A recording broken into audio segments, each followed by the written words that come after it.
guess the places that I've been. You never guess the places that I've been.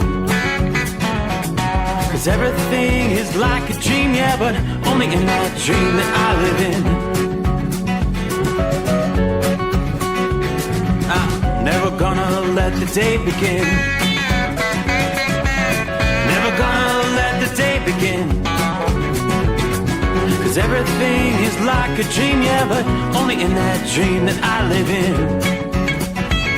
Oh, don't wake me up before you go, and I'll just make this bed my home.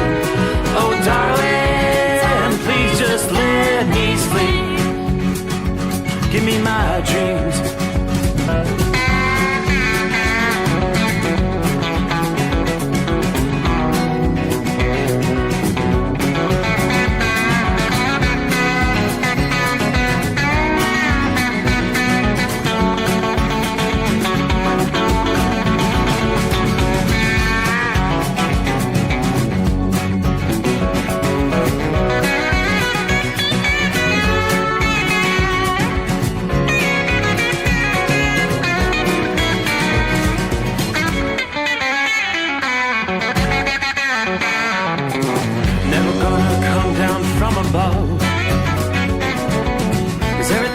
Better from above.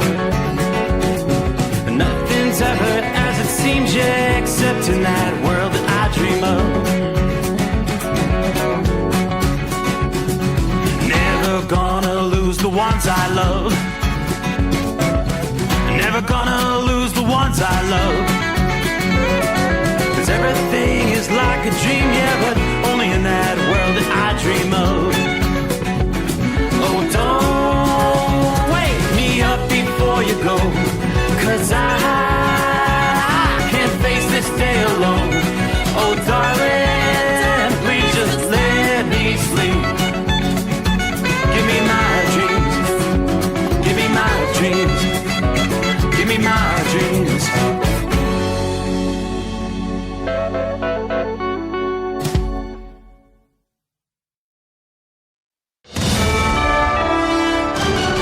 USA Radio News, I'm Anthony Lucero. Investigators say DNA pulled from a glove found about 2 miles from Nancy Guthrie's Tucson area home did not match any profiles in the FBI's CODIS national database and also didn't match DNA recovered at her residence. Authorities continue forensic work, including genealogical analysis, as the search enters its 3rd week.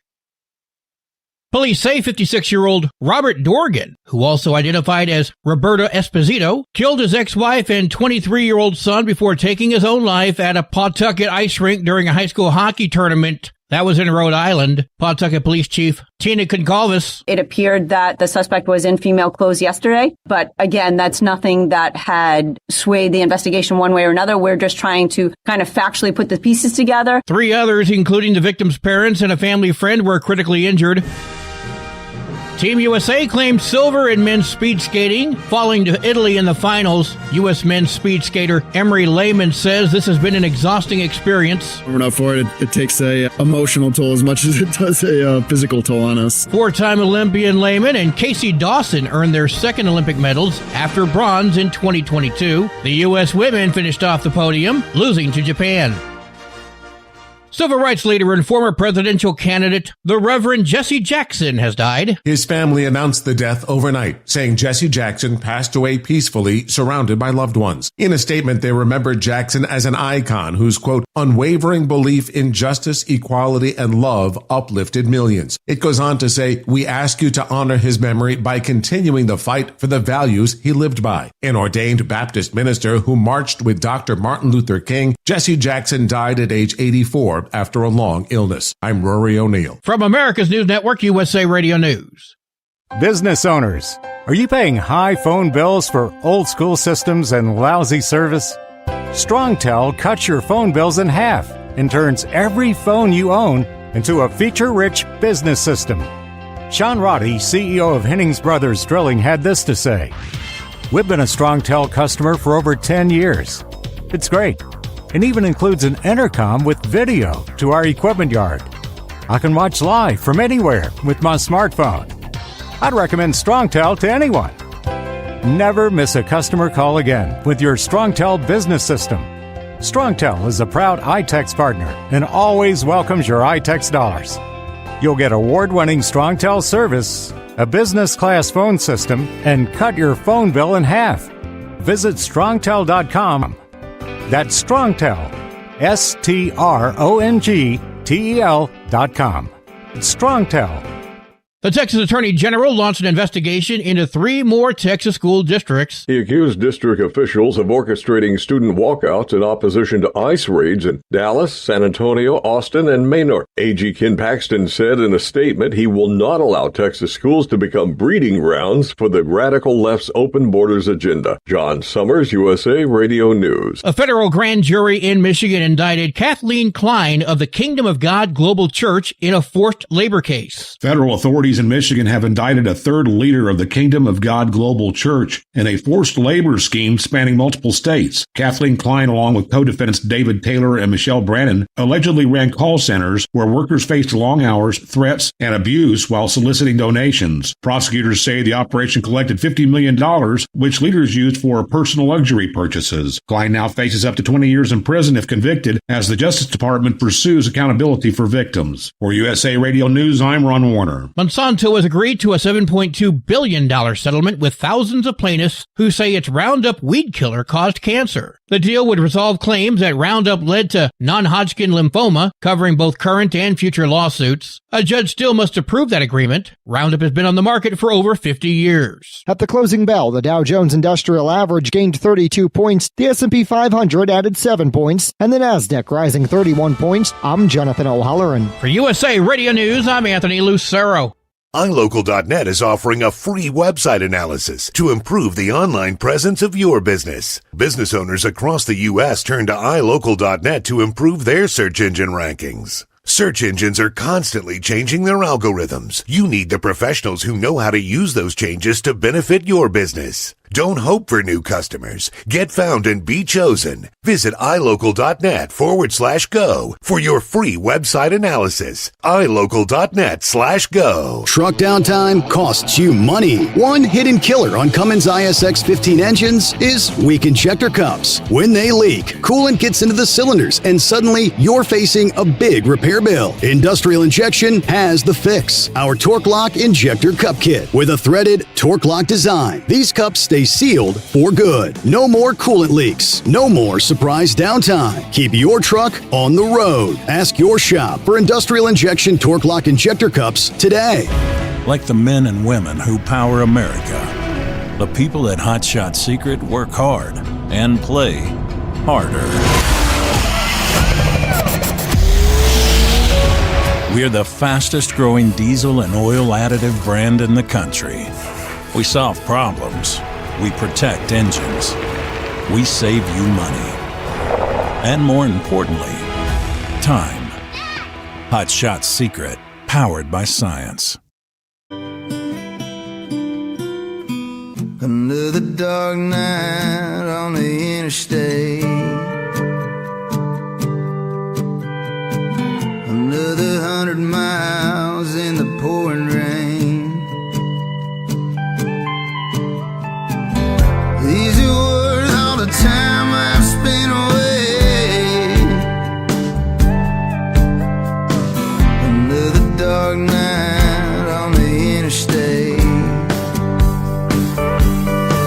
I'm driving through the year, trying to make it right. My baby's at home, hope she's doing alright. Miss my dogs and I miss my girls. I'm 1,000 miles away from my old world.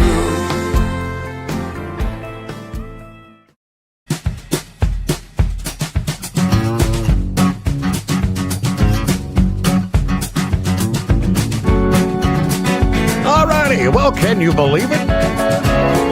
Just like that, it's time for a brand new day.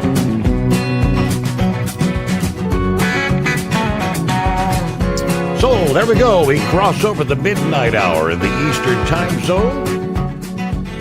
Closing out a Fat Tuesday. In other words, here comes Ash Wednesday. The debauchery in New Orleans begins to wind down over the next few hours as we close out Mardi Gras, right? Of course, from time zone to time zone, we'll welcome everyone into a Wednesday, 18th day of February. As we turn the page on the calendar, welcome aboard the Steve Sommers Overnight Drive, live from the Hot Shot Secret Studios. A rather tranquil night outside the secret bunker for once. Don't have to have the heavy winter coat tonight, at least. Looking to warm into the middle 60s here for midweek Wednesday. Enjoy it while you have it. Forecasters tell us we could actually go from middle 60s to seeing some possibly accumulating snow during the latter portion of the upcoming weekend. Oh boy, winter's not over, I realize. But great to have you with us. We always start things off with a look at our travelers' weather around the country. There's a lot to cover in that department tonight. Aside from rain, thunderstorms, in some areas, snow and ice, flooding conditions out into portions of California. We've been talking the last several days about the winds that were going to be ramping up through the heartland of the country. That's where we'll start things out tonight. A couple of the headlines over the last several hours. Harrowing video coming out of portions of Oklahoma and Kansas. Wildfires, massive blazes are raging due to the ongoing winds. This pretty much describes it. Hell is breaking loose in the high plains was the headline. Multiple ferocious wind-driven wildfires exploding across the Oklahoma and Texas panhandles with winds at some point 65 to 70 miles per hour. Humidity levels had dropped below 10%, very dry. The result had been rapid, in some cases unstoppable fire spread that has already scorched tens of thousands of acres, triggering urgent evacuations for some. Here's what we have from about 2 hours ago. There are hot spots, as they say, raging right now. Beaver County, Oklahoma, the massive Ranger Road fire that has burned 15,000 acres, listed as 0% contained, crossed into southwest Kansas, shutting down highways like Highway 64 and US 283, forcing evacuations in several communities, including Ashland and Inglewood. Woodward County, Oklahoma, where I've seen most of the video coming out of, this blaze was headed right for town. Evacuation orders hit hard in the southwest areas, fires threatening homes, burning structures, filling the air with thick smoke, nursing homes and residents scrambling. Shelters had been opened. In Texas County, Oklahoma, fires near Hooker and Tyrone, prompting full town evacuations, advising people there to head to Liberal, Kansas. The Highway 54 sections were closed. In the Texas Panhandle, fires near Goodnight, Howard Wick. There were evacuations north of town between Shanning and Vega, west of Higgins, and others moving fast toward rural areas and highways. Power outages hitting thousands of people as utilities are preemptively shutting down lines to prevent additional sparks and fires. First responders are battling extreme conditions, livestock in peril, structures being directly threatened. This, they say, is a nightmare scenario fueled by the bone-dry conditions and hurricane-forced winds. Any new ignition could turn catastrophic in a matter of minutes. Our prayers go out to the families that are fleeing their homes, the ranchers that are watching everything burn, firefighters who are at this hour risking it all, and everyone in the path of these monsters. Stay safe, heed your evacuation orders, and let's hope containment comes fast. I don't believe that's going to be the case here. What we know, 2 wildfires near Woodward have been contained after some of the earlier evacuations there. Winds have died down a bit compared to the extreme gust we were seeing through the afternoon hours. Evacuation orders were still in place for the town of Tyrone, which is in Texas County, as of about 9 o'clock Eastern Time, several hours ago. Today, Wednesday, will bring another high fire danger day with a red flag warning stretching all the way to the Oklahoma City metro area. Structures have reportedly burned from wildfires near Woodward. Western Oklahoma under a red flag warning Tuesday. Obviously, so the warm, windy conditions had all the right ingredients to spark fires. Now, KOCO, Channel 5 forecaster, says the fire danger will continue throughout the week, expanding to Oklahoma City. The Oklahoma City metro down to Chickasha, Norman, and Altus, Oklahoma, is under a red flag warning, as well as all of western Oklahoma once again from 10 a.m. till 8 p.m. here Wednesday. Northern Oklahoma, including Perry and Ponca City, will also be under red flag warnings for the day ahead here. Parts of southern and northeast Oklahoma will also see the risk for wildfires. The National Weather Service has issued a fire watch for most of the state for Thursday, which means 2 more days of heightened fire potential for central Oklahoma, specifically from Thursday to Friday. Again, according to KOCO, the lower humidity values and the strong winds are helping to fuel these fires. A west wind will bring more dry air overnight into Wednesday. A west wind is never good wind here in Oklahoma, he says. Highs return into the 70s today, bringing back those warm, dry conditions. We've already seen fatalities, powerful winds, in this case kicking up the dust and reduced visibility across the plains, multiple fatal crashes, and as we were just discussing, rapidly spreading wildfires as dry grasses fuel these fast-moving flames. Heavy winds created brownout conditions along Interstate 25 near Pueblo, Colorado this past morning, with a massive multi-vehicle crash happening amid low to near zero visibility. The Colorado State Patrol responded about 10 o'clock Mountain Time to a crash on southbound I-25 about the 92-mile marker just south of Pueblo Boulevard. Preliminary findings indicate more than 30 vehicles involved, including 6 tractor trailers. Authorities have confirmed 4 fatalities, 29 people transported to hospitals, although the extent of their injuries unknown. Both directions of I-25 were closed in the area, northbound at the 93 and southbound at the 94, as the Colorado State Patrol Vehicular Crime Unit continued their investigation.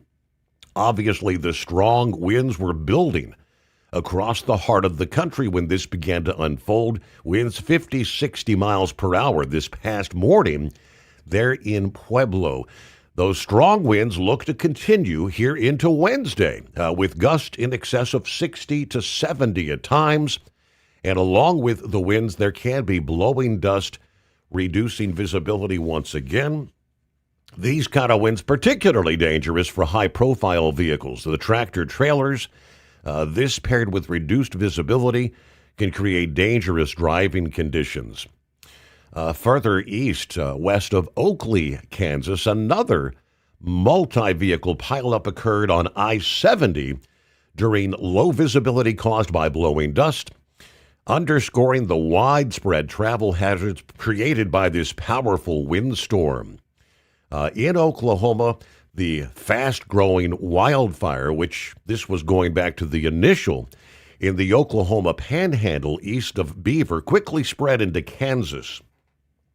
Oklahoma Forest Service has estimated the fire in Beaver County about 15,000 acres.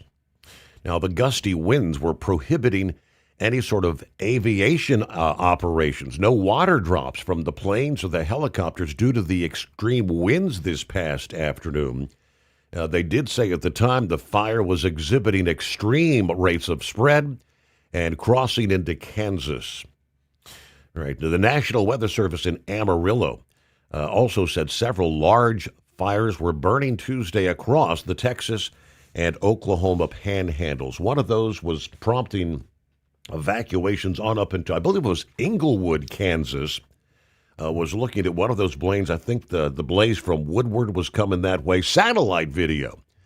You can see the smoke clearly showing up on satellite, a plume extending out 100 miles from these storms. Meanwhile, let's move to California. Yeah, we had system number 1 that hammered the West Coast, quickly followed this past day, now being impacted by system number 2, unleashing feet of snow in the Sierra Nevada, major highway closures, bringing travel to a dangerous standstill. Forecasters are still tracking 3 storms that are lined up to sweep across the West this week. The first, as I mentioned, had already caused some widespread damage and disruptions Monday. We saw severe thunderstorms roar across parts of central and southern California, damaging winds, hail, even the potential for a brief tornado spin-up. In Santa Barbara County, strong winds toppling a large tree onto Highway 101, shutting down all lanes of traffic there. Heavy rain quickly triggered flooding and debris flows. Coastal and valley communities picked up 1 to 2.5 inches of rain on Monday alone, while foothill and mountain areas picked up to 5 inches of rain. By the end of this week, storm totals are going to be approaching 9 inches for some areas, and obviously that means additional flash flooding and mudslides. Dozens of roads were impacted across Los Angeles and Ventura counties, including sections of the Pacific Coast Highway with mud and debris. California Department of Transportation shut down all lanes of Topanga Canyon Boulevard, State Route 27, between Grandview Drive and Pacific Coast Highway. They also closed Pacific Coast Highway was all closed north of Puerto Marina Way. Flooding had temporarily blocked Interstate 5 in Valencia, near Valencia Boulevard. Obviously, conditions are going to get worse in the Sierra Nevada, with extreme snowfall making travel treacherous to nearly impossible. We had seen portions of I-80 at the Nevada line on Monday shut down after multiple spinouts and crashes. Both directions over Donner shut down with the dangerous winter weather. By early Tuesday, Interstate 80 reopened with chain control in effect, but obviously additional closures are going to be in the offing as the storm intensifies. Through the day here, Wednesday is coming our way. 8 to 12 feet of snow is forecast in the high country of the Sierra Nevada. Whiteout conditions, avalanche danger, and prolonged highway shutdowns are likely with this powerful winter storm. Obviously, officials in California and Nevada urging drivers to avoid mountain travel unless absolutely necessary. And that's where we begin this Wednesday. The Steve Sommers Overnight Drive, live from the Hot Shot Secret Studios. Truck downtime costs you money. One hidden killer on Cummins ISX 15 engines is weak injector cups. When they leak, coolant gets into the cylinders, and suddenly you're facing a big repair bill. Industrial Injection has the fix. Our Torque Lock Injector Cup Kit with a threaded Torque Lock design. These cups stay sealed for good. No more coolant leaks. No more surprise downtime. Keep your truck on the road. Ask your shop for Industrial Injection Torque Lock Injector Cups today. It's no secret, today's diesel isn't as good as it should be. Diesel lacks lubricity. That can lead to fuel system failure, costing thousands in repairs. But you can prevent those issues with Hot Shot Secret products. Clean injectors, boost cetane, increase fuel economy while adding 4 times more lubricity than the leading competitor. Claims proven by real-world use and confirmed by third-party ASTM testing. Available nationwide at truck stops, farm and automotive stores, and online at hotshotsecret.com. Hot Shot Secret.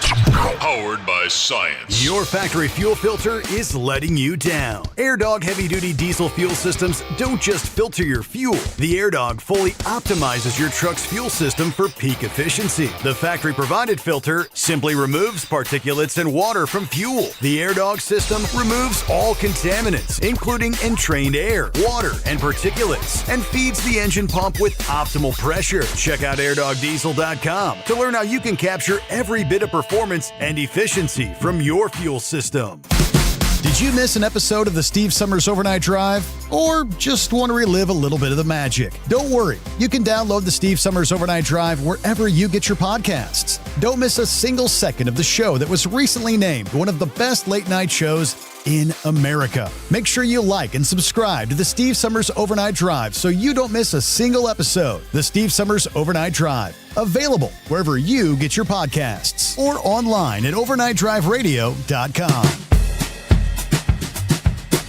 All right, here we go. Hello to Philly Dan. Out of the box this Wednesday morning. Hello, Scrapyard, waving 05 at us. Good afternoon. That must be Larry. Hammer down, 39 degrees, Platkill, New York. As we get round number 2 to Schenectady underway. Coffee's up, time to ride. Hello, Marianne. Morning, Steve, the overnight family. Everybody have a blessed day. And there's Pappy. Saddle up, nocturnal listeners. It's the midnight hour, and what day is it? What day is it? Not officials till horse feathers makes it so.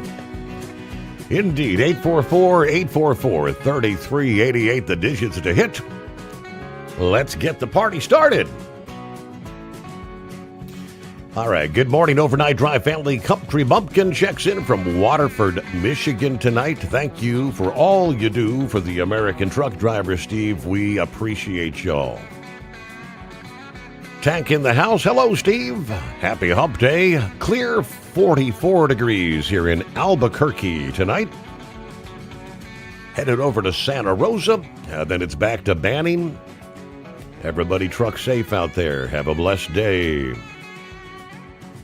Hello to the Guardian of Chaos. Good morning, good sir. 30 degrees, mostly cloudy here in Connecticut tonight. Shorty rolling I-77 northbound Whiteville, Virginia, 50 degrees as he is Columbus bound. There's Michael, Jeffrey in Southern Florida. Hello, Overnight Drive family. Good morning to Justin, 48 degrees in Chicago tonight.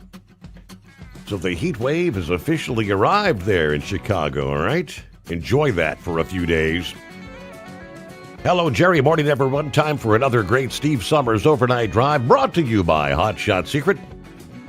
Looking forward to hearing from all the professionals out on the big roads. Kokomo, cloudy and cool, no snow. Tell them you love them every chance you get. Thank you, Jerry. Lauren Weiss, 2-time world champion bull hauler, 66 degrees in downtown Kansas City, Missouri. Got the powerful chrome-plated cow truck pointed north at a high rate of speed, 74 heifers out of Kingsville Livestock, headed to greener pastures in the Cowboy State. And how about a special shout-out to Gilligan from Jackson County, Missouri tonight. Morning, Steve, all the overnight family. Happy hump day. The warm-up is here. Headed for a high of 69 today. That would be a new record. The old record, 66 degrees. All right, Santa Claus, top of the morning, Steve. 48 degrees here. Rainy in Elk Grove, California. As we were talking about I-80 a few moments ago, trucks are not permitted past Applegate on eastbound I-80, and are being turned around westbound at the California-Nevada state line. Snow, they say, is going to persist through Thursday. Thank you, Santa Claus. And we're just entering Wednesday. I mean, just turn it around. Don't even bother trying to. All right, good luck there. Yeah, but you should have known that was coming. All right, I see John. I got your. He said, "Whatever happened to Bubba Bo? How's he doing?" Well, John, it's been a while. I'm thinking it's been probably getting close to 2 years. He had come down with cancer and lost his battle. So, yeah, we said farewell to Bubba Bo some time ago. Time flies, right? That's why you tell him you love him every chance you get. All right, hello to Kevin. Good morning, Steve, and the overnight crew. Good to have you on board. We'll get to some of our other listening friends coming up here. Of course, it looks like, is that the Knuckle Buster? We'll find out coming up here. First, a news update brought to you by Industrial Injection, heavy-duty diesel parts and solutions from injectors and pumps to turbochargers and engines built for the trucks that can't afford downtime. Learn more at industrialinjection.com. USA Radio News, I'm Anthony Lucero. Investigators say DNA pulled from a glove found about 2 miles from Nancy Guthrie's Tucson area home did not match any profiles in the FBI's CODIS national database and also didn't match DNA recovered at her residence. Authorities continue forensic work, including genealogical analysis, as the search enters its third week. Vice President J.D. Vance says he's not considering a 2028 presidential run. When asked about President Trump's recent praise of him and Secretary of State Marco Rubio at the Munich Security Conference, Vance says he and Rubio are friends and wants to focus on his first year as VP rather than speculate about the future right now. Wall Street closed higher. At the closing bell, the Dow Jones Industrial Average gained 32 points, the S&P 500 added 7 points, and the Nasdaq rising 31 points. I'm Jonathan O'Halloran. From America's News Network, USA Radio News. Business owners, are you paying high phone bills for old school systems and lousy service? StrongTel cuts your phone bills in half and turns every phone you own into a feature-rich business system. Sean Roddy, CEO of Hennings Brothers Drilling, had this to say. We've been a StrongTel customer for over 10 years. It's great. It even includes an intercom with video to our equipment yard. I can watch live from anywhere with my smartphone. I'd recommend StrongTel to anyone. Never miss a customer call again with your StrongTel business system. StrongTel is a proud iTex partner and always welcomes your iTex dollars. You'll get award-winning StrongTel service, a business-class phone system, and cut your phone bill in half. Visit strongtel.com. That's StrongTel, StrongTel.com. It's StrongTel. Truck downtime costs you money. One hidden killer on Cummins ISX 15 engines is weak injector cups. When they leak, coolant gets into the cylinders and suddenly you're facing a big repair bill. Industrial Injection has the fix. Our Torque Lock Injector Cup Kit with a threaded Torque Lock design. These cups stay sealed for good. No more coolant leaks. No more surprise downtime. Keep your truck on the road. Ask your shop for Industrial Injection Torque Lock Injector Cups today.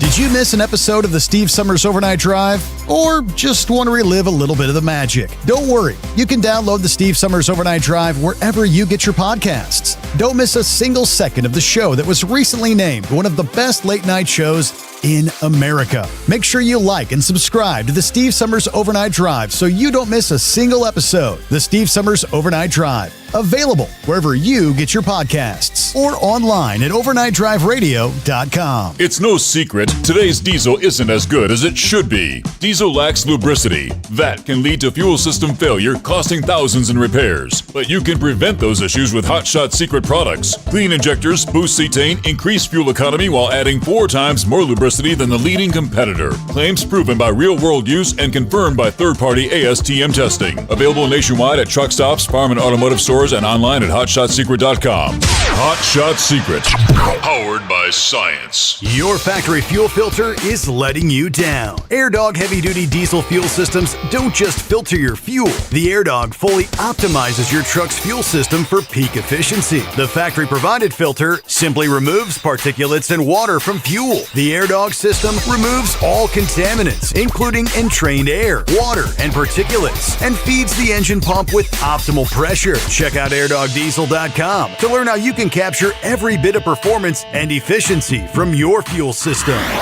Truckers, meet the SpeedMax Pro Max, the tire built for serious hauls and serious peace of mind. With rugged construction and performance you can count on, Pro Max is made for the long road ahead. And here's the best part. It comes with an 8-year warranty.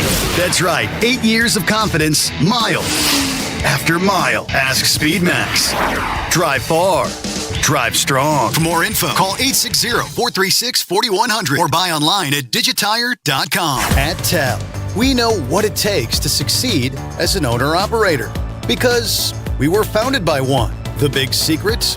Affordable new trucks. New equipment keeps you moving, improves cash flow, and delivers reliability. For over 20 years, we've helped drivers take the next step in their careers. Call TEL at 866-404-6289 and use promo code OVERNIGHT100. We look forward to meeting you. The Overnight Drive with Steve Sommers. Live from the Hot Shot Secret Studios. Call Steve now. 844-844-3388. That's 844-844-3388.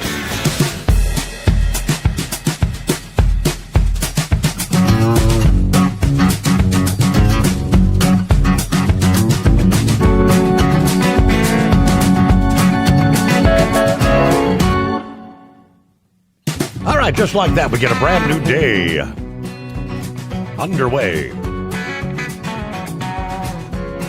right, wrapping up Fat Tuesday. It's been a while. What do you say, Knuckle Buster? Morning, Mr. Steve Sommers. Hey, Steve, what day is it? It's Wednesday, Steve, but we'll let Horse Feathers make it official when the what does he call it? Hump Day or something like Hump that. Day. Yeah, there you go. Well, I'm going to tell you, I thank you for all your thoughts and prayers. And based on recent data, approximately 150,000 to 170,000 people die each day worldwide, Steve. Yeah. This translates to roughly 55 to 62 million deaths annually. Not only is Bubba Bo gone, but Tom Bigby's gone. Yes. Tennessee's gone. Yes. And even the Reverend Jesse Jackson passed away, Steve. The Grim Reaper finally caught up with him. According to the article, it said he died peacefully on Tuesday morning, surrounded by his family. Well, I got news for them. Death is not peaceful. Not peaceful for the person dying, and it's not peaceful for the person's family. And it doesn't make any difference whether you're rich, you're poor, you're old, or you're young. You're going to join that number yourself one day, but just keep on plugging along there. I read where Tommy Lee Jones's daughter, she passed away here about 6 weeks ago. She was just 34, Steve. She died from cocaine overdose. Is I that thought right? cocaine was illegal. Right. Yeah, I don't think they put that in Coca-Cola anymore there. Well, let's shift gears here. Question of the day. Will President Donald Trump get the chance to nominate a fourth Supreme Court justice? They're expecting Samuel Alito, the second oldest justice, one of the most conservatives. He's been on the court for about 20 years or so now, see? Right. They're expecting him to retire, so I don't know. We'll see how all that goes there, right? You know, they speculate about all that stuff. All right, Steve, here goes. What's more fun to put in than it is to pull out? What would it be, Knuckle Buster? A boat. There you go. Well, I asked Tina one time, would she love me if I was fat and ugly? Her response was, yes, I do. And it was not the response I was looking for, Steve. Well, we got lifestyles of the rich and famous here. Rumor Willis, she's a 37-year-old daughter of Bruce Willis and Demi Moore. They slammed her for living off of mama and daddy's money, but she told them right off the bat, said, hey, look, I work 4 jobs, and I'm the sole provider for her and her 2-year-old daughter. Hey, kudos to that woman, buddy. If she's working 4 jobs, I got a lot of respect for her. Right. Did you know Whoopi Goldberg, Eagle's girlfriend, made Epstein's mail list? I saw something alluding to she was on some sort of list. I didn't pay a whole lot of attention, though. She tried to deny it, and Joey Bear said anybody's email could be on there. Well, I promise you, Steve Summers and Knucklebuster's emails are not on that list anywhere. That's correct. All right, let's get that simplified shout out to Truck and Field, Captain Ron, Donut Man, all my Marine Corps brothers and sisters, and especially our gracious host, Mr. Steve Summers. Y'all buy some Stabile products, some Hot Shot Secret products, Steve Summers Overnight Drive products. Y'all call Steve at 844-844-3388 because Ziggy is already in the bed and he's looking at me like he's fixing to bite me if I don't shut up. But anyway, my annual VA physical was last week, Steve, and I went in there. My doctor wanted to know, was I having intimate relations again? I think I embarrassed her, Steve. I told her yes with my first girlfriend. She looked at me kind of funny. Uh-oh. I looked at my right hand and did my best Conway Twitty impression. Hello, darling. That's all she needed to know. There you go, Knucklebuster. All right. Hey, it's good to hear from you.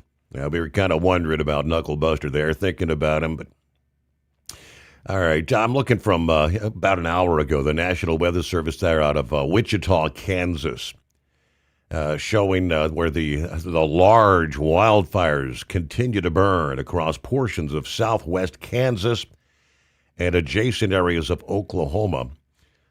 Smoke and ash associated with these fires have been observed across much of south central Kansas. Someone had posted from their one of their Ring or Nest doorbell cams what appeared to be, it looked like it was snowing. It was snowing pretty heavily. They said, this is not snow. This is ash from the raging wildfires there. Speaking of which, Jason checks in from just north of Wichita there a moment ago. Morning, Steve. Just north of Wichita, 55 degrees. Roads are dry. We're passing through Wichita. The smell of smoke, very heavy in the air. So you're smelling those wildfires. Be safe out there. All right, safe travels there, Jason. Gilligan, morning, Steve, fellow listeners. Partly cloudy in Max Meadows, Virginia, with 50 degrees tonight. Not half bad. Everybody keep it shiny side up. Morning, Steve. John Ferguson checking in. Hello, Steve and the overnight crew. Blessed and thankful. I'm looking at a good tax return for the first time in nearly 4 years. Just dropping by quickly before I'll turn in for the night. Everybody stay safe and healthy out there. Thanks for checking in. Michael checks in from the home 20 in the little old Salem, Ohio. 43 outside. Just chilling with the pup at this point. Got you on for a couple hours here. Later today, about 3 in the afternoon, I'll actually start my Monday. Hope everybody stays safe. Enjoy your morning out there. James, 53 degrees, Woodstock, Georgia, with another warm day coming our way. Did you hear that an Obama judge ruled that ICE cannot re-detain that guy from Maryland? What was his name? Abrego Garcia, I think it was. Yeah, I did see that headline. So he's free. Leave him alone. This judicial activism needs to stop, he says. Yes, indeed. And hello from Bob in Michigan. Yeah, checking in here this early Wednesday. Now, who was it there a moment ago? Let's see.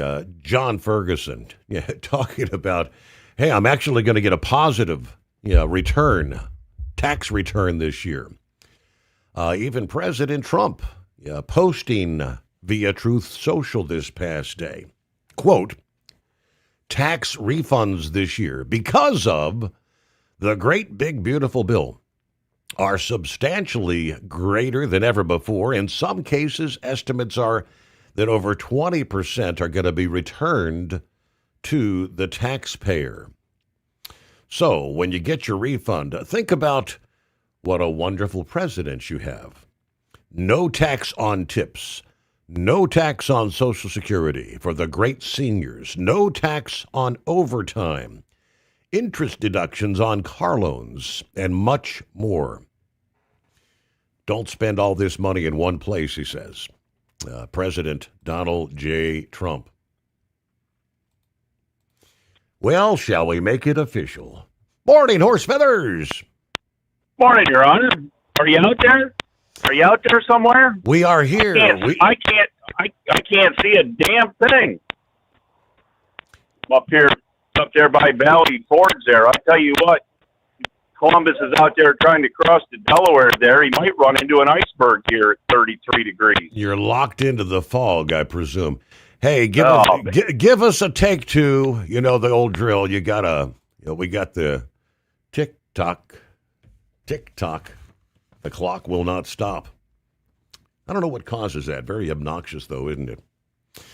All right, let me share here the combination of strong winds, dry brush, warm, dry air continues to boost the risk of wildfires over a large portion of the high plains where there's no snow on the ground.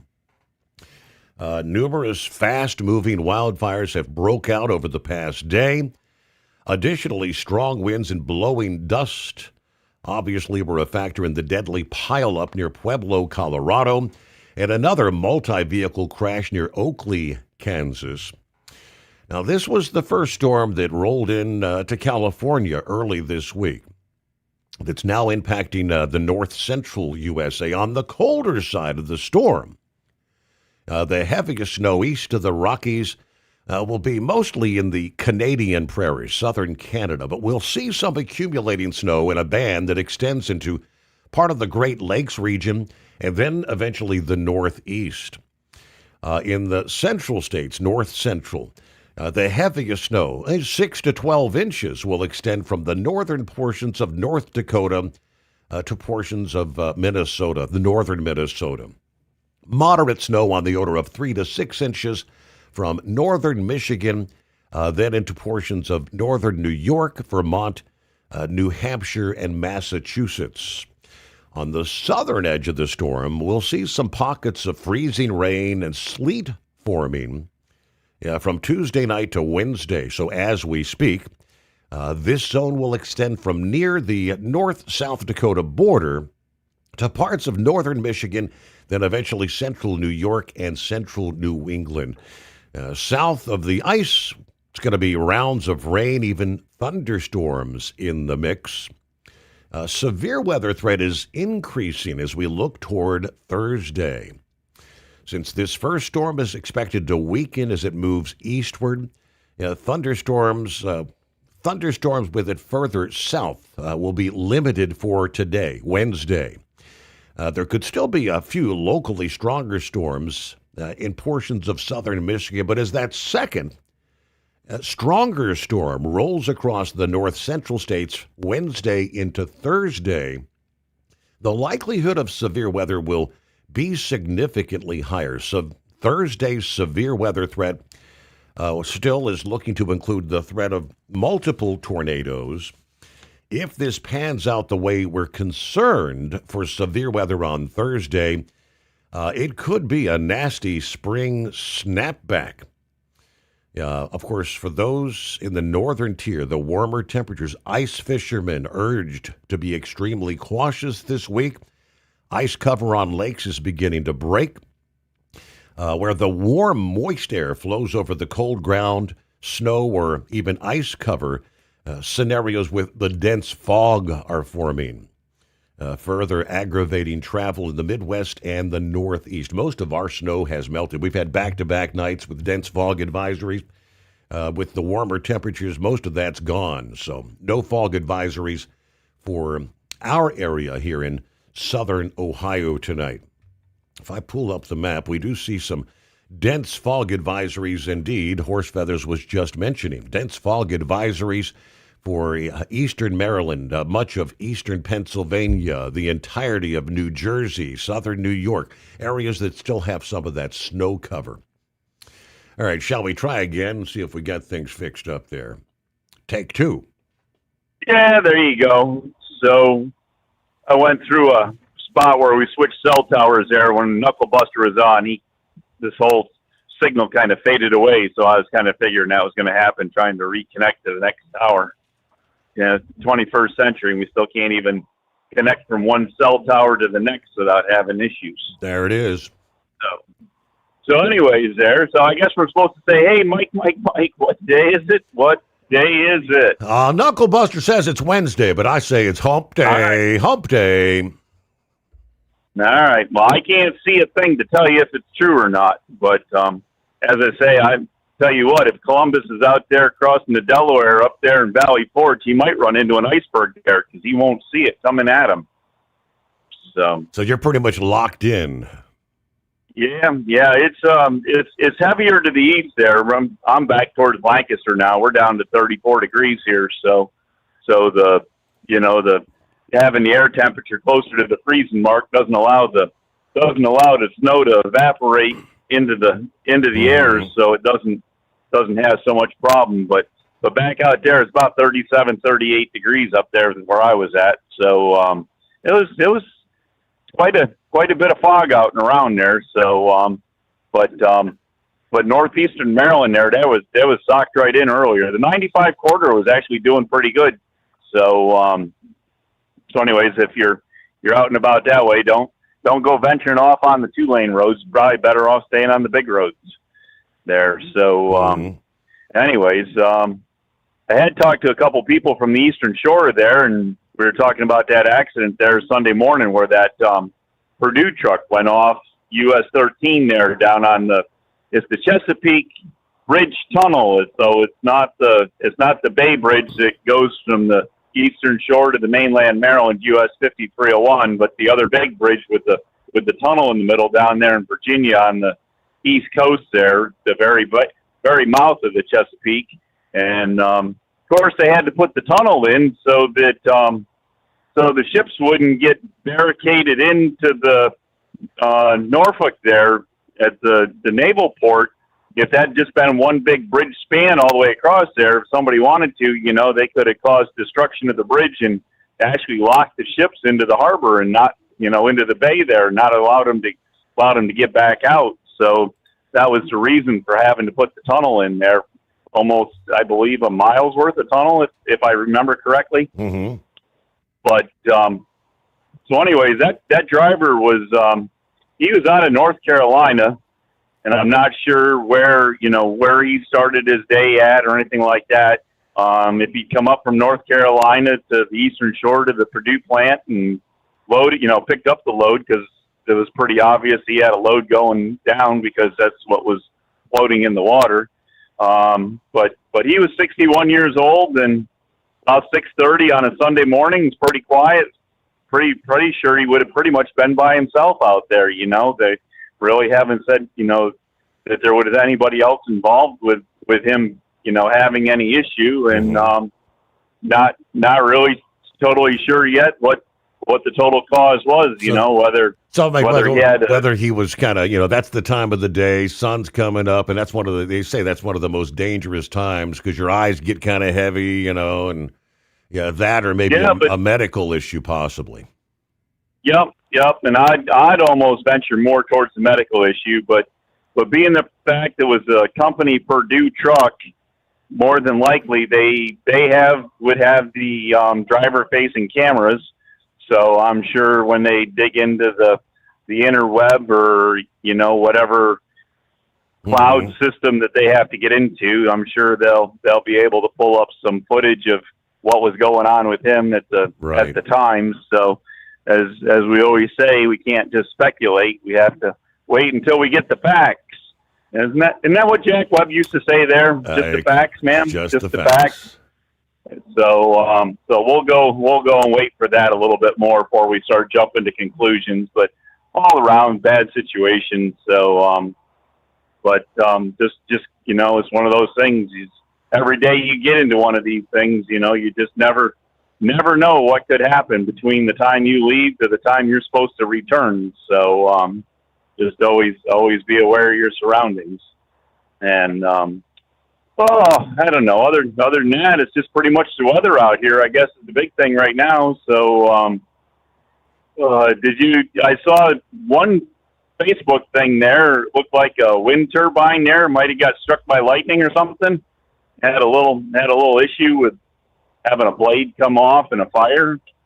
Didn't know if you happened to catch that. I think that was out in the Texas area somewhere. I did not catch that one. Nope. Yeah. So, anyways, I guess those things aren't perfect, and they have issues with the weather too, don't they? Besides the cold, now they can't be in a rainstorm. I don't know, Your Honor. But other than that, I guess that's about what we got going for you there, and until we find something else, and I don't know, we aren't gonna see it very far off in the distance. It'll have to get real close to us to see what's going on with it. So if we come up with anything better than that, we'll report back later. Don't use your high beams, right, in the dense fog. Not the high beams. All right, about 7 before the hour. They always say you feel like there's safety in numbers. Don't go out, especially if you're going to be skiing in the backcountry. Don't go out alone. In this case, there were a total of 16. But avalanche this past day. 6 backcountry skiers found alive. 10 others missing. They're in Northern California as that powerful winter storm moved through. I don't know. Why would you go into the high country when you got the snow coming down? Inches per hour, and they tell you the avalanche risk is high. Search and rescue crews were sent to Frog Lake and Castle Park area. Now, this is northwest of Lake Tahoe. After someone called 911 about 11:30 this past morning, reporting an avalanche with people buried. Spokesperson for the Nevada County Sheriff's Office said the 6 skiers were asked to shelter in place as best they could until ski teams could reach them. She said 46 first responders were trying to reach them. 3 rescue teams, 2 on skis, 1 on a snowcat, were making their way toward the group, which included 4 ski guides. The sheriff's office posted videos of a group of 3 rescuers carrying skis as they walked in blizzard-like conditions.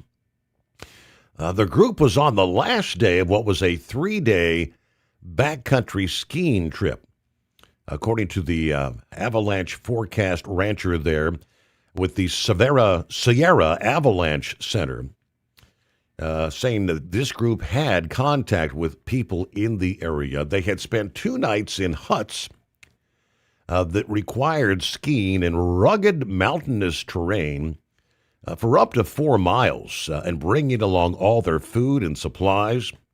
As we know, California is being walloped this week by winter storm after storm, carrying treacherous thunderstorms, high winds, and heavy mountain snow. It's particularly dangerous, though, in the backcountry right now because we're at the height of the storm.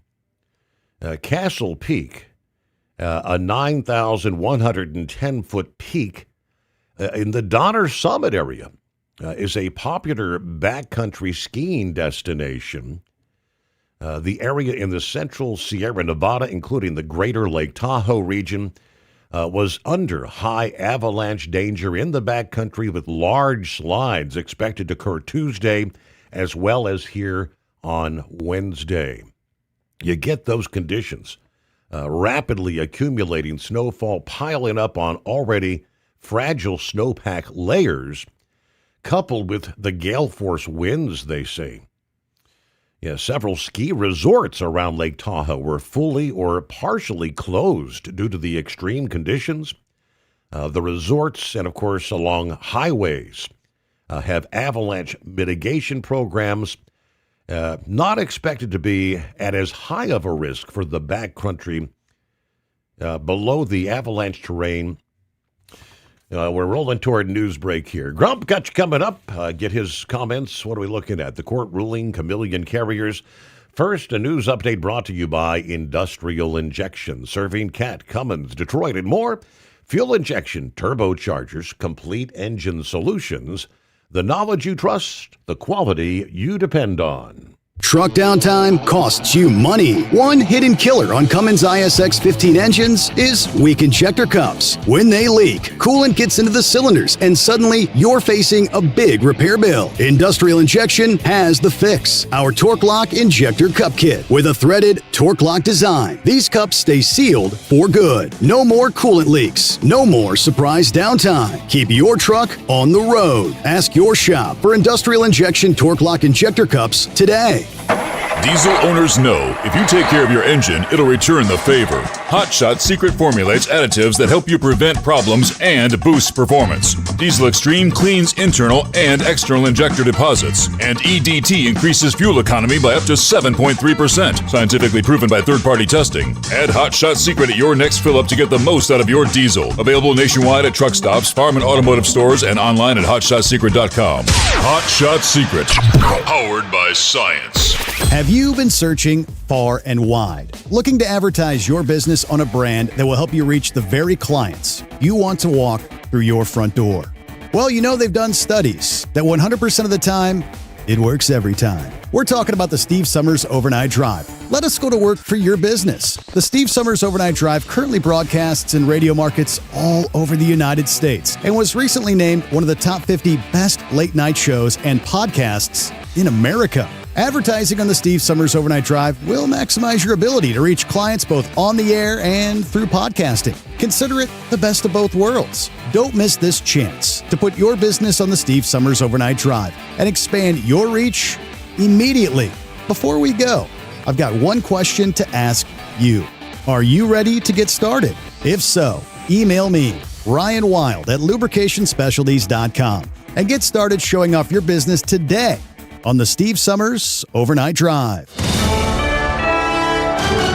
USA Radio News, I'm Anthony Lucero. Pima County Sheriff Chris Nanos has formally cleared the Guthrie family, including siblings and spouses, as suspects in the disappearance of the 84-year-old mother of Today Show co-anchor Savannah Guthrie, calling them cooperative victims. Despite released surveillance footage and thousands of tips, no suspect has yet been publicly identified. Vice President J.D. Vance says President Trump is keeping all options on the table as the U.S. holds indirect talks with Iran in Geneva. The discussions aim to halt Iran's nuclear program. Vance says diplomacy will play out before any military action. Iran says both sides have agreed on guiding principles, but work remains. Wall Street closed higher. At the closing bell, the Dow Jones Industrial Average gained 32 points, the S&P 500 added 7 points, and the Nasdaq rising 31 points. I'm Jonathan O'Halloran. From America's News Network USA Radio News. No matter who we are or where we come from, we all experience difficulties in life. Military veterans know that sometimes it takes strength and determination to make it through. Whether it's obvious physical challenges or struggles on the inside, it takes strength to ask for help when you need it. I knew that I had to get support, not just for me, but for the sake of my wife and kids. Talking about it has helped me feel more like myself again. Honestly, it was hard to open up at first, but it's changed my life for the better.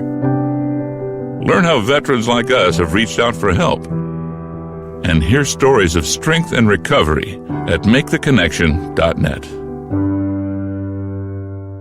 The state of Oregon backs a lawsuit against the federal government over actions ICE took against demonstrators. The Oregon Attorney General's office provided evidence from a January 31st demonstration outside the Portland ICE building. ICE agents fired tear gas and pepper balls at the crowd, affecting children and elderly people. The evidence supports a lawsuit filed by the ACLU. A hearing scheduled March 2nd. John Sommers, USA Radio News. There's a new blood test that can detect lung cancer before it shows up on scans. Lead researcher Han Zheng from Shenzhen University in China published his findings in the journal called Optica. The test involves a new sensor that can detect very small amounts of cancer biomarkers in blood. Zheng says this could help make disease treatment simpler and possibly improve survival rates and lower overall healthcare costs. It may also be adaptable for identifying viruses and toxins connected to other issues and potential diseases. I'm Michael Kastner. Oklahoma has implemented new SNAP restrictions, banning retailers from accepting EBT payments for soft drinks and candy. Several other states have requested USDA waivers to adjust which foods are restricted under the program.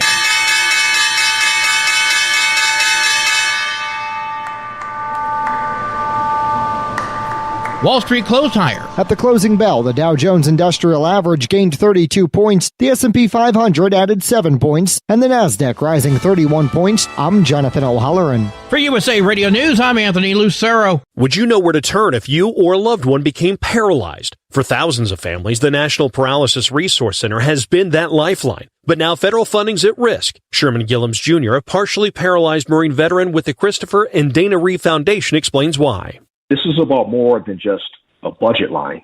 It's about veterans, caregivers, and families, real people who need these resources to live more productive and independent lives.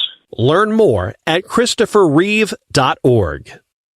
Truck downtime costs you money. One hidden killer on Cummins ISX 15 engines is weak injector cups. When they leak, coolant gets into the cylinders and suddenly you're facing a big repair bill. Industrial Injection has the fix. Our Torque Lock Injector Cup Kit with a threaded Torque Lock design. These cups stay sealed for good. No more coolant leaks. No more surprise downtime. Keep your truck on the road. Ask your shop for Industrial Injection Torque Lock Injector Cups today. At TEL, we know what it takes to succeed as an owner-operator because we were founded by one. The big secret?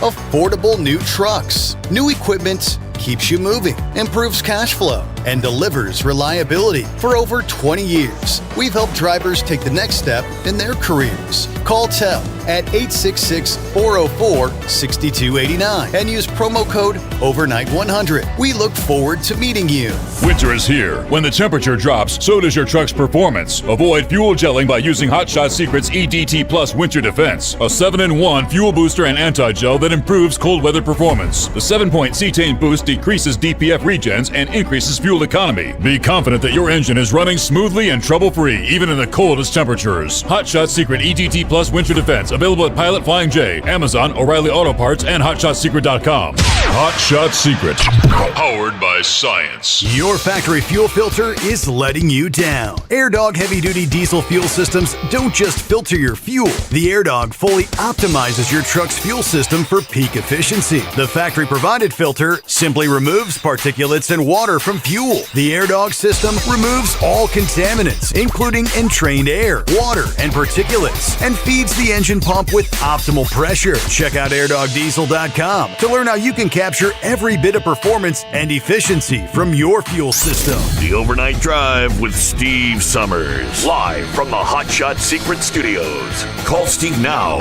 844-844-3388. That's 844-844-3388.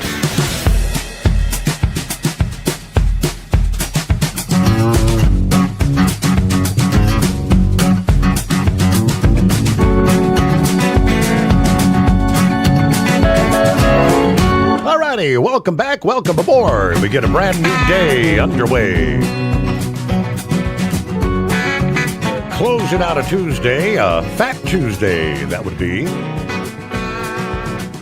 Rolling into Ash Wednesday. Lent gets underway. What are you giving up? What's it going to be? 40 days. All right, good to have you with us. For those just joining us, the Steve Summers Overnight Drive live from the Hot Shot Secret Studios. All right, more on the raging wildfires. Of course, the wind's dying down a bit after the sun goes down. Winds will be ramping back up once again later today, which indeed prompts red flag warnings once again, extending through much of western Texas, eastern New Mexico. You got western Kansas, a good chunk of Oklahoma again. Today, extending all the way into the Oklahoma City area by Thursday. Those red flag warnings probably extending through the entire state. Other areas with red flag warnings in place as we speak. Northeastern Nebraska, much of Iowa. Of course, then, believe it or not, we've got blizzard conditions impacting portions of northeastern Montana tonight. Blizzard warnings through a 5 p.m. Wednesday. Winds gusting to 60 miles per hour. Severe driving conditions, snow drifts on the roadways. All right. Meanwhile, promise we get to the Grump as we get another hour underway. Morning, Grump. Hey, Steve. How you doing? Hey, we made it to Hump Day. Yeah, we did. Yeah. I've been kind of looking up on this, some of these chameleon carriers and stuff here, and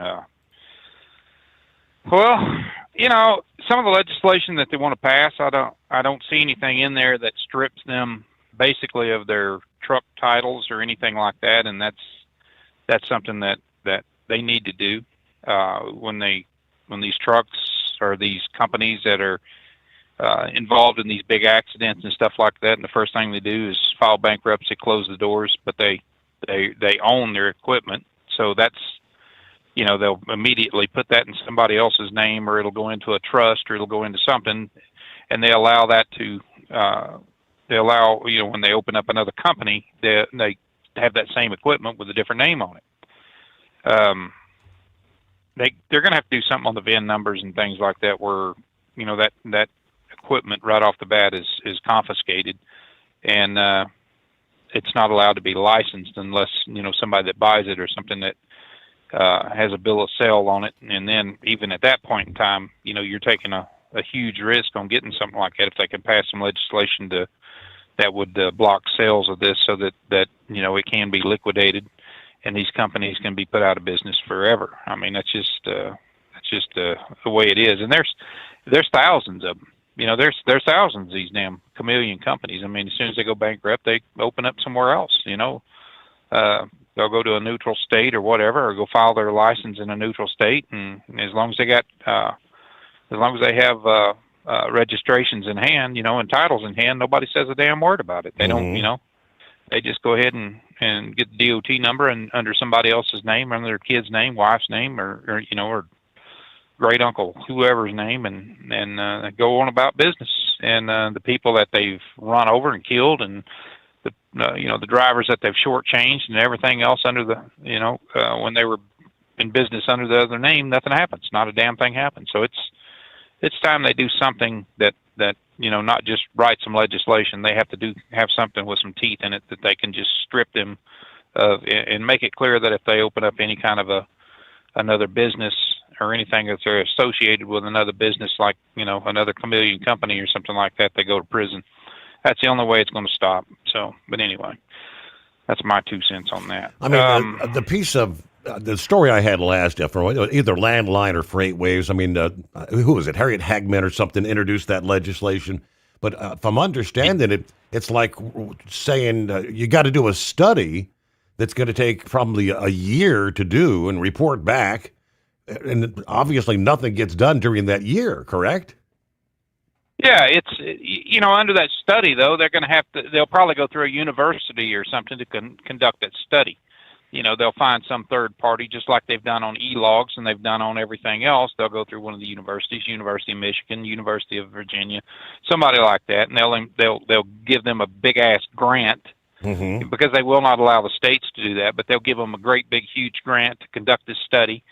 And what it'll probably come out to, if they do it, they'll take the money and run like they normally do, but they'll come up with some crap that they'll cite something that's 60 years old, and it'll be like, there's not enough chameleon companies out here to really, write a law about, or if there is, it'll be so vague that it's not going to hurt them. They'll just continue operating the way they've been operating until they get somebody like OOIDA involved in that, or ATA. I wouldn't put a hell of a lot with them, but somebody like OOIDA may challenge that, what their findings or something like that, and they ought to let give the grant to OOIDA and let them perform that kind of a study.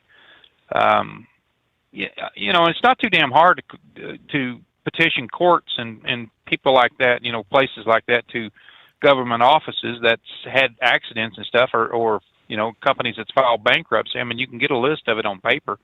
It's public information. If you file bankruptcy, it's right there. Anybody can see it. So they need to, find out what's going on and, like that. But, I don't put a lot of, it'll be years down the road before they ever decide to do anything. And it's, and they know it. They'll make as much money as they possibly can before anything happens. And it's like everything else. So, yeah, you're right. It's Hagman, I read some of the proposal for the bill, and this damn study, it's ridiculous. They just need to do something. They've known it's been going on. Just write a freaking law. How hard is that? You ain't got to commission, the University of Wyoming or wherever I think she's from Wyoming, but you don't have to commission some university or some organization to do a study on something we know is happening. It's happening. Just write the damn law. Right. But anyway, that's my view on it. This Garcia thing, I think what the hell's that judge's name? Paula Zenas or something like that, I think is her name. Starts with an X. I think that's who it is. She's been an activist for this, and it kind of carries into what I want to talk about here on this committee that the U.S. Judicial Conference, where they write some of the opinions on ethics and things like that. And Justice Roberts, Chief Justice Roberts, he's the head honcho of that organization. And Garcia, this whole thing, she is actively, this judge has actively, since she was an Obama appointee, has done nothing but fight Trump on this order and everything else. She's not a freaking immigration judge. I don't understand how that she, which it goes beyond the scope of the judicial, number one, the Fed, that she can act as a immigration judge and deny the president from removing an individual out of this country. He is not here legally. And if I still believe that Marco Rubio, who has sole authority to do such thing, to write any kind of a proposal, to a removal order, through the Secretary of State's office to get somebody's ass out of this country if they don't want to be here, if they're here illegally.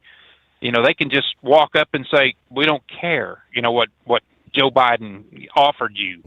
It's all been rescinded. You're gone. And here you got a judge that's saying, and he's known to be, a wife beater and every damn thing else. He's nothing but a damn thug. And that little smug look on his face, says it all. But, she's right. She's been kissing his butt since day one. When they sent him to El Salvador, to go down there to that prison, she canceled all the lawyers' vacations and every damn thing to bring him back. She had an emergency discovery hearing, which was stupid on its own because nobody had filed any kind of a paper on it or anything, any kind of a suit or anything on that at that point in time. She did it, just kind of arbitrarily, and then they come up and went on ahead and wrote the lawsuit saying that, hey, he was removed illegally, which he wasn't. I mean, that he's here illegal. He had no judicial standing whatsoever. But she's been doing this since day one, so it's kind of weird. But anyway, when you look at this opinion that so many of them has gotten involved in, and it's primarily it's authorizing judicial, federal judges and judges in general to be able to push back against any kind of basically any kind of an argument that they have, like Trump says they're activist judges. Well, hell, they can politically get into a political discussion with him now about this. I mean, they can, they don't have to agree with it or anything else, and that's something I don't understand how Roberts, kind of okayed that. Everything that I read on it, it kind of greenlights the court's, ability to overstep, their legal authority, and pick a fight back with whoever, just because they don't like what something is said. They're bypassing the fact that the Constitution affords everyone the right to free speech, and it's crazy that they're doing this, and it kind of sabotages, from what I'm reading, the president's Article 2 powers. And when you start basing your judgments and things like that, when judges do, federal judges, off of their political ideologies, which a lot of them do right now anyway, and that's what's happening, with this case particular with Abrego Garcia is the simple fact that judge, just didn't believe that Trump should have done what he did. They should not have deported him because, according to all the Democrats at that point in time, he was just an upstanding citizen, and they really didn't have standing to do it. Well, hell, that's what deportation orders are all about. You don't need standing. All you got to do is have a bus ticket and go get their ass and get them out of here. But that's I don't know. It just allows these damn judges on this opinion right here. What I read on this, what was published in that judicial conference. It's a monthly letter, I guess, that comes out, but it just allows these damn judges to become so politically active that the term political activist is just going to be just another name for them. I mean, that's all it is. They can take judge away, but it's increasing their political power as far as I'm concerned. They're looking now like they're not a co-equal branch of government anyway. Whenever you can just step up and slap down everything that the president says, because you're that much of an activist, and just, without any kind of, and it all started, back with Boasberg, and his crap after Trump got arrested, and then, of course, went through all that garbage up in New York. And I think the Biden administration and several others that hung around, after Trump got reelected was elected again, reelected, but I think a lot of them were kind of ticked off was the fact that a lot of the justices at that time did rule against Biden and granted him immunities in certain areas, and they didn't like that at all. But this is just going above and beyond, and I don't know where it's going to end. I know they're going to challenge it, and they should, but they've always had certain I guess you could call it measured responses that they could give to defend themselves against certain areas, like judicial decisions and things like that. That if somebody didn't like they bucked up against her, just openly voiced their opposition toward a judicial decision or their interpretation of certain laws, the rule of law. Judges have always had that kind of, I guess you could call it deference, but they've always had that kind of ability to step up and say something. But now it's just a green light to nothing but pick a fight with anything that they don't like. They don't even have to really wait for somebody to respond to them in a negative way. They can just come right out and start their political crap, and it's just, I don't know. It seems to me like it's been more of a response to the conservative side of the groups and things like the political parties and stuff that has labeled judges as political activists and different, just names. I mean, the hell, Trump is, you never know what Trump's going to say, and that's probably one of his worst enemies is his mouth. He don't always have to say everything that he thinks, and that, that kind of, I may be guilty of that myself most of the time, but I'm not in that position. I'm on the Steve Summers show, and ain't it out in my mind if you're standing there with your hand on the dump button, but over the last 22 something years or somewhere around in there, we've been talking back and forth, but even during Biden's reign of political hackery, he got smacked a few times, like I said, with Supreme Court and things like that. And, remember Joe Biden, after the Supreme Court come out and ruled and said he did not have the political authority or the any kind of authority to grant a waiver on student loans, or forgive student loans. He did not have that authority. They made the loans; it was their loans. They needed to pay it back. And what did Joe Biden do? Said, "The hell with you! I'm still going to do it." And not a damn thing happened to him. And and it didn't matter. It didn't matter how hard the Republicans pushed on that. What happened? They still got loans forgiven. Mm-hmm. So it's and when that come out, the conservative justices that ruled against Biden's ability to grant these forgiveness on these loans and things like that. Hell, they went through all kinds of death threats, if you remember. Same way with Roe v. Wade.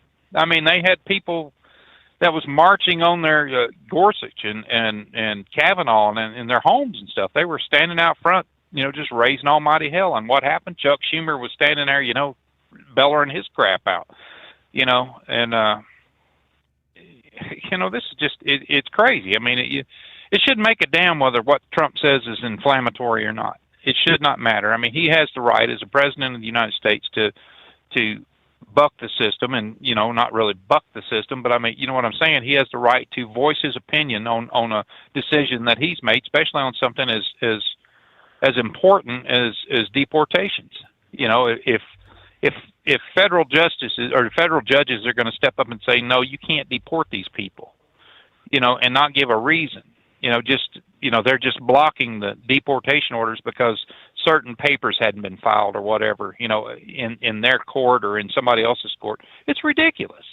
Then what powers does the Secretary of State have, or the Justice Department, if they can't carry out the orders of the President of the United States? It's I don't know, man. It's getting this is going to turn into I think it's going to wind up in the Supreme Court, and like I said, you got Roberts right here. He's part of that opinion. Now, whether or not he wrote that judicial opinion or that conference opinion, I guess you could say, I don't know if he did or not. They haven't really said on who wrote it, but I just look at it like it's a slap to the president's Article 2 powers, and it's pretty much anybody in Congress or in the Senate that steps up and has a verbal disagreement with a court over something as ridiculous as a deportation order or what they're doing in Minneapolis or anywhere else, then they have the right to stand up and politically argue with them about it. Not just this is our decision, boom, we're shutting up about it. They can actually get into a political discussion about it and on why they did it. Are they trying to legislate from the bench? I mean, it just seems like it is. What the hell we got a Congress and people like that for? Why don't we just get some podink judge to start making decisions on, and writing laws here in the country and stuff? I mean, they already have, so much political power anyway, or judicial power where they think they can do it, but I don't know. It's like I said, this is getting a little bit on the nutty side, and the more I read about that, I was like, damn, this is just. And they had several follow-ups, in other venues, not just on the Fox report and things like that. There was a lot of other people that looked at it and said, this is not right. I mean, it's just not right. Judges should, you ought to be able to challenge a judge when you feel that their decision is politically motivated and has nothing to do with the rule of law. But it's looking more and more like, that, they're stepping in on their politics and saying the hell with the rule of law. Every day, every single day. Yep.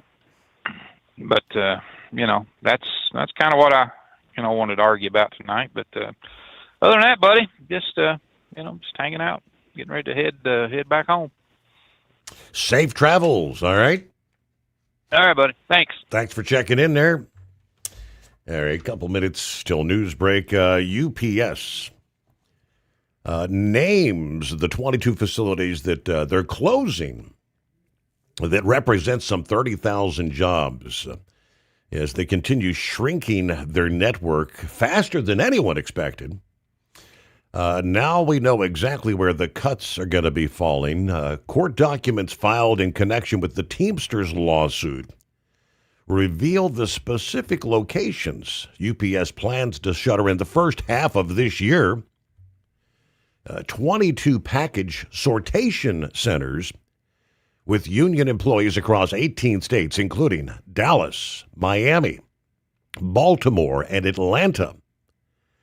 Chief Financial Officer Brian Dykes confirmed on the January earnings call that a couple dozen facilities would close and 30,000 jobs eliminated. These aren't satellite offices. They're major nodes in the UPS package network, and their closure is going to reshape parcel routing across the country, they tell us. All part of their restructuring plan, internally called Network of the Future. But the numbers tell the story of just how aggressive this is going to be. Last year alone, UPS eliminated 48,000 operational jobs, including 15,000 seasonal positions. Shuttered some 93 leased and owned distribution centers. The rest of the story coming up. First, a news break brought to you by Industrial Injection, fuel injectors, fuel pumps, turbochargers, and complete diesel engine kits for the heavy-duty world. Learn more at industrialinjection.com. USA Radio News, I'm Anthony Lucero. Investigators say DNA pulled from a glove found about 2 miles from Nancy Guthrie's Tucson area home did not match any profiles in the FBI's CODIS national database and also didn't match DNA recovered at her residence. Authorities continue forensic work, including genealogical analysis, as the search enters its third week. Vice President J.D. Vance says he's not considering a 2028 presidential run. When asked about President Trump's recent praise of him and Secretary of State Marco Rubio at the Munich Security Conference, Vance says he and Rubio are friends and wants to focus on his first year as VP rather than speculate about the future right now. Wall Street closed higher. At the closing bell, the Dow Jones Industrial Average gained 32 points, the S&P 500 added 7 points, and the Nasdaq rising 31 points. I'm Jonathan O'Halloran. From America's News Network, USA Radio News. Business owners, are you paying high phone bills for old school systems and lousy service? StrongTel cuts your phone bills in half and turns every phone you own into a feature-rich business system. Sean Roddy, CEO of Hennings Brothers Drilling, had this to say. We've been a StrongTel customer for over 10 years. It's great. It even includes an intercom with video to our equipment yard. I can watch live from anywhere with my smartphone. I'd recommend StrongTel to anyone. Never miss a customer call again with your StrongTel business system. StrongTel is a proud iTex partner and always welcomes your iTex dollars. You'll get award-winning StrongTel service, a business-class phone system, and cut your phone bill in half. Visit strongtel.com. That's StrongTel, StrongTel.com.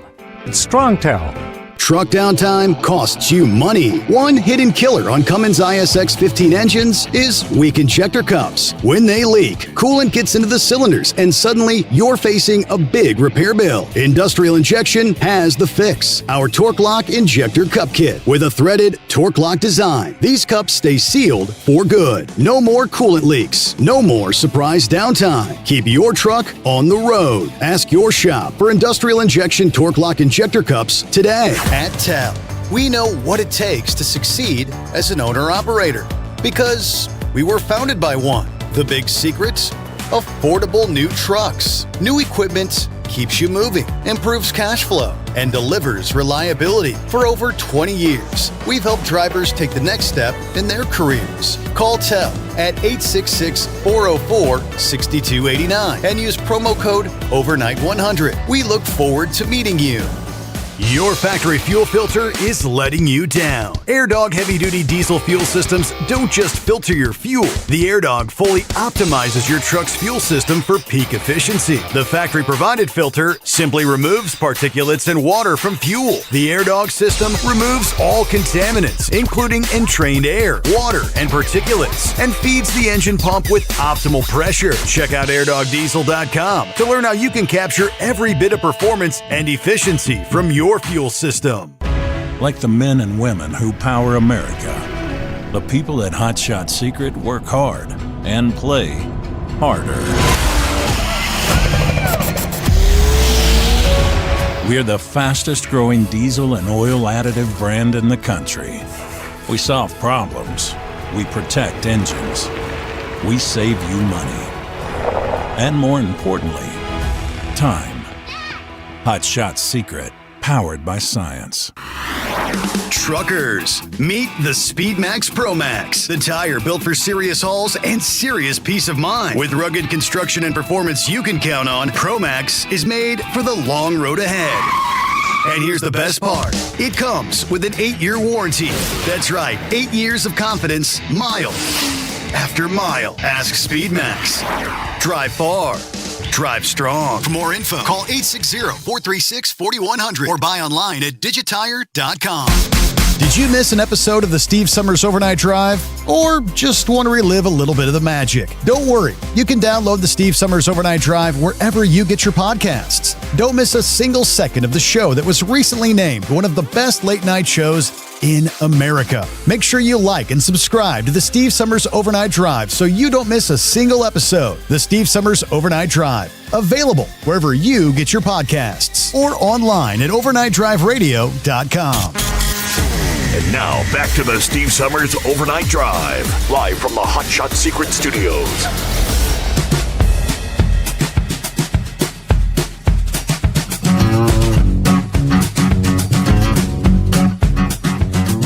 All right, coming up more on our train of storms impacting California. First, let me finish up with UPS. With the official word of which facilities are going to be impacted here in the first half of the year. Freight Waves kind of breaks down what's driving this is not a temporary volume dip. It is a structural shift in their business model. The company's on track to cut in half their Amazon volume by June because those deliveries aren't generating acceptable margins, they say. Amazon has been UPS's largest customer for years now. But the economics of delivering low-margin packages to residential doorsteps never really worked for UPS the way it works for Amazon's own logistics arm. So cutting that volume means cutting the infrastructure that supported it. For the broader freight market, this matters in a couple of ways. First, the parcel capacity that UPS is removing, it doesn't just disappear. The demand it served still exists. Regional parcel carriers like the Postal Service and last-mile startups will absorb some of it, but the framework, the fragmentation creates service gaps that shippers are going to have to plan for, particularly in the 18 states with named closures. Secondly, the labor market impact of 30,000 job cuts in the first half of this year will be significant for warehouse and logistics labor availability in those particular metro areas. So the end of the line, UPS is betting that a smaller, more automated, higher margin network beats the volume at all cost approach that has defined their last decade. Now, the Teamsters lawsuit challenging these closures is still active. Any sort of an injunction could delay the timeline, but the strategic direction is clear. If you are a shipper relying on UPS sort centers in the 18 states, you're going to have to check your service commitments now. And if you're a regional carrier or last mile provider near those closures, there's volume that's about to come loose there. Be prepared for either side. Let's head on down to, I believe, Jim. Is this Jim in Alabama? Yes, sir. AKA Lazy J. I'm out here in Kansas, headed back to Florence, Alabama. There was something Grunt brought up about these company closing one door and opening another under another name. Mm-hmm. Back last year, you remember when Montgomery Truck Lines went out of business out of Birmingham, Okay, yes. Alabama? Mm-hmm. Well, come March, Montgomery's starting another trucking company under another name. And he's already hired 70 drivers lined up to go to work for him. So I don't know what the whole deal was about that, why they closed it last year, and he's going to open another company under another name. Okay. Which I don't understand. I'd have to go back and kind of look. In most cases, all these shuttered operations had run into financial trouble, and maybe he's able to find new financial commitments or something. Like I said, I have to. Well, he's already got new trucks ordered and already got new flatbeds ordered, Mm-hmm. and they're supposed to be coming in March. He's supposed to start another company up down in Birmingham. Also, today's February the 18th. You remember what happened on February the 18th, 2001? February 18, 2001. Refresh my memory. 25 years ago, Dale Earnhardt got killed. Yeah, this is your 25 years. Yep. Because the only reason I remember that day is because 5 days later I lost my dad. It's been 25 years. Wow. Yeah, they kind of remembered Dale there at the 500 over the past weekend, but you are correct. Well, yeah, that's all I had to say. I just want to let you know about that Montgomery Truck Lines just going under another name. Yeah, I did a quick search on that here, Jim. Thanks for the heads up. And so I mean, if you go to the originally, it lists Montgomery Transportation as permanently closed, right? Transport Topics here a couple days ago said just over 5 months after Montgomery Transportation closed its doors due to the ongoing freight recession, the company founder, Rollins Montgomery, is set to return to the flatbed freight segment with a new venture. Longtime CEO of Montgomery Transportation, who sold a majority stake in the carrier and then ceased operational control to One Equity Partners, plans to launch second mile transport by the end of March, according to an interview with Transport Topics. Birmingham, Alabama headquartered Second Mile will begin with 145 power units.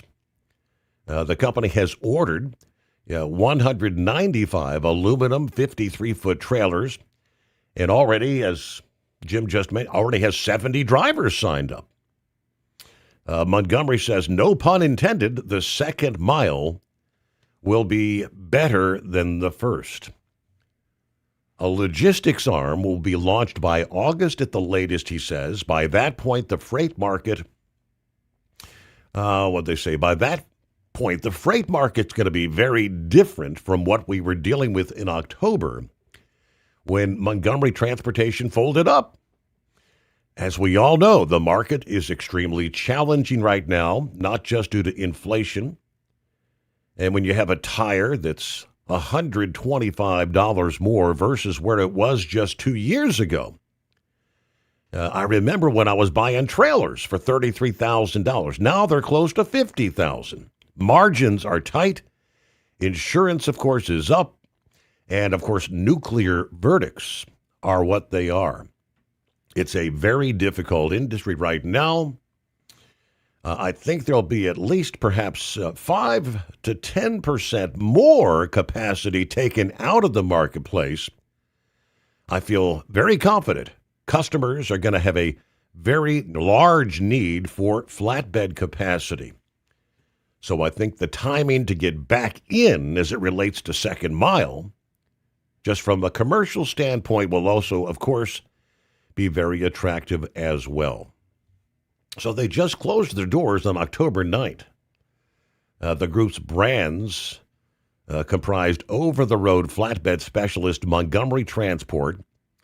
Then you had MT Dedicated, the heavy haul specialist RM Logistics, and the third-party logistics group Montgomery Logistics, plus a unit working with owner-operators known as MT Select. At the time of the closure, the FMCSA showed Montgomery Transport operated 449 tractors, 458 drivers. RM Logistics, 17 each, tractors and drivers. MT Select, 171 tractors, 171 drivers. One Equity Partners bought Montgomery Transportation February of 22. The private equity firm decided to exit trucking in June. They were in talks with P&S Transportation, but the deal collapsed. A source close to the situation told Transport Topics back in October One Equity Partners was selling because of the weak freight rates, an aging fleet, and high maintenance cost. At that time, Rollins Montgomery publicly refuted allegations that he was to blame for the failed P&S deal. He said that was simply not true. I would never take steps that would intentionally harm the company that I built and fought for so many years. But he launched RM Logistics in July of 2011, then launching Montgomery Transport, had 25 trucks at the time, added another 50 shortly thereafter. Various segments within Montgomery Transportation ran 800 power units at the time that the founders stepped aside from the day-to-day control. So that's the rest of the story. And that'll be firing up here in fairly short. But that's a very short turnaround time, though, 5 months. I don't know. We shall see. Let's see what Eagle has happening here on a Hump Day Wednesday. Good morning, Eagle. Okay. Yeah. Okay. Yeah. How you doing? I finally got out of Florida, but I don't know. I might be getting. I don't know. I met a guy at the track when I was there on Sunday. He had some tickets to the Atlanta race.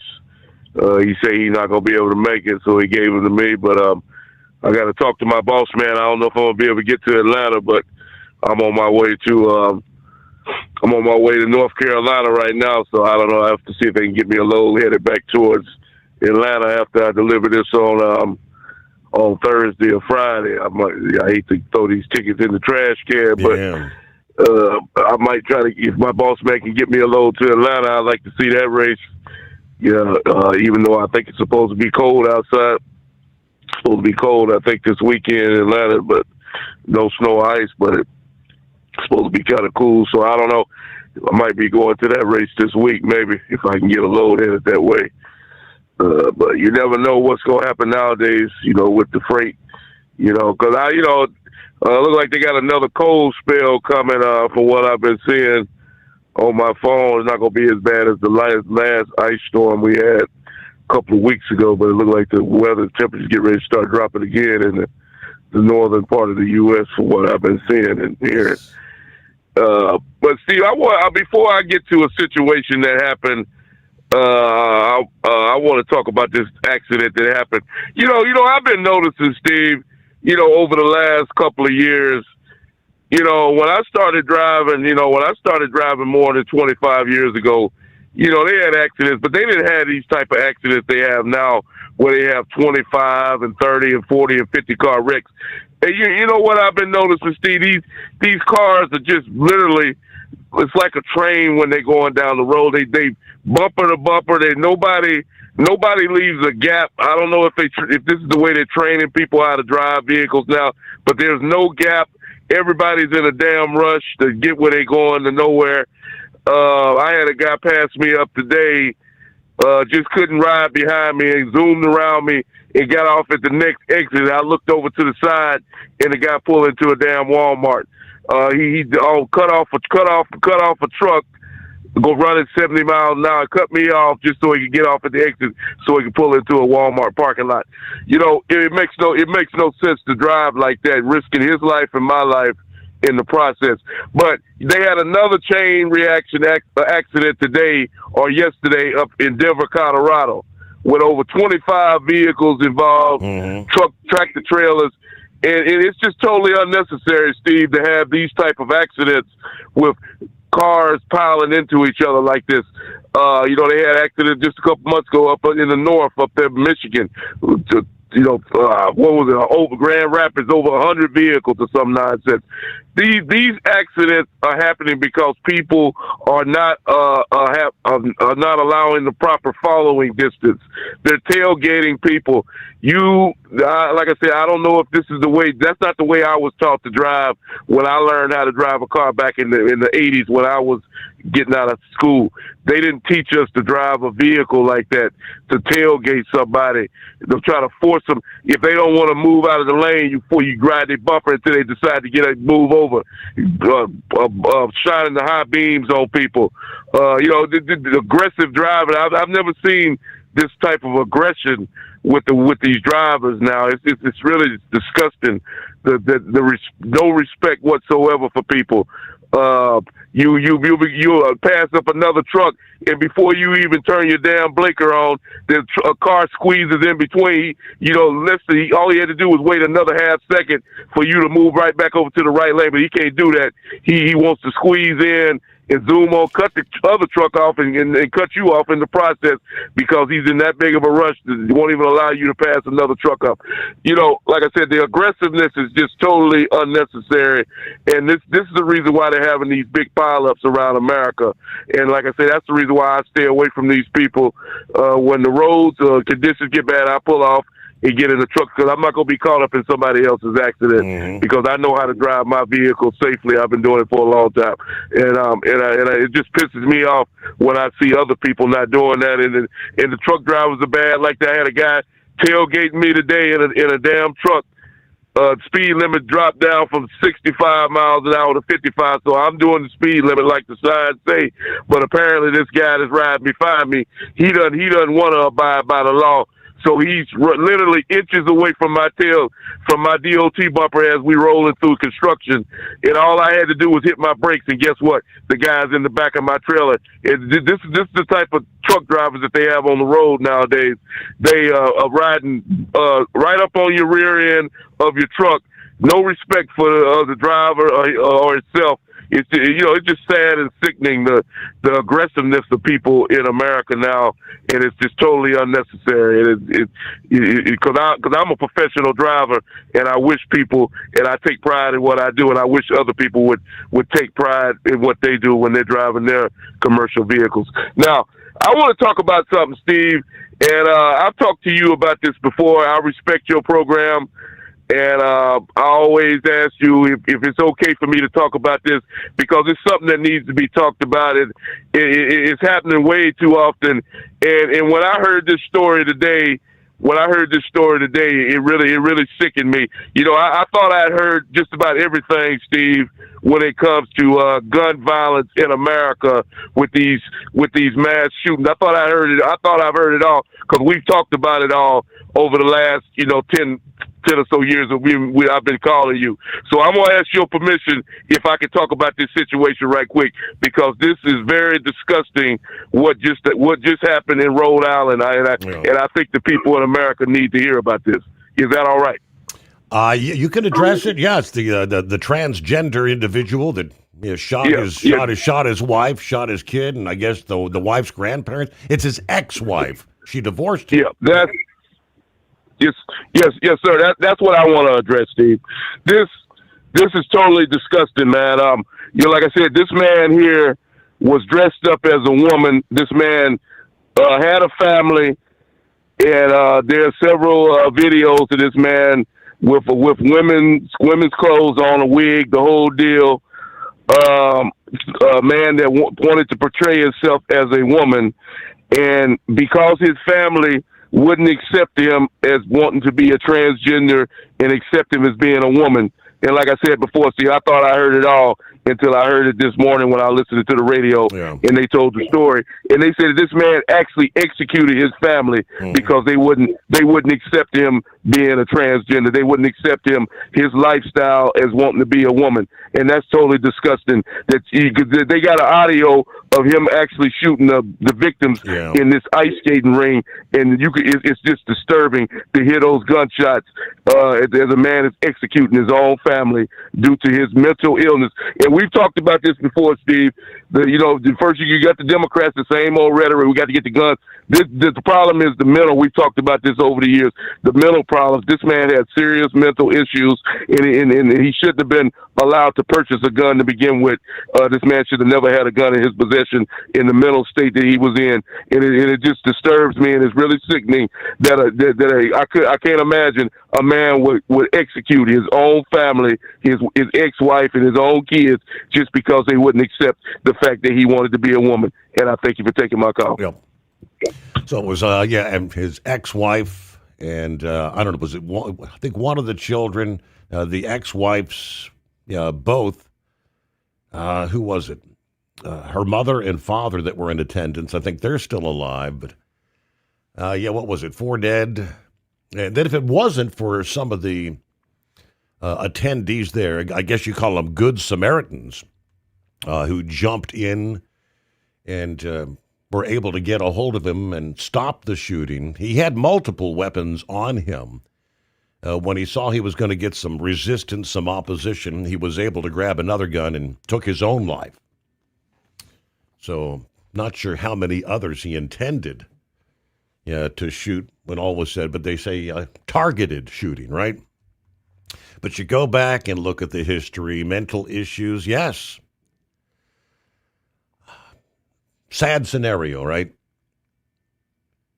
All right, news break just around the corner. Hell, let's get the latest. California is the round of storms. Widespread rounds of mountain snow continue between now and even Thursday night. Additional pass closures will be unfolding as yet more storms roll in off the Pacific. They're going to focus on the mountains of Northern California, expanding over Oregon and Washington through nearly the end of the month here. This long train of storms stretches across much of the North Pacific. When this pattern finally wraps up late next week, parts of the Sierra Nevada, they tell us, will end up with 12 to 16 feet of snow. For a time on Monday, I-80 over Donner was closed. As of Monday night, it had reopened with strict chain restrictions. It is again shut now. Additional closures continuing through Thursday. They're actually turning trucks around now. We shared that earlier from Santa Claus.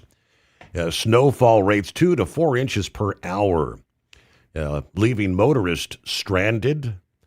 As of around daybreak Tuesday, there's been just under 3 feet of snow over Donner from this storm alone.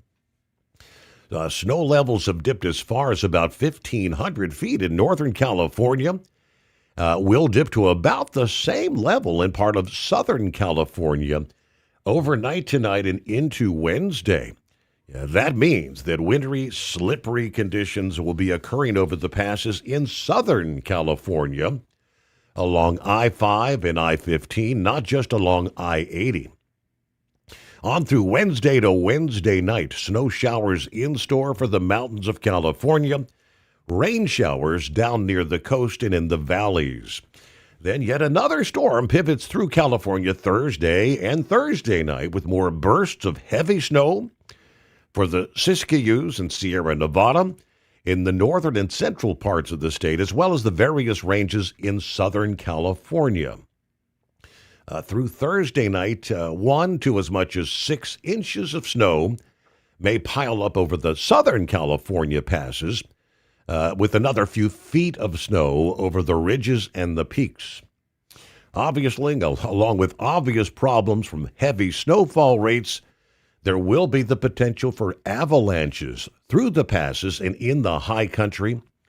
When snow rapidly accumulates on steep terrain, it becomes very unstable, can give way with no warning at all.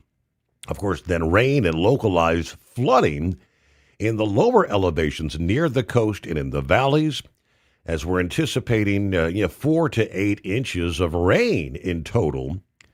Some could approach 9 inches. Both Los Angeles and San Francisco can expect a multiple-day storm total of 2 to 4 inches of rainfall there. Already, we've seen some flooding and more in the offing in the coming days. News on the Steve Summers Overnight Drive brought to you by Industrial Injection. Since 1985, diesel owners have counted on us for fuel injection, turbochargers, and engine solutions, from light-duty pickups to that heavy-duty equipment. Learn more at industrialinjections.com. Truck downtime costs you money. One hidden killer on Cummins ISX 15 engines is weak injector cups. When they leak, coolant gets into the cylinders, and suddenly you're facing a big repair bill. Industrial Injection has the fix. Our Torque Lock Injector Cup Kit with a threaded Torque Lock design. These cups stay sealed for good. No more coolant leaks. No more surprise downtime. Keep your truck on the road. Ask your shop for Industrial Injection Torque Lock Injector Cups today. Have you been searching far and wide, looking to advertise your business on a brand that will help you reach the very clients you want to walk through your front door? Well, they've done studies that 100% of the time, it works every time. We're talking about the Steve Summers Overnight Drive. Let us go to work for your business. The Steve Summers Overnight Drive currently broadcasts in radio markets all over the United States and was recently named one of the top 50 best late-night shows and podcasts in America. Advertising on the Steve Summers Overnight Drive will maximize your ability to reach clients both on the air and through podcasting. Consider it the best of both worlds. Don't miss this chance to put your business on the Steve Summers Overnight Drive and expand your reach immediately. Before we go, I've got one question to ask you. Are you ready to get started?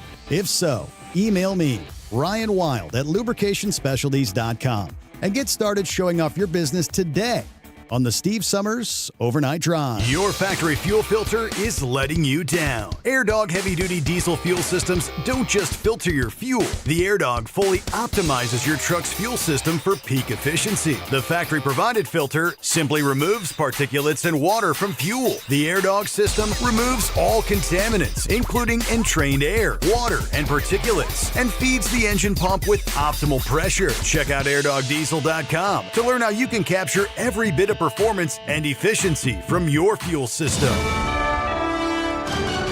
USA Radio News, I'm Anthony Lucero. Investigators say DNA pulled from a glove found about 2 miles from Nancy Guthrie's Tucson area home did not match any profiles in the FBI's CODIS national database and also didn't match DNA recovered at her residence. Authorities continue forensic work,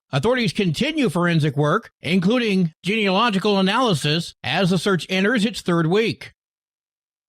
Police say 56-year-old Robert Dorgan, who also identified as Roberto Esposito, killed his ex-wife and 23-year-old son before taking his own life at a Pawtucket ice rink during a high school hockey tournament. That was in Rhode Island. Pawtucket Police Chief Tina Concalves. It appeared that the suspect was in female clothes yesterday, but again, that's nothing that had swayed the investigation one way or another. We're just trying to kind of factually put the pieces together. 3 others, including the victim's parents and a family friend, were critically injured. Team USA claimed silver in men's speed skating, falling to Italy in the finals. U.S. men's speed skater Emery Lehman says this has been an exhausting experience. We're not for it. It takes a emotional toll as much as it does a physical toll on us. 4-time Olympian Lehman and Casey Dawson earned their second Olympic medals after bronze in 2022. The U.S. women finished off the podium, losing to Japan. Civil rights leader and former presidential candidate, the Reverend Jesse Jackson, has died. His family announced the death overnight, saying Jesse Jackson passed away peacefully, surrounded by loved ones. In a statement, they remembered Jackson as an icon whose, quote, unwavering belief in justice, equality, and love uplifted millions. It goes on to say, we ask you to honor his memory by continuing the fight for the values he lived by. An ordained Baptist minister who marched with Dr. Martin Luther King, Jesse Jackson died at age 84 after a long illness. I'm Rory O'Neill. From America's News Network, USA Radio News. Business owners, are you paying high phone bills for old school systems and lousy service? StrongTel cuts your phone bills in half and turns every phone you own into a feature-rich business system. Sean Roddy, CEO of Hennings Brothers Drilling, had this to say. We've been a StrongTel customer for over 10 years. It's great. It even includes an intercom with video to our equipment yard. I can watch live from anywhere with my smartphone. I'd recommend StrongTel to anyone. Never miss a customer call again with your StrongTel business system.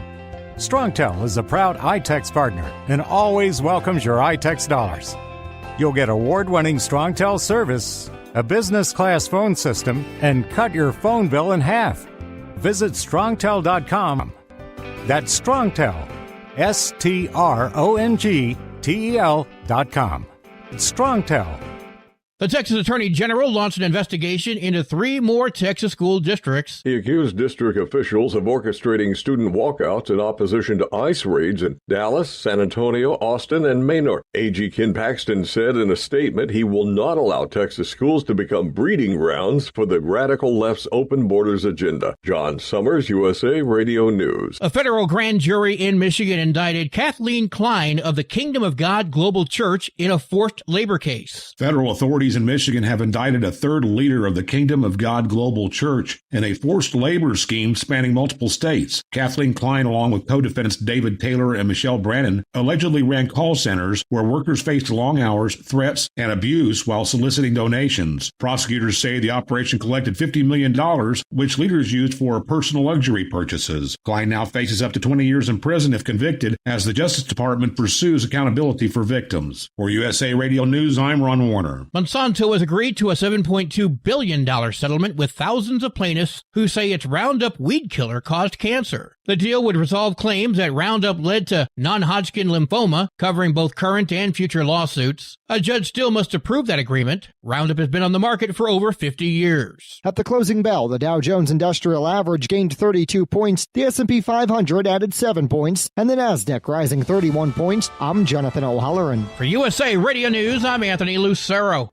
iLocal.net is offering a free website analysis to improve the online presence of your business. Business owners across the U.S. turn to iLocal.net to improve their search engine rankings. Search engines are constantly changing their algorithms. You need the professionals who know how to use those changes to benefit your business. Don't hope for new customers. Get found and be chosen. Visit iLocal.net/go for your free website analysis. iLocal.net/go.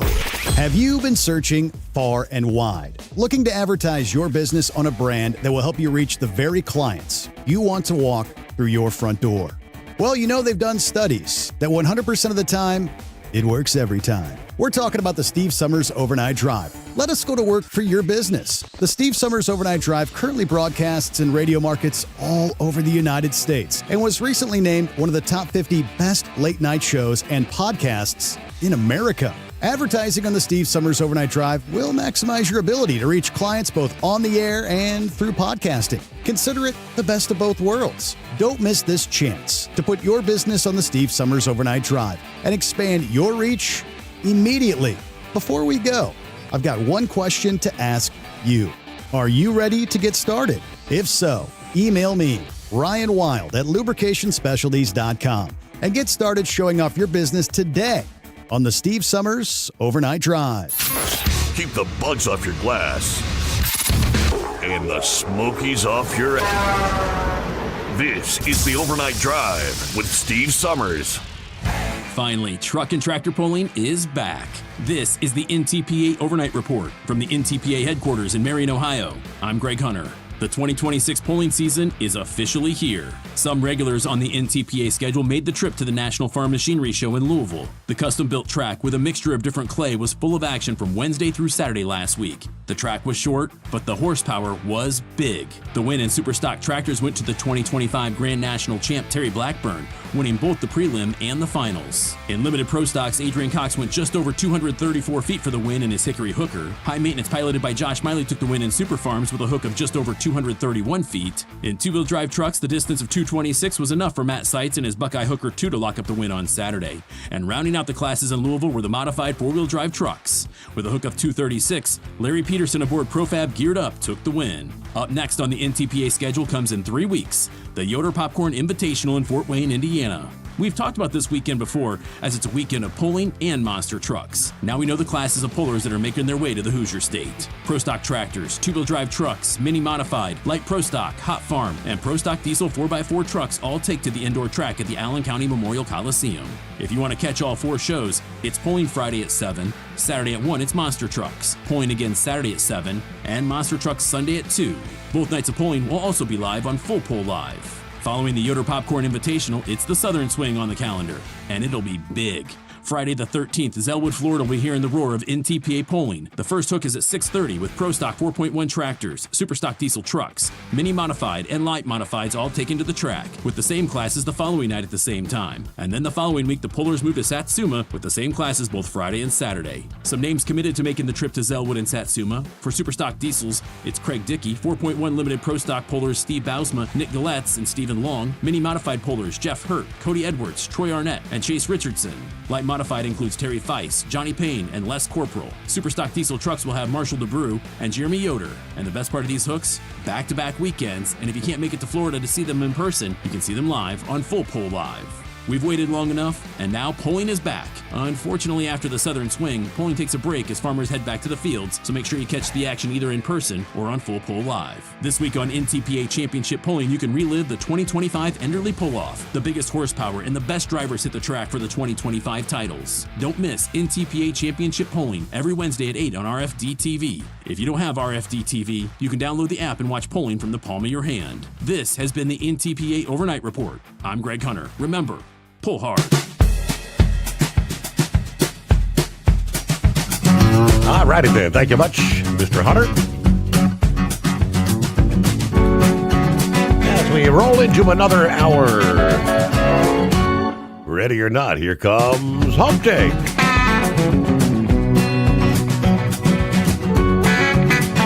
Hello to Gary, Southwest Ohio, 52 degrees. I'll take it. Who else on board? Iron Duck checking in. Morning all, checking in from Coachella, California. We're 3 hours from delivery. Currently 60 degrees. Keep the rubber side down, folks. That's always a good idea. Hello, Crazy Ray, West Michigan checking in. All right, down the line we roll. Drummer Girl, 37 degrees, foggy tonight in Northeast Philly. For the second time this week, I've had to detour because of an accident on Route 132. That's one of the 2-lane roads. Hopefully it'll be cleared up by the time I'm going back to Bethlehem. They're in Pennsylvania. Gotcha. Eskimo Mom, howdy, Overnight Drive Nation. Happy Hump Day, Wednesday, whatever day. Sorry I'm late to the show, but I was catching up with an old friend. So today is Ash Wednesday, the start of Lent. 30 days till spring. 46 days till Resurrection Sunday. All right, rolling back from a drop and hook at my store. Hopefully, call that a day soon after you go off the air. Yeah, only to be back in at 6 p.m. and we'll do it all over again. All right, cloudy, winds beginning to pick up. We're at a balmy 57 degrees on I-64 in Indiana. All right, safe travels out there. Thanks for checking in. Meanwhile, get back to the calls at 844-844-3388. Head on down to Florida. What's going on, Philip? Oh, just down here driving on Interstate 4. I'm in the middle of Orlando. How you doing tonight? Doing all right. Hey, I'm looking forward to 66 degrees today. Florida-like weather here. Hey, I'm at that right now, buddy. So come on down. We'll enjoy everything here. Hey, about these accidents, what Eagle was talking about earlier, I do agree with Eagle that people are getting more aggressive in their driving. There's a lot more distracted driving at higher speed now. We've got a lot more going on now, and we're in a hurry to get nowhere, as the old saying goes. Mm-hmm. And I would be interested in seeing the dash cams from that the Colorado accident that just happened yesterday, and see how quickly the weather went downhill. Because as well as I do, Steve, when people get disorientated, they go nuts. And when that disorientation happens, when you can't make a decision and you can't see around you, your instinct tells you to stop. And it tells you to stop wherever you're at, to reset. And people just don't know how to stop or get pulled over with, traveling at the speeds or the high rate of speeds we have now. The vehicles have changed so much and evolved. And I don't care what anybody says. You can have all this anti-collision avoidance systems and all this in a vehicle, and you can still have a wreck. You know what I mean? I mean, you can still have a wreck if you're not doing the things the right way. And rate of closure is one of those things that, as a driver, I don't care if you're driving a truck or driving a car or whatever, your rate of closure, you've got to pay attention to it at all times. What do you think, Steve? Absolutely. And yet I think the distracted driving thing is the biggest concern. So many people now have the lane. Dave, you there? Your vehicle will automatically keep you centered in a lane, so they feel like they can take their eyes off the road. It just takes a matter of seconds. If somebody's slowing down in front of you, boom, you're on them. Dave, are you there? Well, I'm here. Are you there? I don't think Philip can hear us anymore. Well, maybe try us back, Philip. I don't see anything discombobulated on this end. So meanwhile, it's 844-844-3388. Let's jump to a couple of industry headlines. We see new legislation in the works by Representative Kevin Kiley, actually a Republican out of California, that would impose a federal ceiling on state-level fuel taxes in a move that could dismantle one of trucking's biggest operating expenses under Kiley's Gas Tax Reduction Act, as he's calling it.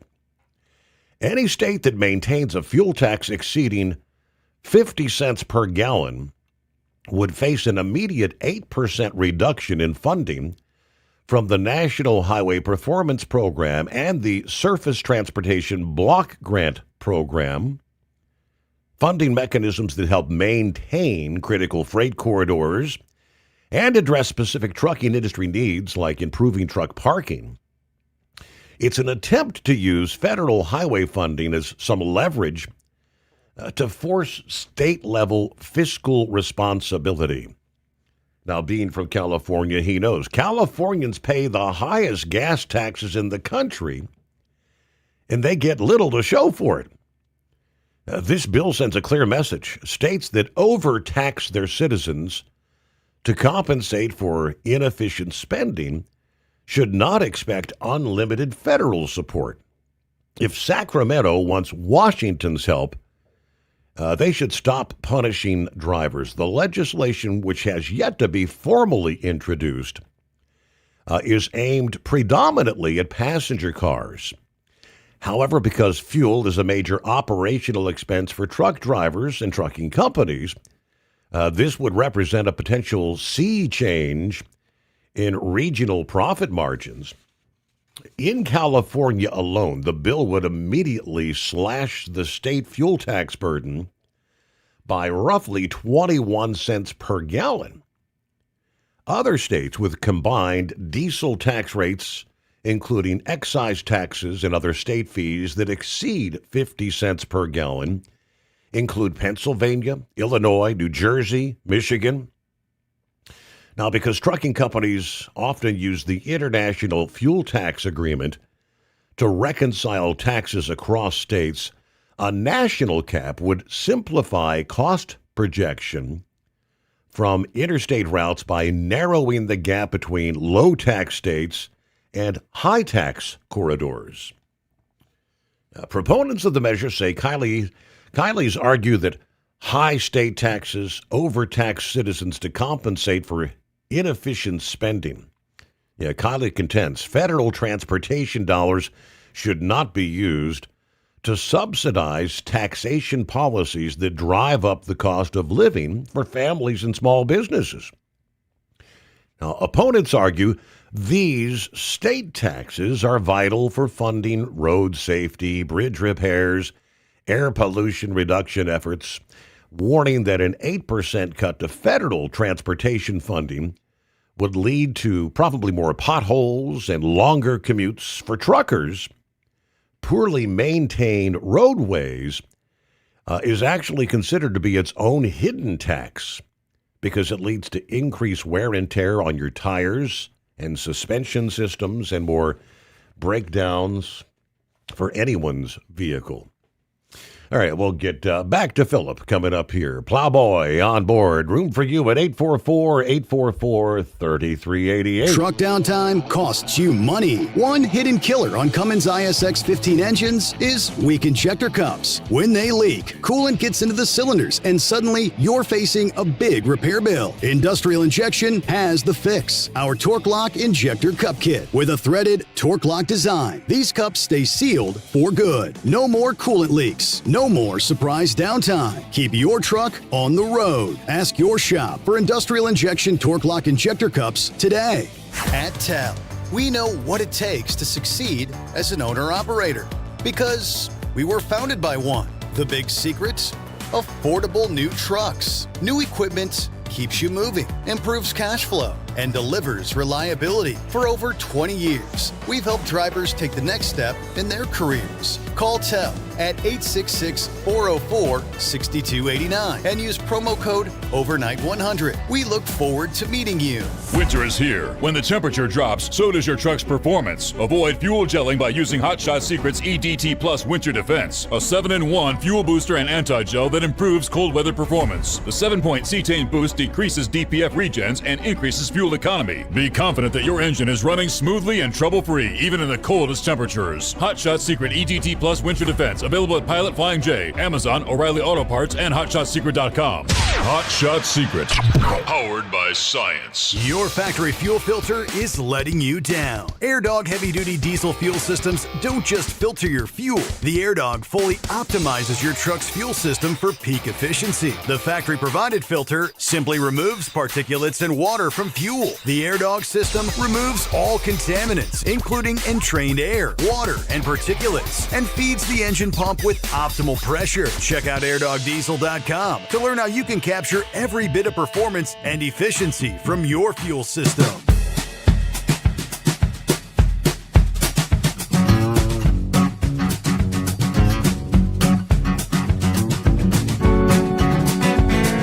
All right, see if we got her back here. Take two, Philip. Are you with me?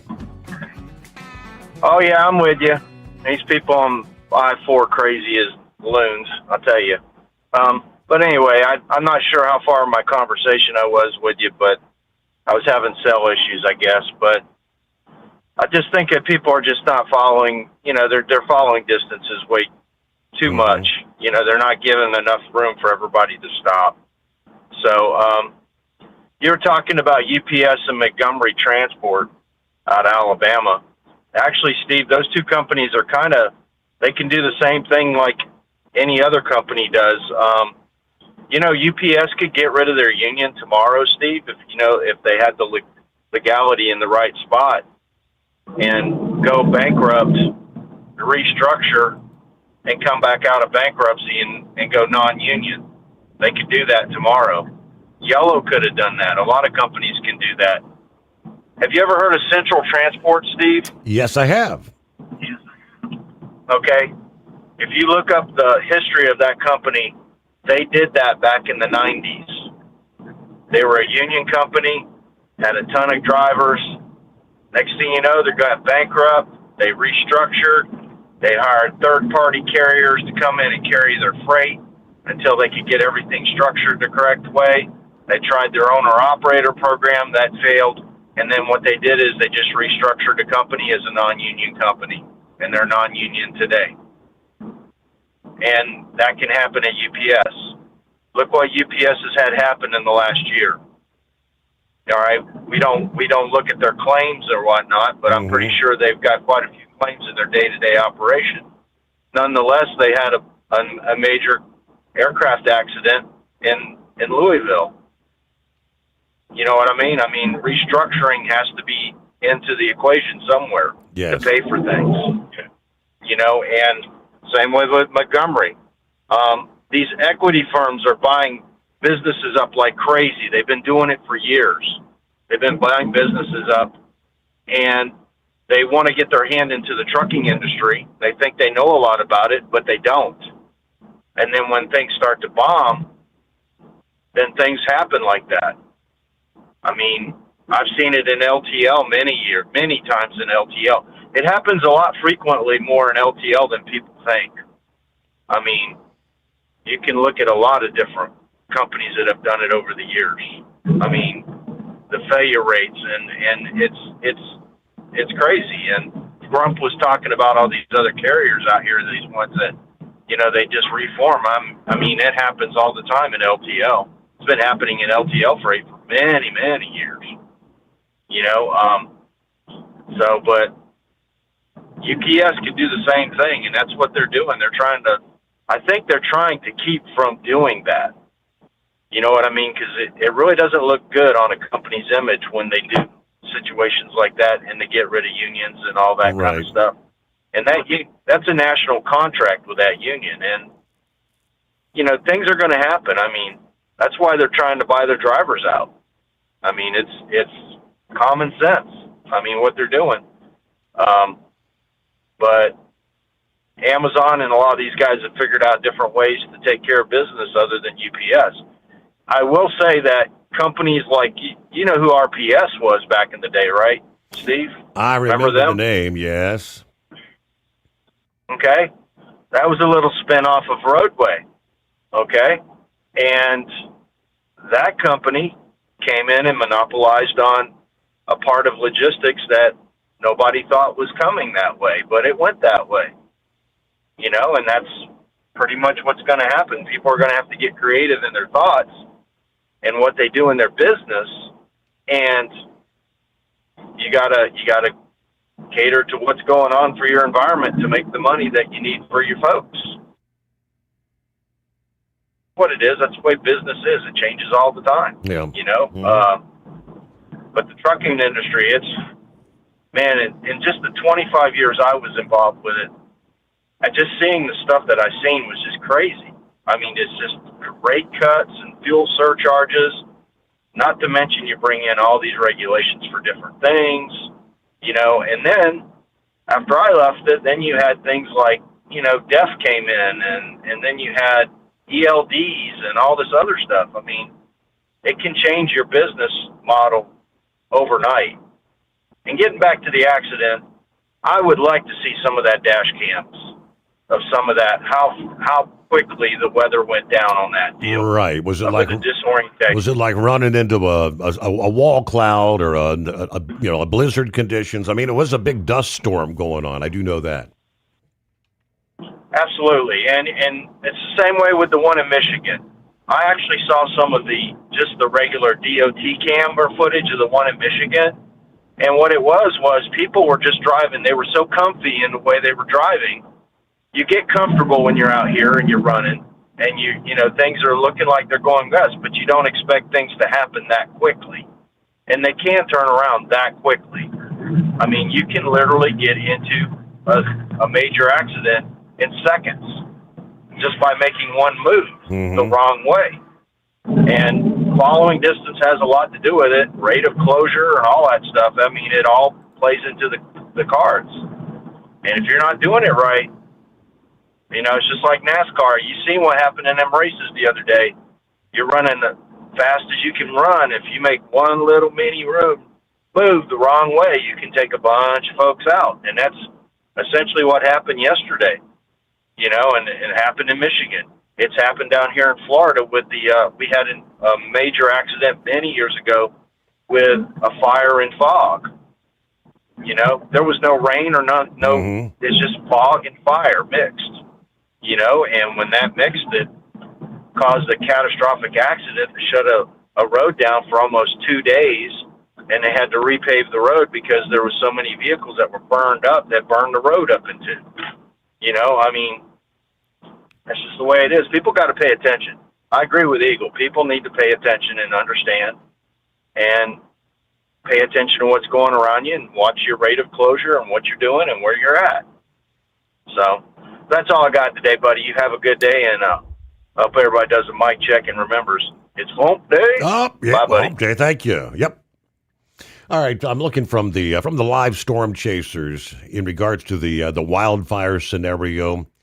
Although today, Wednesday, is not expected to be as extreme as we saw Tuesday, wind-wise. A critical wildfire threat will persist in many of the same areas dealing with active fires tonight. An outbreak of new wildfires is possible if power lines spark, trailer chains drag, or careless human activity ignores the dangerous conditions, a.k.a. simply a cigarette butt out the window. Fire-friendly conditions will also extend into portions of Iowa and Illinois, where dry air and breezy conditions will be in place today. The winds gust closer to 40 miles per hour versus the 50 and 60 we saw on Tuesday, but still strong enough to allow fires to spread rapidly. And that's, again, much of the Texas-Oklahoma panhandle on over into the heart of Oklahoma, much of Kansas for the day ahead. News update brought to you by Industrial Injection.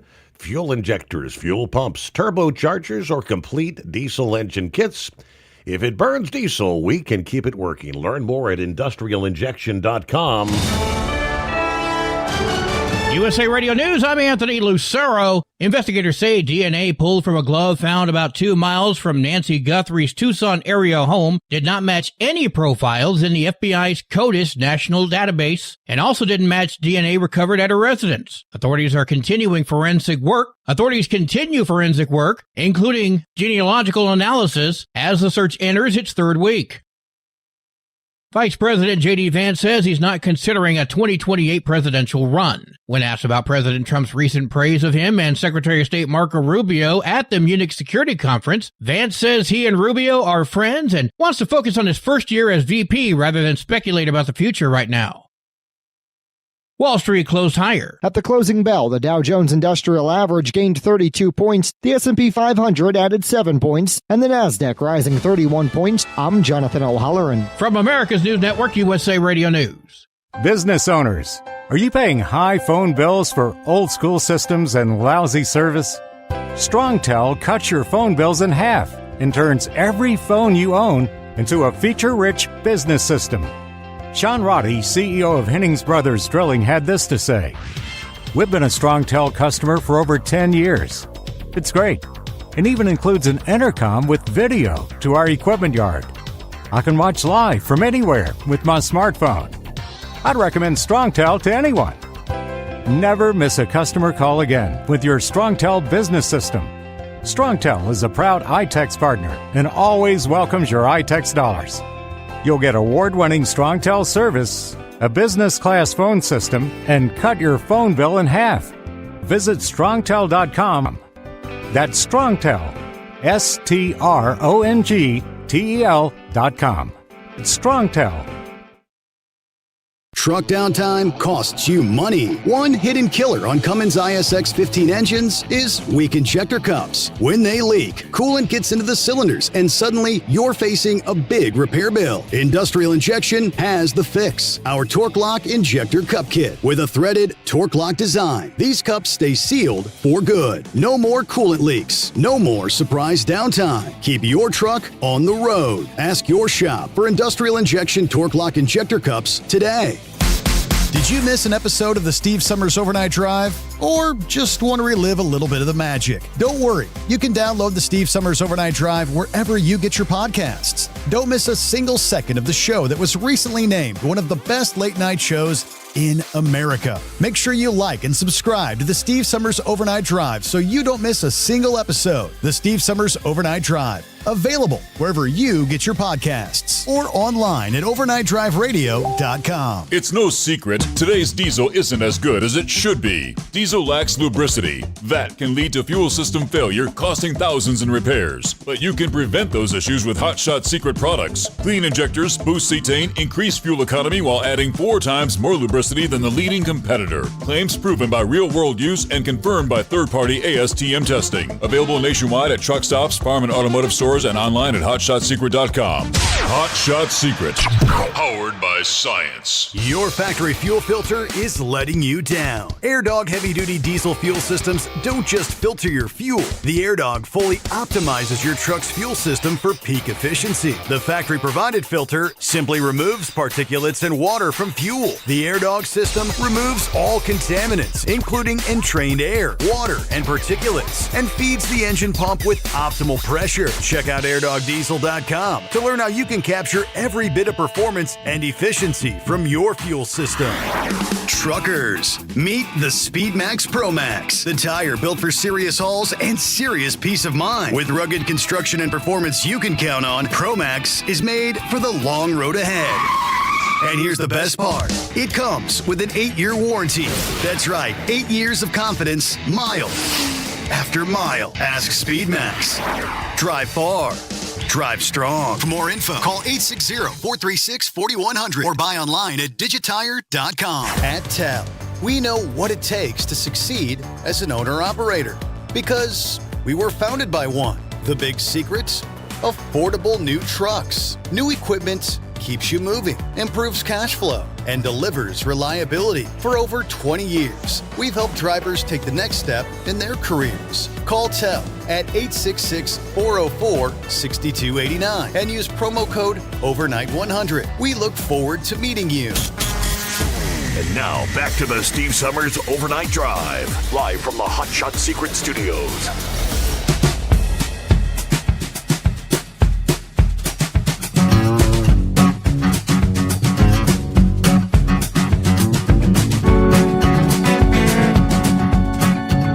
We roll on as we get a brand new day underway. Midweek coming our way. Hump day. And hello to Billy. Morning, Steve. The Overnight Drive, folks. There you go. Happy hump day. Crazy Ray. Yeah, we were talking about the fuel prices, and much of it is taxes in California. Yeah, California average gas prices right now, $4.58 to $4.79. I can't imagine living in California. Yeah, there are some areas in the country that have actually dropped under $2 a gallon for a period of time. All right, I know this is one of your favorite topics there, Plowboy. I think you brought it up last evening. Self-driving cars being marketed as safer than human drivers. But new data suggests that may not always be the case. Citing data from the National Highway Traffic Safety Administration, Electrek reports that Tesla has disclosed 5 new crashes involving their robo-taxi fleet in Austin. Yeah, the new data raises concerns about just how safe Tesla's systems really are compared to the average driver. Yeah, Tesla reported the crashes last month, covering incidents from December and January. All 5 involved Tesla Model Y vehicles operating in Austin with the autonomous driving systems engaged. Incidents included a collision with a fixed object at 17 miles per hour, a crash with a bus while the Tesla vehicle was stopped, a crash with a truck, and 2 cases where Tesla vehicles backed into fixed objects at low speeds. Electrek reports Tesla has now submitted data for 14 total crashes since the robo-taxi service began operating in Austin last June. Now, based on their fourth quarter earnings report, which showed the fleet reached roughly 700,000 cumulative paid miles through November, the outlet estimates the fleet likely surpassed 800,000 miles by mid-January. With 14 crashes in that time period, that comes out to roughly 1 crash every 57,000 miles. Now, even by Tesla's own metrics, that's not great. Tesla's vehicle safety report claims the average human driver experiences a minor crash every 229,000 miles and a major collision every 699,000 miles. By that comparison, their robo-taxi fleet appears to be crashing at a rate roughly 4 times higher than the average driver. Tesla also appears a bit less transparent than their competitors when it comes to crash reporting. Unlike Waymo and Zoox, Tesla has redacted the incident narratives for each crash in the National Highway Traffic Safety Administration database, citing confidential business information. Also, Electrek reports Tesla updated a crash report from July that was originally filed as property damage only and now lists the incident as minor with hospitalization, indicating someone later required hospital treatment. Now, the EV giant's not the only company facing scrutiny over their self-driving systems. National Highway Traffic Safety Administration recently opened a probe into a January incident where a Waymo robo-taxi struck a child near a Santa Monica elementary school during drop-off hours. In announcing the investigation, the Highway Traffic Safety Administration Office of Defects said they were examining whether Waymo exercised appropriate caution given the vehicle's proximity to a school and the presence of young pedestrians. Of course, last month the agency also launched a separate probe after reports that Waymo vehicles failed to stop for school buses. All right. Well, there he is. Morning, Plowboy. Thanks for reading that. You just made my blood pressure go up 500 over 200.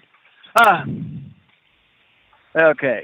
We went to the hospital afterwards. We knocked down a child, blah, blah, blah. Okay. If that would be a trucking company, that'd be 2 big DOT recordable accidents. Not to say all these other ones in some way, shape, or form could not be a DOT recordable, but they would be on their backsides quicker than anything, Steve. I mean, and you said every 225,000 miles an accident? Did I read that one? Hear you right on that one? Yes, yeah, that's a minor accident. Okay. Yeah, backing into a pole, backing into a fire hydrant, something like that, Okay. Now let's just go with our retiree. Our retiree, Brother Monkey Gouger. 5-point-some-odd million miles. That means that he should have had... Am I reading this right or am I reading this wrong? Should have had a bunch of accidents. He should have had 22 wrecks in that length of time. Fender benders at least. Yeah, and not a damn one. Not a one. And he gets railroaded, hard railroading, every damn time he tried to get his license waiver revamped. For the handicap, yeah. This crap is criminal. But Philip made a comment about the distracted driving and all this out here, and you were talking about the same thing. How come is it I am seeing all these commercials? Is your Subaru allowed to be hands-free, Steve?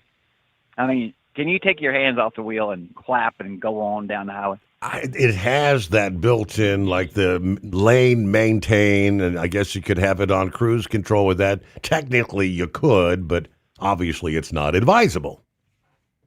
Okay. What I'm trying to get at is we've talked about how you can be going in what happened in your neck of the woods here, what, a couple, 2 or 3 years ago, when y'all had that quick snowstorm, and all of a sudden the roads went from being good to being nothing but a solid sheet of damn ice. If your hands ain't on the wheel, you're going in the ditch. In my opinion, your hands not on the wheel, that ain't nothing but a better convoluted way to say distracted driving, because you are distracted and you're driving and you're not paying attention what the hell you're doing. I might be wrong, ridicule me for what I'm saying, but that's just the way I look at it. But, I don't know. But two quick other things. Were you talking about fire watching, high fire danger this time of the right before the news break? Or is that somewhere else I heard this? What was it? About the high fire danger we're having. Yeah. For again today, for Wednesday and Thursday, big time. Okay. I hate to beat on anybody because I love all my brothers and sisters that call in your radio show. But here's the deal, Steve. I'm sick. I got cussed out by a driver twice. Yeah, I know. Probably should have been more than that, but oh well. What we're carrying on our trucks this time of the year.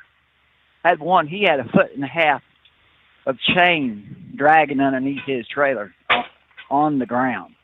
I'm surprised he didn't run over it. Mm-hmm. I said, oh, that ain't nothing but a snow chain. I got to carry well, you got to carry him. You got to carry him properly, or hell, you can burn this country up in no time at all, especially the drivers. I talked about us here in eastern Kansas, western Missouri, all the way out to the Front Range. One little spark, I don't give a damn how cold it is. You could set this whole damn country on fire. Clear up to North Dakotas. That report specifically did bring up a dragging chain can spark a wildfire. Okay, I missed that part, but thank you. Yep, it did. A lot of people see the dragging chain as the dragging chain like between a set of pups or on your RV dragging your boat to the lake. But anyway, a lot of people don't think about chains as equipment. But Steve, I heard something I did not like a bit ago from one of my favorite callers of yours. I do not want to see Trump tone it down. Really, I don't. Because he is the biggest person in the room. Correct me if I'm wrong, Steve. That talks for you and I, Grump, Big Ed, and all the callers, that we either get no acknowledgement or they laugh at us and think we're full of poo-poo. Am I right or am I wrong? Right. And when he goes after somebody, that's what I like. And I see these dumb bastards going over to Munich, but they do not know. I think it was Munich where they were at. Yes. They don't know how to. They're about the senseless damn bunch I've ever seen. And by the way, when in the hell they decided to represent us on the world stage? Just a question. I mean, I hate the representation. I hate what Nuisance did. What, when he went to Brazil here 3 or 4 months ago?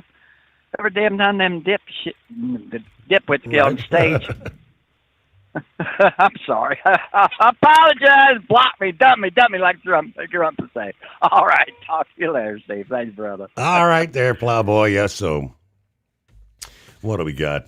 Talked about it. I think, was it last week we were kind of discussing anger from the Super Bowl winner Seahawks quarterback about actually owing the state of California money for winning the big game there in California. More discussion on that. It's been being talked around the sports world and some of the commentators. We know at least one former MVP believes the answer to the question of not allowing California to host another Super Bowl is yes. Yeah, we had already talked about this quarterback, Sam Darnold, losing money since the final game of the season took place at Levi Stadium. He's subject to the high state income tax rate there in California.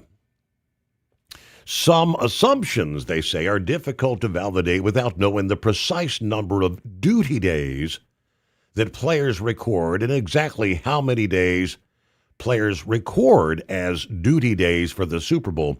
But assuming Darnold has 180 duty days each year, these 8 Super Bowl days would represent 4.44% of his year.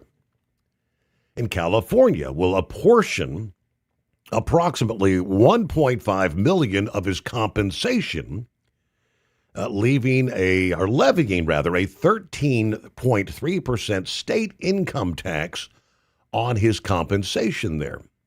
This was broken down by Forbes. The net impact from even the most basic calculations suggest Darnold will be in a worse financial position for playing the Super Bowl than if his team didn't actually even make it. For instance, ignoring any bonuses earned and federal tax deductions, this simplified illustrative model suggests Darnold will owe an incremental $197,000 and some change in California state income taxes, despite only being paid $178,000. Meanwhile, on WFAN this week, former NFL quarterback Boomer Esiason kind of went on a rant about the tax rate in California, stating, quote, if I'm the NFL Players Association, you got to remember it's probably even more than that, because since he's in Seattle, that means he's playing during the season against San Francisco 49ers. Yeah, there's at least one day he's there. He's playing against the LA Rams. That's another day at least he's there. He's probably had at least 9 or 10 duty days, or maybe even more than that, in the state of California. Taking his criticism of California one step further, claiming, yes, the NFL should ban the state from hosting future Super Bowls. If I'm the NFL Players Association, I'm like, hey, we're not playing any more Super Bowls in California. We're not doing it. Yeah, I'm saying we're never going back to California. This is ridiculous. Well, Boomer may not want to hear it, but the final game of the 2026 NFL season already slated to be played in California. Unfortunately for the NFL players, SoFi Stadium in Inglewood will be hosting Super Bowl LXI. That means we're probably going to be hearing similar stories about players losing money to California's high tax rates come next February. Gotta love it. Truck downtime costs you money. One hidden killer on Cummins ISX 15 engines is weak injector cups. When they leak, coolant gets into the cylinders and suddenly you're facing a big repair bill. Industrial Injection has the fix. Our Torque Lock Injector Cup Kit with a threaded Torque Lock design. These cups stay sealed for good. No more coolant leaks. No more surprise downtime. Keep your truck on the road. Ask your shop for Industrial Injection Torque Lock Injector Cups today. Have you been searching far and wide, looking to advertise your business on a brand that will help you reach the very clients you want to walk through your front door? Well, they've done studies that 100% of the time, it works every time. We're talking about the Steve Sommers Overnight Drive. Let us go to work for your business. The Steve Sommers Overnight Drive currently broadcasts in radio markets all over the United States and was recently named one of the top 50 best late night shows and podcasts in America. Advertising on the Steve Sommers Overnight Drive will maximize your ability to reach clients both on the air and through podcasting. Consider it the best of both worlds. Don't miss this chance to put your business on the Steve Sommers Overnight Drive and expand your reach immediately. Before we go, I've got one question to ask you. Are you ready to get started? If so, email me, Ryan Wild at lubricationspecialties.com, and get started showing off your business today on the Steve Summers Overnight Drive. Your factory fuel filter is letting you down. AirDog heavy-duty diesel fuel systems don't just filter your fuel. The AirDog fully optimizes your truck's fuel system for peak efficiency. The factory-provided filter simply removes particulates and water from fuel. The AirDog system removes all contaminants, including entrained air, water, and particulates, and feeds the engine pump with optimal pressure. Check out airdogdiesel.com to learn how you can capture every bit of performance and efficiency from your fuel system.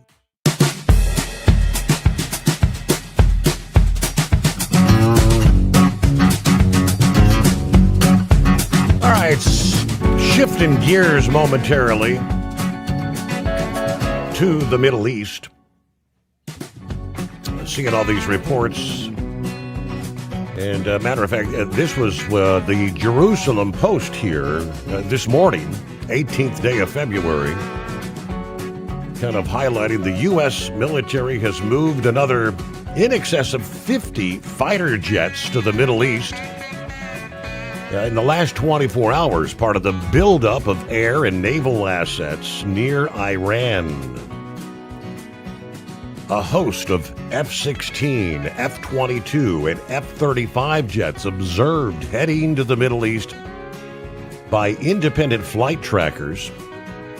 This amid the indirect negotiation with Iranian officials. It focused on the nuclear program there. A U.S. official told the Jerusalem Post progress was made in talks held in Geneva this past day, but stressed many details still need to be discussed. The official said Iran relayed that it would be making detailed proposals, they say, in the next 2 weeks to close the gaps with the U.S. The Iranians said they would come back in the next 2 weeks with those proposals to address some of the gaps in the positions. There were good meetings, but the gaps are still wide, as he put it. There is a lot of work to be done to reach any sort of an agreement. Of course, last week, American media reporting that we're sending the largest aircraft carrier, the Gerald R. Ford, to bolster the forces there ahead of an anticipated possible clash with Iranian forces. The USS Gerald R. Ford and its escort ships had been deployed in the Caribbean. Now, the Abraham Lincoln, as well as other notable air and naval assets, have already been deployed to the area in January. A little more on the discussions this past day. According to Vice President J.D. Vance, responding to what the Iranians had to say, he said Tehran is still not recognizing some of our key, what we call red lines. Lines in the sand. The Oman-mediated talks were aimed at averting the possibility of military intervention to curb Iran's nuclear program, weeks after the cleric-run state killed thousands of people as it crushed the mass demonstrations there. Iran's supreme leader had warned earlier this past day that the country has the ability to sink a U.S. warship recently deployed to the region after President Trump alluded to consequences should the two sides fail to strike a deal. Ultimately, we were able to reach some agreement on a set of guiding principles based on which we're going to move forward and begin working on the text of a potential agreement. That was the word from the foreign minister, the Iranian foreign minister. He added that once both sides had come up with draft texts for an agreement, those would be exchanged and a date for a third round of talks would be set. Now, in Washington, J.D. Vance also appeared to indicate the U.S. prefers diplomacy, but painted a bit more of a mixed picture. In some ways, it went well. They agreed to meet afterwards, but in other ways, it was very clear that the president has set some red lines that the Iranians are not willing to actually acknowledge and work through. We're going to keep working on it, but of course, the president reserves the ability to say when he thinks diplomacy has reached its natural end. I don't think the president's going to be real pleased with the outcome. And is this a sign with, all these additional fighter aircraft being staged in the region? Iran for years has been seeking relief from the sanctions imposed by the U.S., including the ban on other countries buying its oil. Oman's foreign minister said the two sides made some good progress, but cautioned there's much work yet to be done. But as we were just discussing, we now know there are 2 aircraft carriers ordered to the region as we pile the pressure on. The Abraham Lincoln, nearly 80 aircraft alone, positioned about 435 miles from the Iranian coast as of Sunday. Its location puts at least a dozen F-35s and F-18 fighter jets within striking distance. And then, of course, the second carrier that was just dispatched over the weekend. All right, it's 844-844-3388. Tensions. News update brought to you by Industrial Injection. Heavy-duty diesel parts and solutions from injectors and pumps to turbochargers and engines built for the trucks that cannot afford downtime. Learn more at industrialinjection.com. Truck downtime costs you money. One hidden killer on Cummins ISX 15 engines is weak injector cups. When they leak, coolant gets into the cylinders and suddenly you're facing a big repair bill. Industrial Injection has the fix. Our Torque Lock Injector Cup Kit with a threaded Torque Lock design. These cups stay sealed for good. No more coolant leaks. No more surprise downtime. Keep your truck on the road. Ask your shop for Industrial Injection Torque Lock Injector Cups today. At TEL, we know what it takes to succeed as an owner-operator because we were founded by one. The big secret?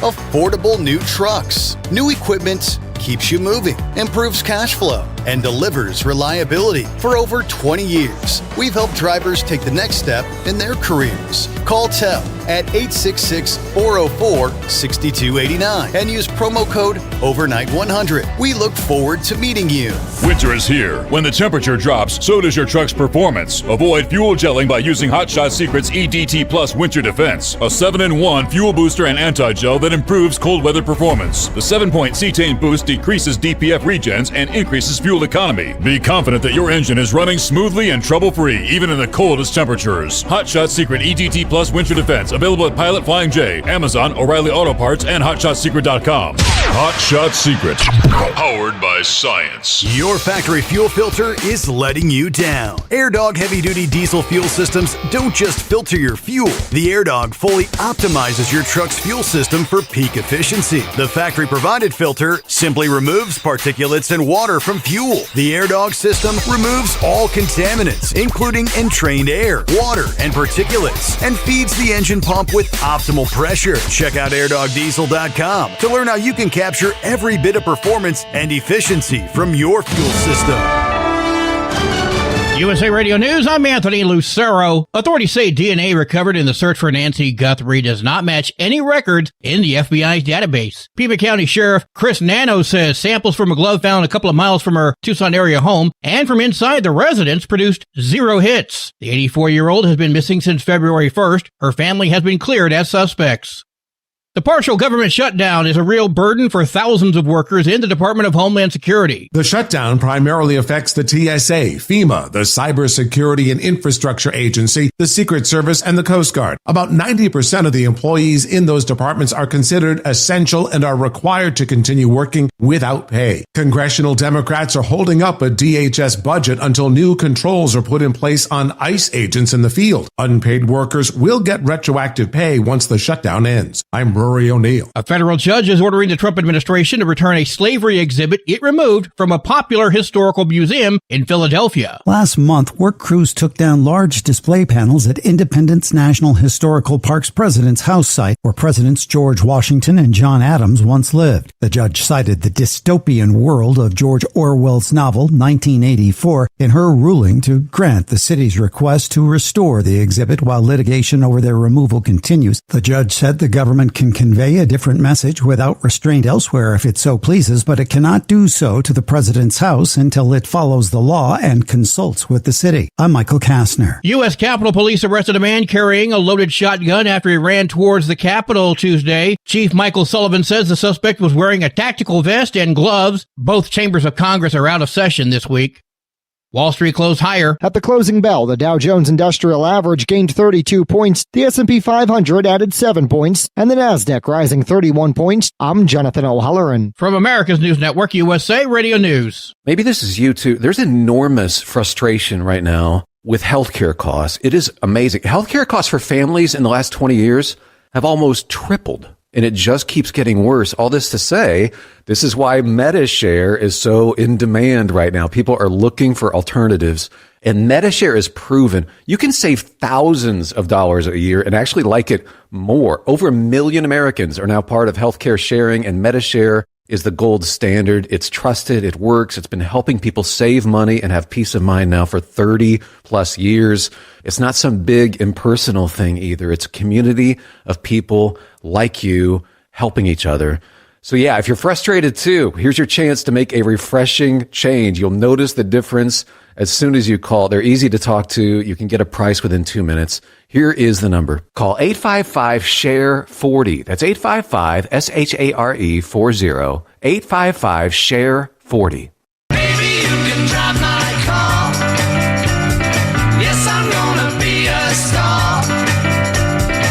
California is importing gasoline at a record pace. Experts say this is fueled by a number of refinery closures. California, by later this spring, will have lost 20% of its gasoline production due to these shutdowns. Patrick DeHaan is Gas Buddy's head of petroleum analysis. Records show in November, California imported more gasoline than ever before, and that's driving up the price at the pump to an average of $4.58 a gallon. John Sommers, USA Radio News. Minnesota Governor Tim Walz and Minneapolis Mayor Jacob Fry are pressing the federal government to reimburse the state. Minnesota leaders are asking Washington to cover the costs after weeks of federal immigration enforcement in the state. Governor Tim Walz and Minneapolis Mayor Jacob Fry say local resources were stretched, with estimated losses topping $200 million.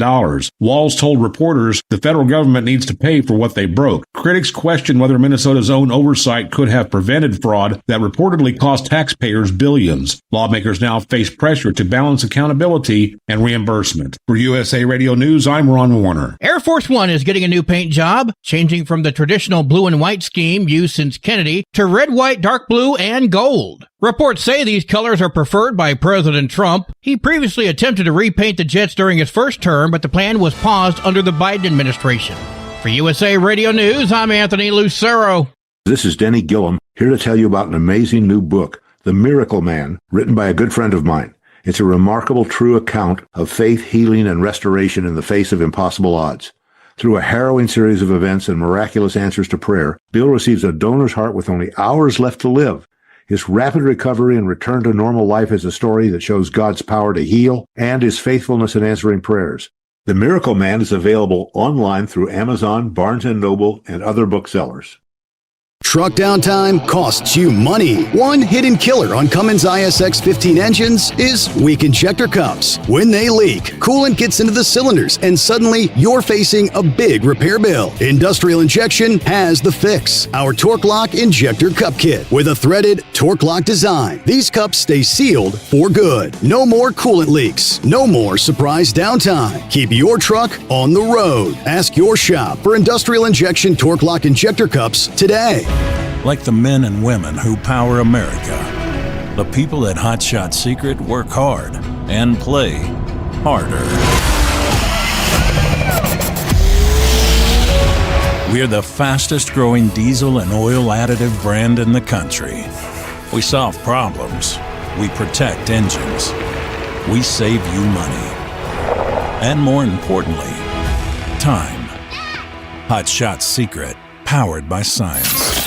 Keep the bugs off your glass and the smokies off your ass. This is the Overnight Drive with Steve Sommers.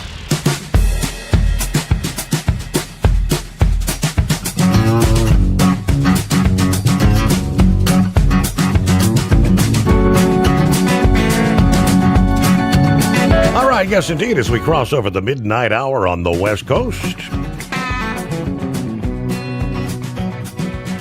Welcome to Ash Wednesday. That's it. Mardi Gras is over. Fat Tuesday is in the books.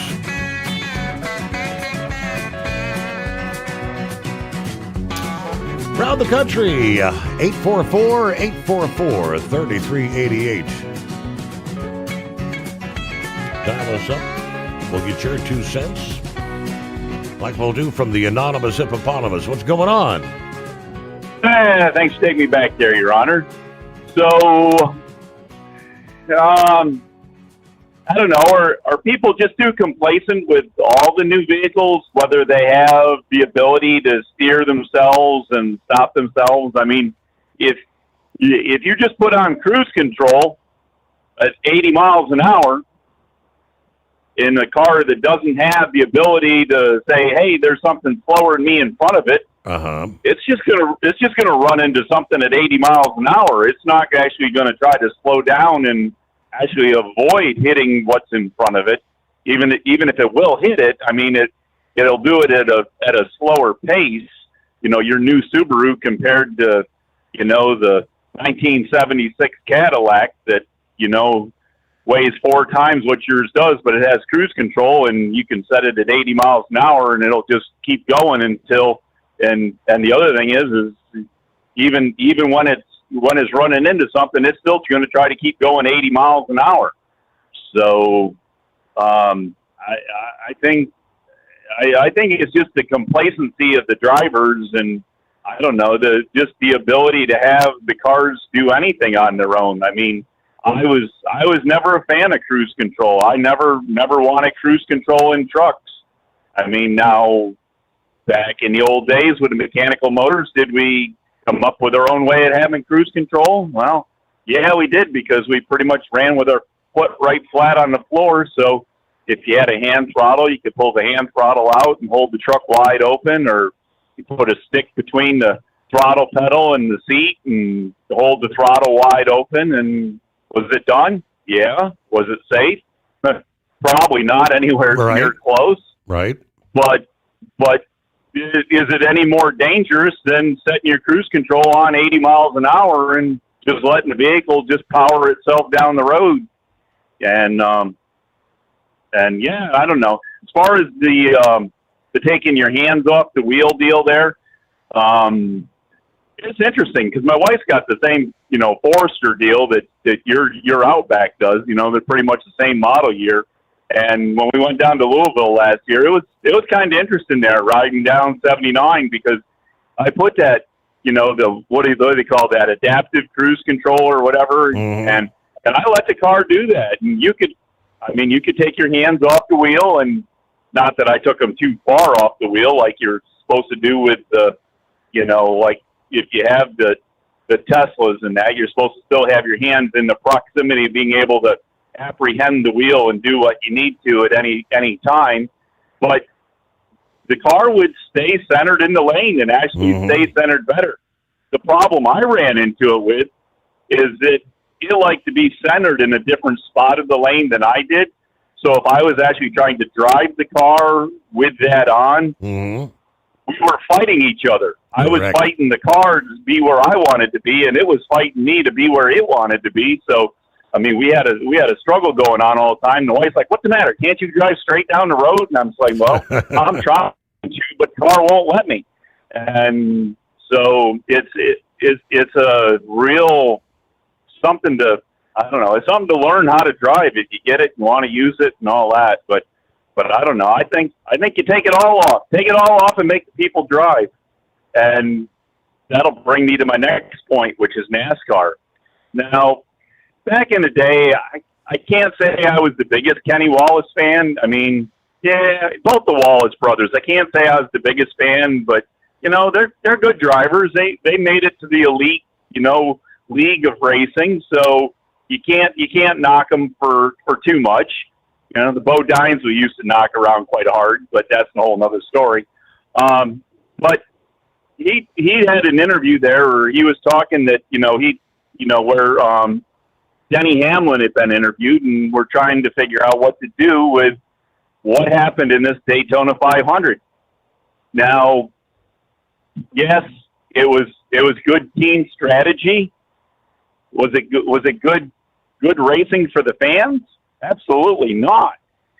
I mean, I thought the race was absolutely terrible, and it showed it pretty much the whole way through, in my opinion. But for team strategy and the manufacturer strategy, yeah, it was good. It had their cars at the front for most of the race, you know, for the Japper Crappers.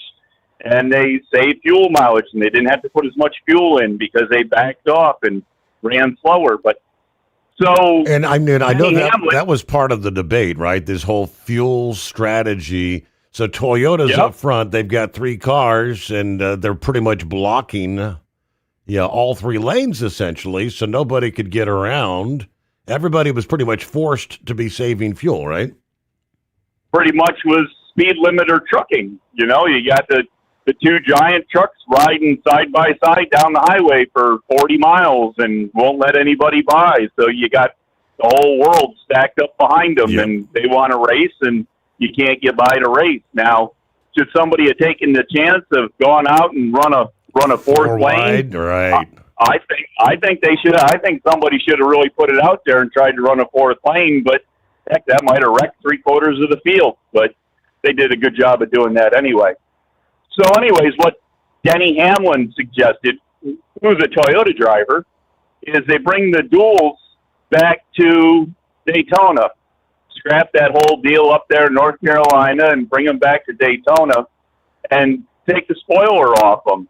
Take it, make it so that you have to actually drive the car because the car's, loose underneath you.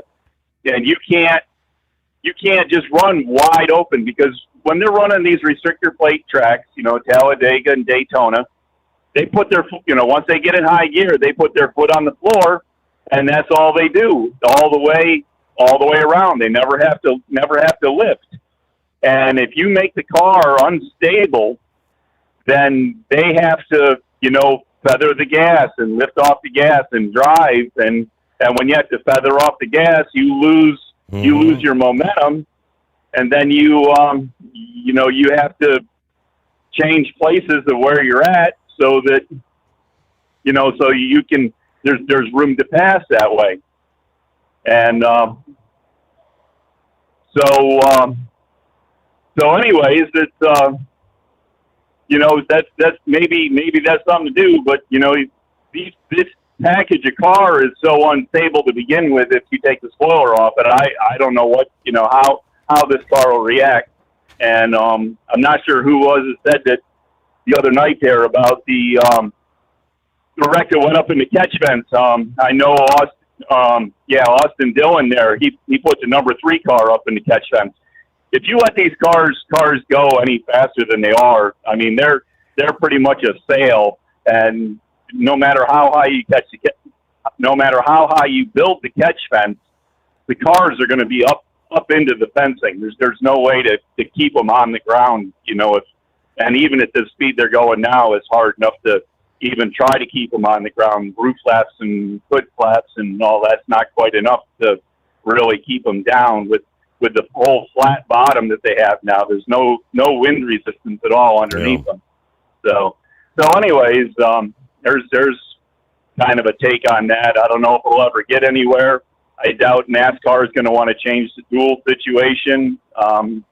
So I don't know. We'll have to see what goes on. But I think somehow or another you got to make the cars more racy, or you have to say if, two laps around, if you're just all sitting there side by side and then the pace of the race is slowed down, somebody's going to get a black flag, and maybe that's the way to go, is to start black flagging the ones that don't keep the race pace up.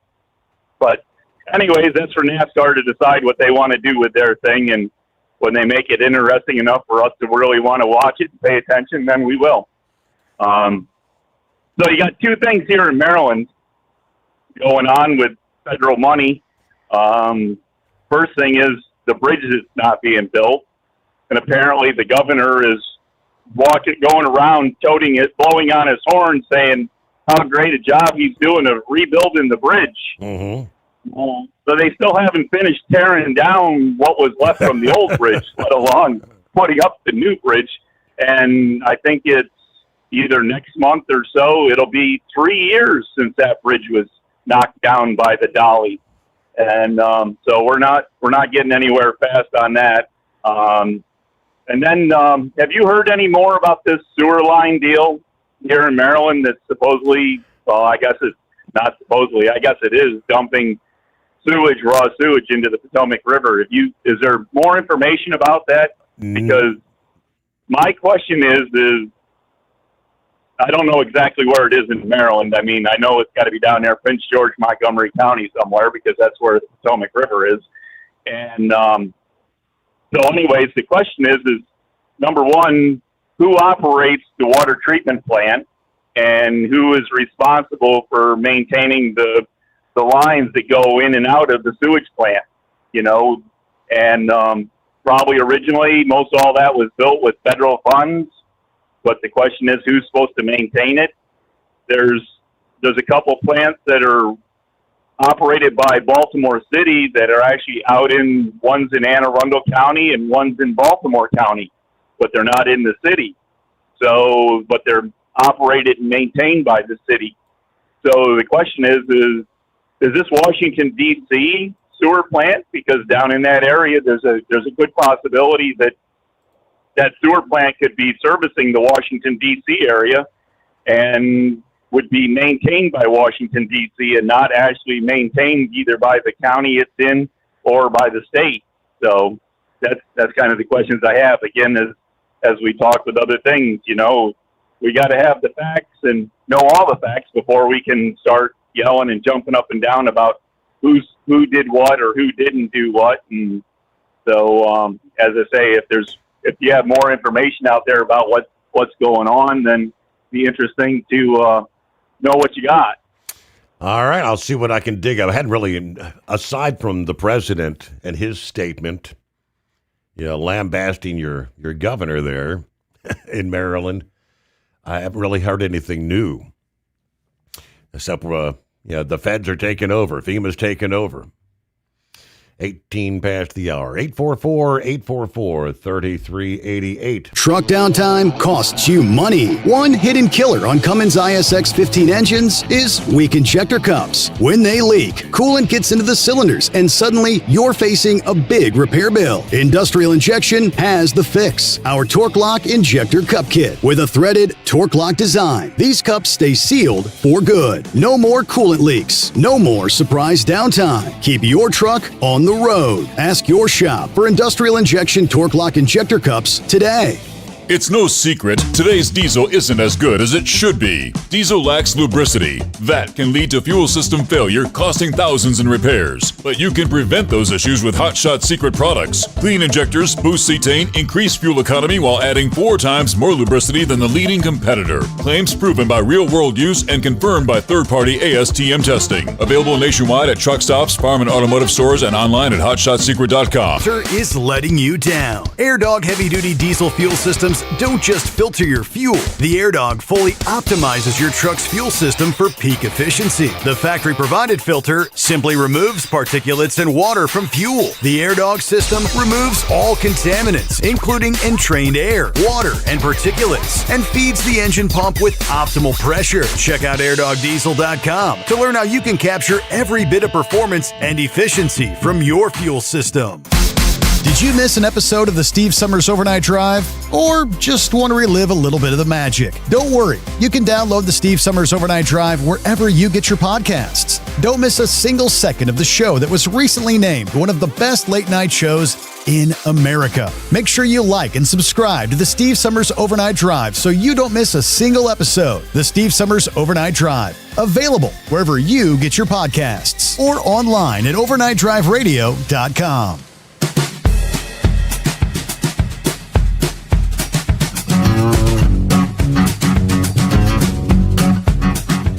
All right, here's what I've been able to come up with there, horse feathers.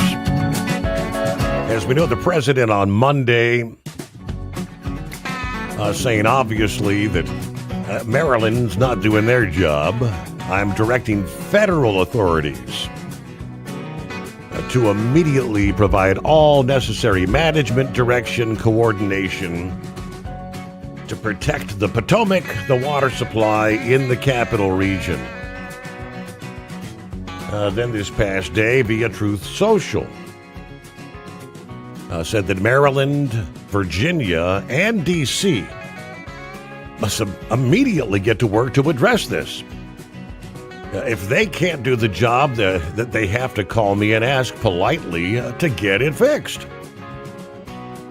The federal government is not at all involved with what has taken place, but we can fix it.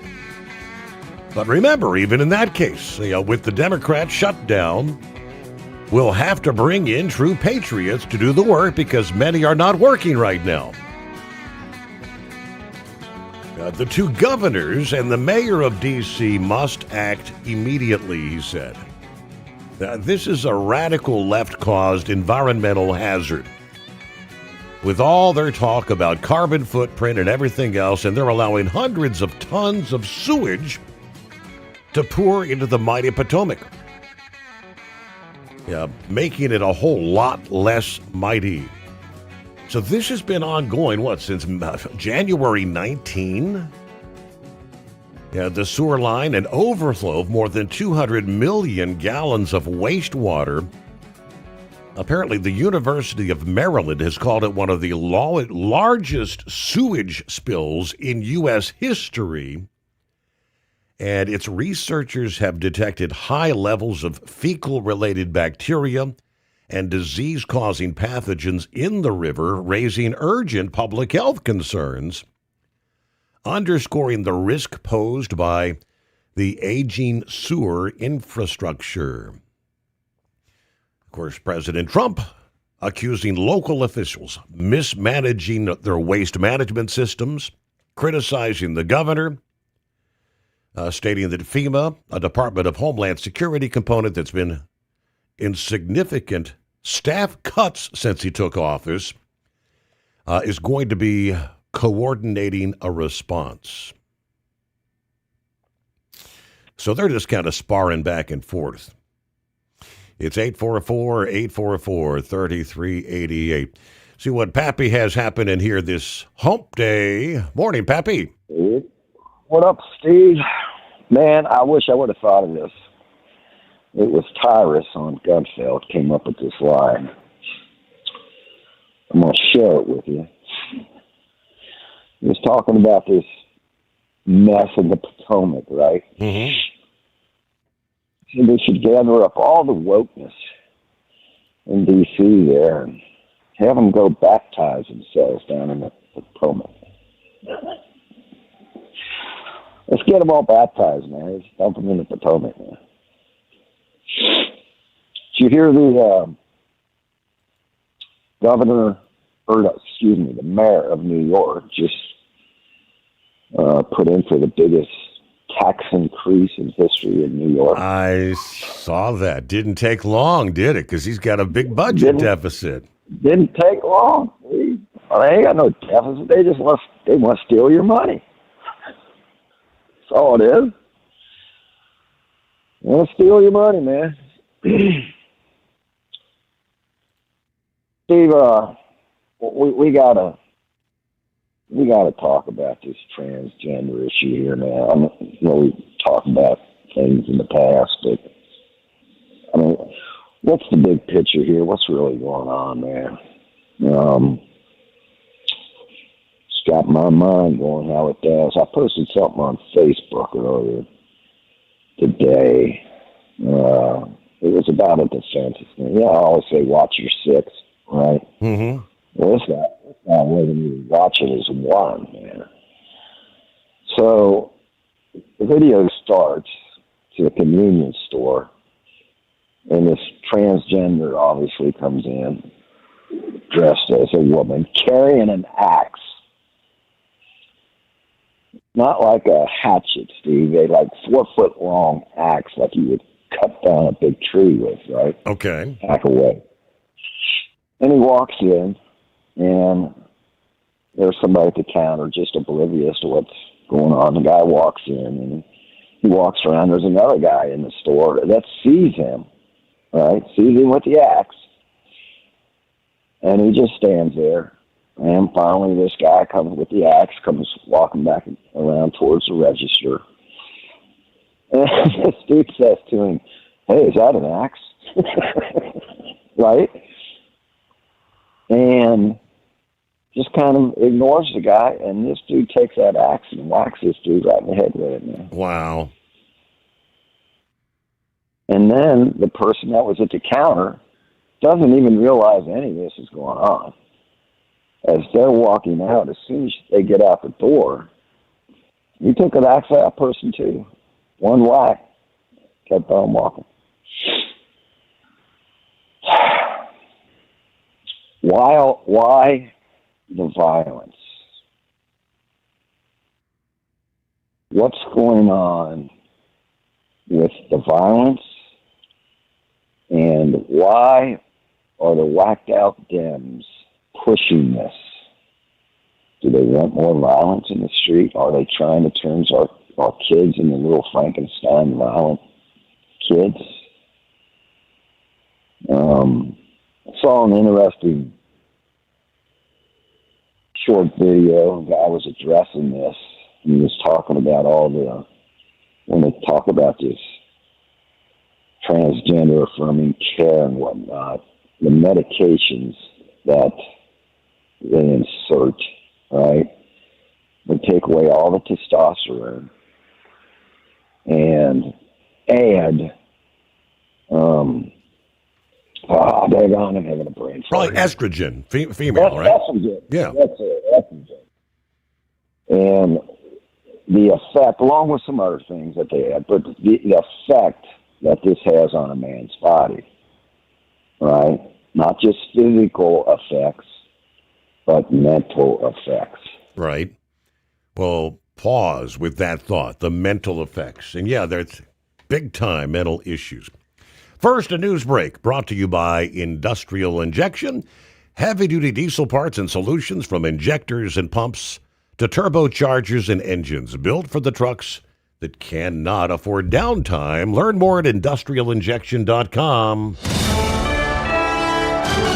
USA Radio News, I'm Anthony Lucero. Pima County Sheriff Chris Nanos has formally cleared the Guthrie family, including siblings and spouses, as suspects in the disappearance of the 84-year-old mother of Today Show co-anchor Savannah Guthrie, calling them cooperative victims. Despite released surveillance footage and thousands of tips, no suspect has yet been publicly identified. Vice President J.D. Vance says President Trump is keeping all options on the table as the U.S. holds indirect talks with Iran in Geneva. The discussions aim to halt Iran's nuclear program. Vance says diplomacy will play out before any military action. Iran says both sides have agreed on guiding principles, but work remains. Wall Street closed higher. At the closing bell, the Dow Jones Industrial Average gained 32 points, the S&P 500 added 7 points, and the Nasdaq rising 31 points. I'm Jonathan O'Halloran. From America's News Network USA Radio News. This is Denny Gillum, host of Front Lines of Freedom, here to tell you about an amazing new book, The Miracle Man, written by a good friend of mine. It's a remarkable true account of faith, healing, and restoration in the face of impossible odds. Through a harrowing series of events and miraculous answers to prayer, Bill receives a donor's heart with only hours left to live. His rapid recovery and return to normal life is a story that shows God's power to heal and his faithfulness in answering prayers. The Miracle Man is available online through Amazon, Barnes & Noble, and other booksellers. Lisa Wolf here to tell you about our newest website for old-time radio lovers. It's 100radioshows.com. At this site, there are 5 old-time radio shows waiting for you to download free as our gift to you. And be sure to browse the additional 700 old-time radio shows available to you for 70% off by using the promo code RADIO at checkout. This is a limited-time offer, so log on to 100radioshows.com. That's 100radioshows.com.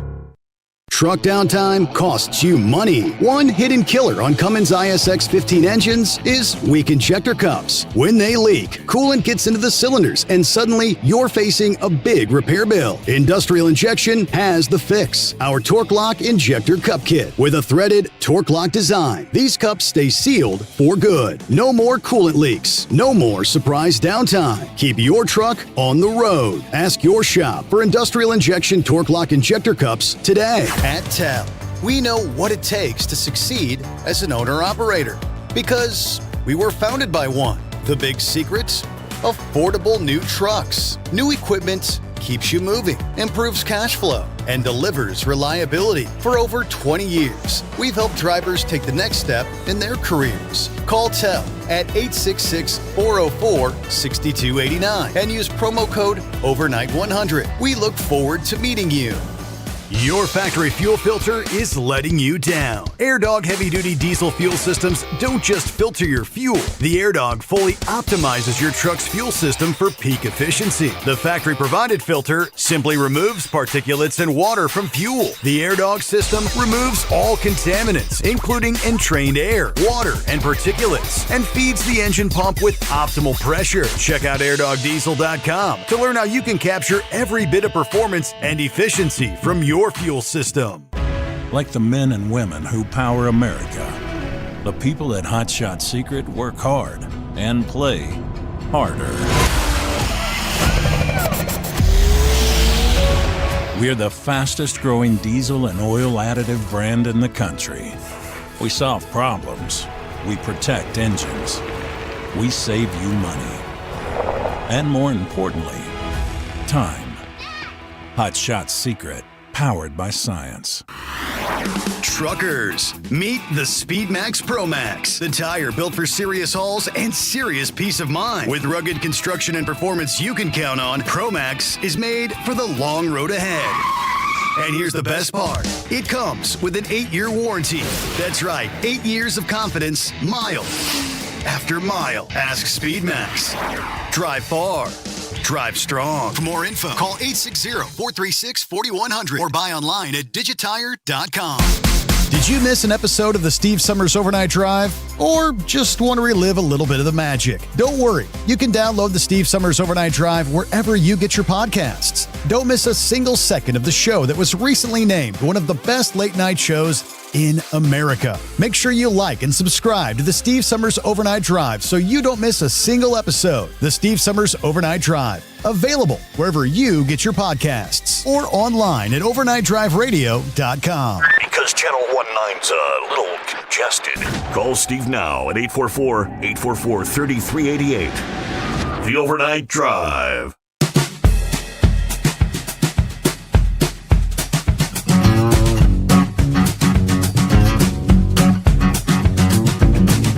All right, back at it. Pick it up where we left off there. All right, talking about the mental impacts. Yes, sir. Excuse me, Steve. All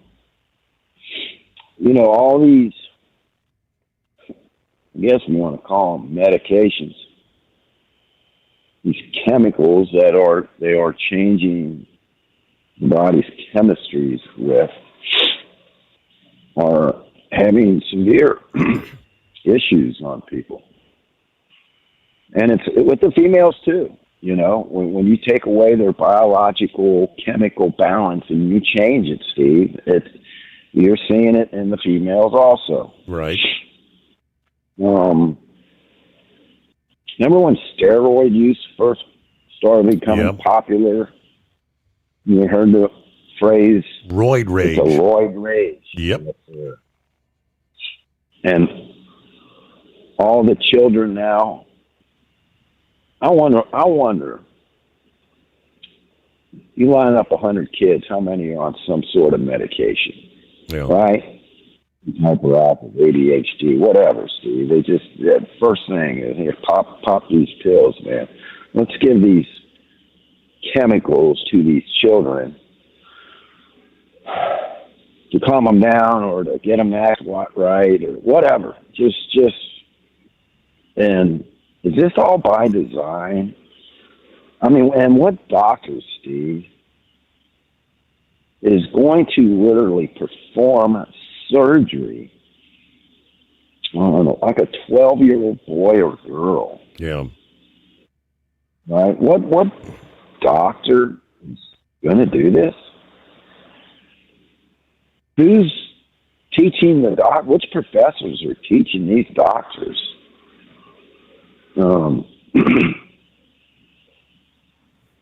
Really makes you question the medical industry. See, you remember me talking about this a couple years ago back in Nazi Germany. You know, Hitler's belief was that they wanted the pure blood, right? And if your blood wasn't pure, right, they went around and literally took children out of homes that were either had Down syndrome or some sort of physical or mental. See, they would snatch these kids up out of the house, take them from the parents, put in a hospital, and a doctor would come around and decide which ones were going to be euthanized. And the nurses would euthanize them. And the townspeople would know when this is being done because they would incinerate the bodies. So the townspeople would smell the smell Yeah. from the stacks and say, oh, they're doing it again. And I saw an interview with one of these nurses, you know, that worked in one of these hospitals, and she admitted it. She said, we were brainwashed. We were told this was for the good of the state. And that's why they did it. And you're hearing this crazy stuff out of Canada now, where they are talking about euthanizing babies. They're calling it health care because maybe the baby's in pain or something. Some baby's born with something and baby's in pain. So now their euthanasia is going to be legal. You're going to have to sit down and have a little talk with the parents. So what the hell is going on with the medical profession, man? These doctors, these professors, all being brainwashed by who? Who's allowing this to happen? Is it these globalists, for lack of a better term, that want to run the world? Steve, think of this. I think I mentioned this a couple of years ago. When you got 5 or 6 people that are buddies, right? And they're the richest people in the world. They want for nothing. Nothing. Anything they want, they can have. They can buy. They get so bored. It's like playing a board game. What can we do? What can Dr. Frankenstein come up with? Let's mess with the world.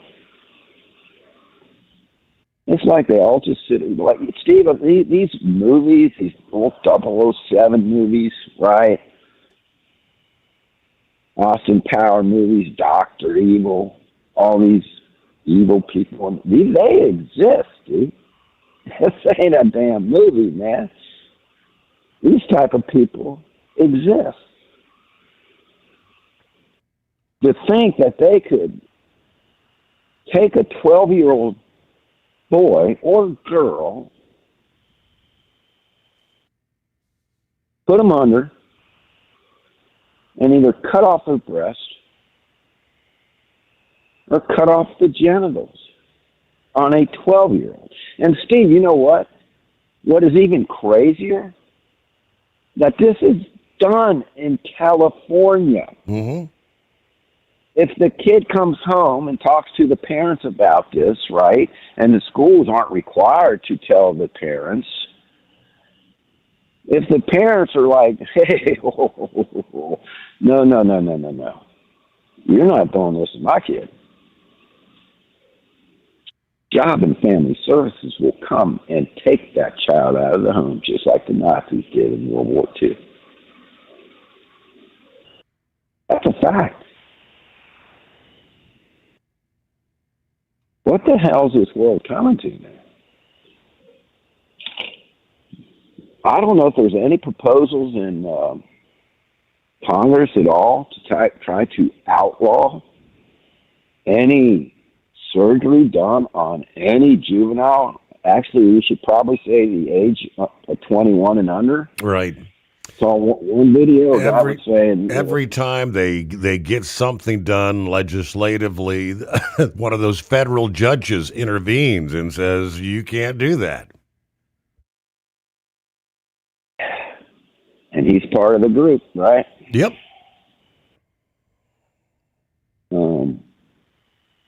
There was one guy was saying even the age of 25. He thought maybe the age of 25 because I think they were saying like the average male. I don't know about females. He said males, your brain's not really fully formed until about the age of 25 to make these kind of decisions.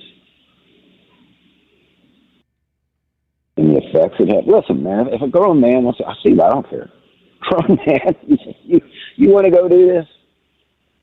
And you're convinced that this is going to make you happy, and you went through all the counseling or whatnot and given all the warning on all the side effects on what could probably happen. You could wig out and shoot your ex-wife and one of your own kids at a hockey rink. Hockey. And you decide you want to do it. Yeah. You got the money. I don't think health care should pay for it. I don't think taxpayers should pay for it. But you want to do it? Hey, knock yourself out, pal. This is getting absolutely crazy, Steve. We're seeing this more and more in the news, and the mainstream media will do everything possible to deny this is happening, to change the wording on how they deliver their little opening, right? Yeah, it just boggles my mind, man. All right, bud. That's all I got. Figured I'd throw it out there when the Eagle called in and was touching on this. I'm like, right. Man, Well, you say it's a mad world, which was a movie. Yeah, way back. Was that late 60s, early 70s? But yeah, it really has, in reality, become just that. All right, moving forward, Senor Heatwave, I do believe. Morning.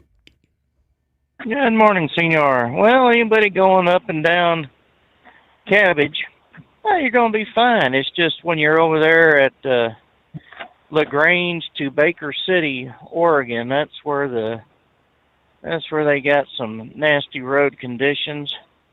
Once you get out of that little stretch, you're going to be fine. So that's 84 east and west there in Oregon.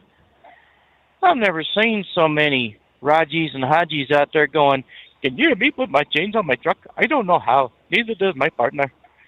I was like, you know what? You came over here. If your company didn't teach you how, you get on your flying carpet and go back to Baghdad or wherever the hell you come from. Ain't got no business driving. Yeah, if you can't put the damn chains on, you ain't got no business driving out there in those kind of conditions anyway. Exactly. So, anyways, and as far as that sewer line break, well, you know, so much crap comes out of D.C. It was bound to happen. I mean, all this, especially in the last couple of years, well, I'd say since Biden, There's been so much crap coming out of that damn government buildings and houses, and everyone with their ideas about how we should live. And of course, they don't go by those ideologies of how they should live, as long as we. Yeah, I can see why there's a whole bunch of crap in the river. So, anyways, yesterday, when I lost you for the second time, Buster, I got to tell you, it would be nice if I could just park it and sit and talk, and I can't. We all got time schedules to keep. It's a good thought. It's a good thought, but it's just not going to be in practice here. Right. I had gone, I was on the north side of Moab, and the sky lit up. I mean, just boom. I thought there was a damn bomb that had gone off. And I was waiting for the next one, and I didn't see it. And then about 10 minutes later, I seen another flash in the sky. Of course, this one here was a burnt orange-looking color because the winds had kicked in, and that was all the dust. But there were 4 separate strikes at the same time going to different areas. I mean, I've not seen that before. The first time I couldn't see anything but the clouds due to the mountains that are there. And then when I finally got on the interstate there at Crescent Junction, there was a brilliant white light above me. I mean, it literally scared me because that thunder was just right on top of it. And it come down just as soon as I got off of the on-ramp onto the interstate. I mean, it just came buckets, rain, sleet, snow mix. It didn't last long, but I mean, it was enough to go, this is going to be for an interesting trip. That was something, and I understand that weather was heading towards New Mexico, Colorado, New Mexico, and I'm sure that when did the accident happen? Was it yesterday afternoon, or there in Pueblo, or wherever the hell it was? That was pretty about close to the noonish hour, if memory serves, 10, 11 o'clock in the morning. Yeah, that would probably be about right, because that'd probably be about right when that storm went over me, and it'd take a little bit of time to get over there. So, well, it's not like the people in Colorado have never had these conditions before. You would think they would be acclimated and understand that this happens. Of course, a few years ago, I was driving a truck down from Billings, Montana to Denver. Got passed by this Jeep who had no reason to be driving as fast as they were, because, I mean, the road conditions were it was a mess. It was a shish kebab show. And then I'm down there about the 7-mile marker in Wyoming. I see this same Jeep laying on its side, and the occupants are out scratching their head, wondering, well, how in the hell did this happen? And they looked at me when I stopped and asked if they were all right. They says, I don't know how this happened. I says, I can tell you exactly how this happened. You're driving too damn fast for the conditions. 4-wheel drive doesn't mean, tank. There's nothing going to happen to you. Hell, I've seen tanks slide on ice. And as heavy as they are, you would think there would be more grounded. Nope. That doesn't matter how much you weigh. If you start sliding, you're going to be sliding. That's all there is to it. So, yeah, people really need to pay attention to their surroundings, especially at night. Especially during bad weather. It don't matter when it happens. You just got to be aware of what's going on. So, I mean, if you don't feel safe being out there, don't be out there. That's it. We got Uber. They can bring you your stuff that you need. Call the doctor, say, Doc, I ain't going to be able to make it. We're going to have to reschedule. It might be 2-3 weeks down the road, or 2-3 months.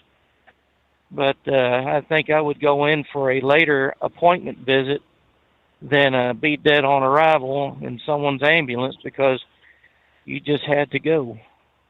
So, anyways, other than that, I don't know what else has been going on. It's been a long day. That's all it's been. So if I missed anything, yeah, I did hear that there was a shooting out in my neck of the woods around Tijeras, Cedar Crest, New Mexico, where I guess a family of 3 was shot up by the daddy, and one happened to be a prominent lawyer in in Albuquerque. I guess he was the city attorney or whatnot that got shot up. I haven't really heard anything more about it, and I know that's a little out of the way for national headline news, but this plays right into them jackasses' hands up there in Santa Fe. They don't want you to have a gun. And they're going to say, see, you can't be entrusted with having a weapon. So we got to take these guns away from you. Well, I tell you what, I bet you if you go back and take a look, there is a very good chance that this person is from the left. Far left. What they need to do is they need to make sure that you don't have guns if you're a Democrat or left-leaning liberal. There you go. Let's make it. They're talking about no guns for the lefties. That'll fix it. Oh yeah. But they'll get it. They're just like criminals. They'll find a way to get one if they want one. And there was a bill that went to the roundhouse up there in Santa Fe, talking about disarming police officers when they go vote. And someone had commented, well, I've got to take my gun off every time I go in, so why shouldn't the police? Well, think about it. Someone's upholding the law, and they've been trained, and they're in their line of duty. Why would you tell a police officer take off the gun belt, leave the gun in the car? No. They go in to vote. By God, they go in as they are. Leave the dog in the car. Let's not be crazy. But, just because you're told you can't bring a gun to a polling place, well, if you ain't holding a badge or a law enforcement degree or whatnot, too bad, so sad. Follow the laws or get busted. You kind of think. Well, with that, I'm on it. There you go. You'd think they've got something more important to be concerned with than an officer spending 3 minutes in the polling location casting their vote. I'm just saying. Truck downtime costs you money. One hidden killer on Cummins ISX 15 engines is weak injector cups. When they leak, coolant gets into the cylinders and suddenly you're facing a big repair bill. Industrial Injection has the fix. Our Torque Lock Injector Cup Kit with a threaded Torque Lock design. These cups stay sealed for good. No more coolant leaks. No more surprise downtime. Keep your truck on the road. Ask your shop for Industrial Injection Torque Lock Injector Cups today. It's no secret, today's diesel isn't as good as it should be. Diesel lacks lubricity. That can lead to fuel system failure, costing thousands in repairs. But you can prevent those issues with Hot Shot Secret products. Clean injectors boost cetane, increase fuel economy while adding 4 times more lubricity than the leading competitor. Claims proven by real-world use and confirmed by third-party ASTM testing. Available nationwide at truck stops, farm and automotive stores, and online at hotshotsecret.com. Hot Shot Secret, powered by science. Your factory fuel filter is letting you down. AirDog heavy-duty diesel fuel systems don't just filter your fuel. The AirDog fully optimizes your truck's fuel system for peak efficiency. The factory-provided filter simply removes particulates and water from fuel. The AirDog system removes all contaminants, including entrained air, water, and particulates, and feeds the engine pump with optimal pressure. Check out airdogdiesel.com to learn how you can capture every bit of performance and efficiency from your fuel system. Did you miss an episode of the Steve Summers Overnight Drive? Or just want to relive a little bit of the magic? Don't worry. You can download the Steve Summers Overnight Drive wherever you get your podcasts. Don't miss a single second of the show that was recently named one of the best late night shows in America. Make sure you like and subscribe to the Steve Summers Overnight Drive so you don't miss a single episode. The Steve Summers Overnight Drive. Available wherever you get your podcasts or online at overnightdriveradio.com. All right, I do believe it was Brain Dead that forwarded this my way this past day. I said, Steve, a friend of mine posted this on his Facebook page about the Yellow bankruptcy. I think this judge has got tired of all that's going on, and hopefully this is the end. And it states, as of February 26, Yellow Corporation is in the final stages of its Chapter 11, with court hearings ongoing regarding asset abandonment and plan extensions, while asset sales covered major debt. Battles over multi-employer pension claims and payouts to former employees continue, with a plan expected to go effective early here in 2026. There were just a couple of key developments. A hearing to extend the bankruptcy plan and manage remaining administrative matters scheduled for March 17. The company is managing the final abandonment of remaining property, with objections due by tomorrow, technically, Thursday, February 19.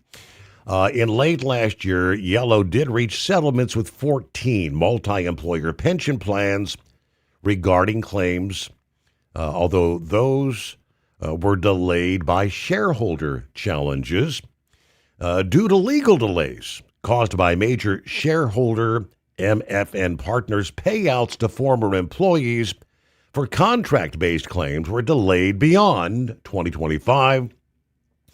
Lastly, the estate is distributing up to $700 million to creditors, with total claims significantly exceeding available funds. That's it. That's all, folks. And we've got a final hour coming our way, though. Just ahead, the Steve Summers Overnight Drive. Truck downtime costs you money. One hidden killer on Cummins ISX 15 engines is weak injector cups. When they leak, coolant gets into the cylinders and suddenly you're facing a big repair bill. Industrial Injection has the fix. Our Torque Lock Injector Cup Kit with a threaded Torque Lock design. These cups stay sealed for good. No more coolant leaks. No more surprise downtime. Keep your truck on the road. Ask your shop for Industrial Injection Torque Lock Injector Cups today.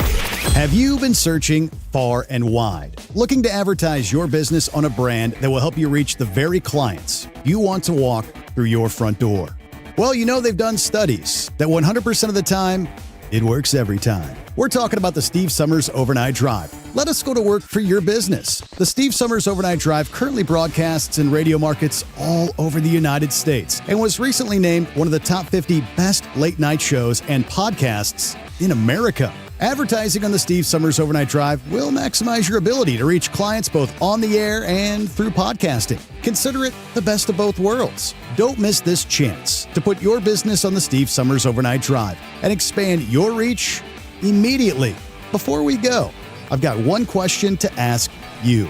Are you ready to get started? If so, email me, Ryan Wild at lubricationspecialties.com, and get started showing off your business today on the Steve Summers Overnight Drive. Your factory fuel filter is letting you down. AirDog heavy-duty diesel fuel systems don't just filter your fuel. The AirDog fully optimizes your truck's fuel system for peak efficiency. The factory-provided filter simply removes particulates and water from fuel. The AirDog system removes all contaminants, including entrained air, water, and particulates, and feeds the engine pump with optimal pressure. Check out airdogdiesel.com to learn how you can capture every bit of performance and efficiency from your fuel system.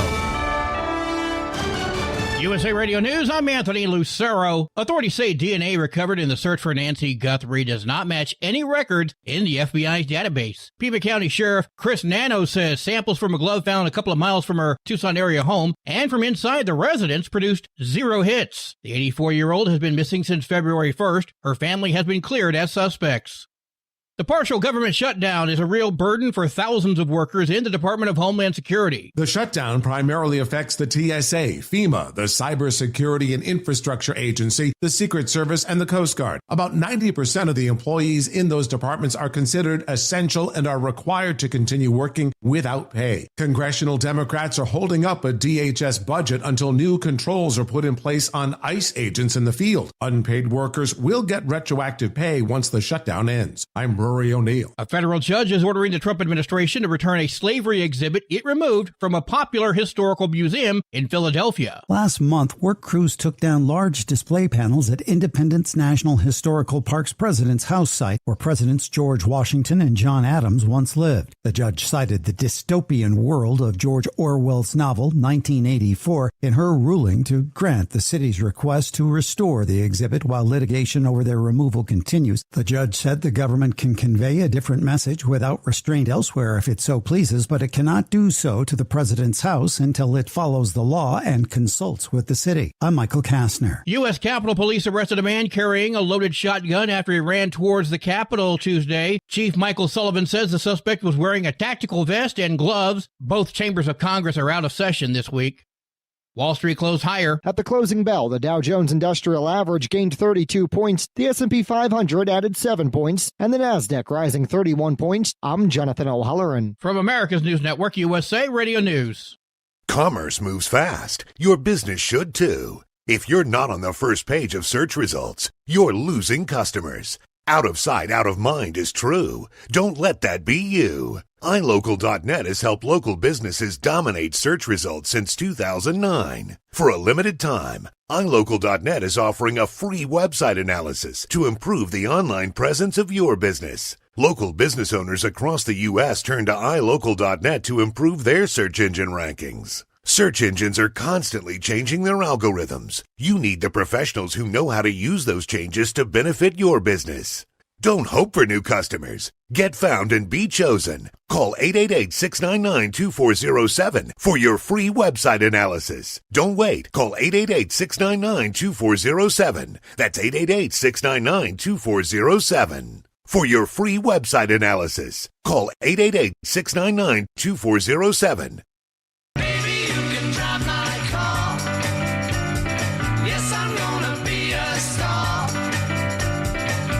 California is importing gasoline at a record pace. Experts say this is fueled by a number of refinery closures. California, by later this spring, will have lost 20% of its gasoline production due to these shutdowns. Patrick DeHaan is Gas Buddy's head of petroleum analysis. Records show in November, California imported more gasoline than ever before, and that's driving up the price at the pump to an average of $4.58 a gallon. John Sommers, USA Radio News. Minnesota Governor Tim Walz and Minneapolis Mayor Jacob Frey are pressing the federal government to reimburse the state. Minnesota leaders are asking Washington to cover the costs after weeks of federal immigration enforcement in the state. Governor Tim Walz and Minneapolis Mayor Jacob Frey say local resources were stretched, with estimated losses topping $200 million.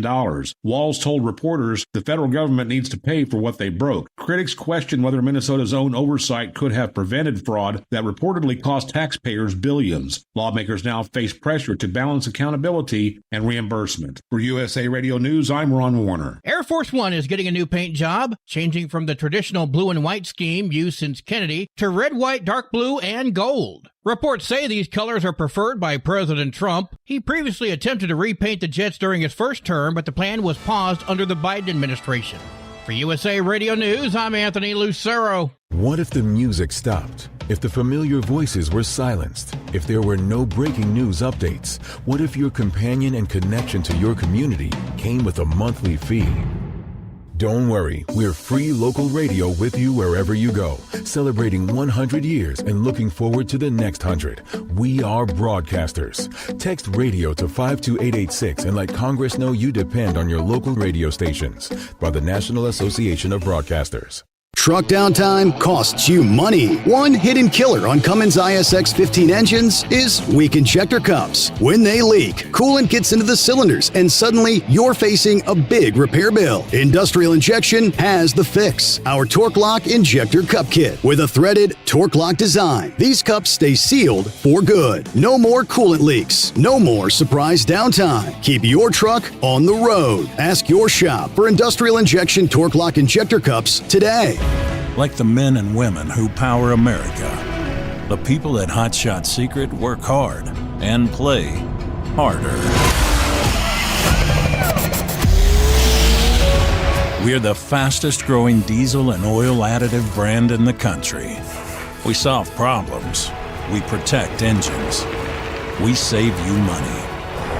And more importantly, time. Hot Shot Secret, powered by science. Keep the bugs off your glass and the smokies off your ass. This is the Overnight Drive with Steve Summers.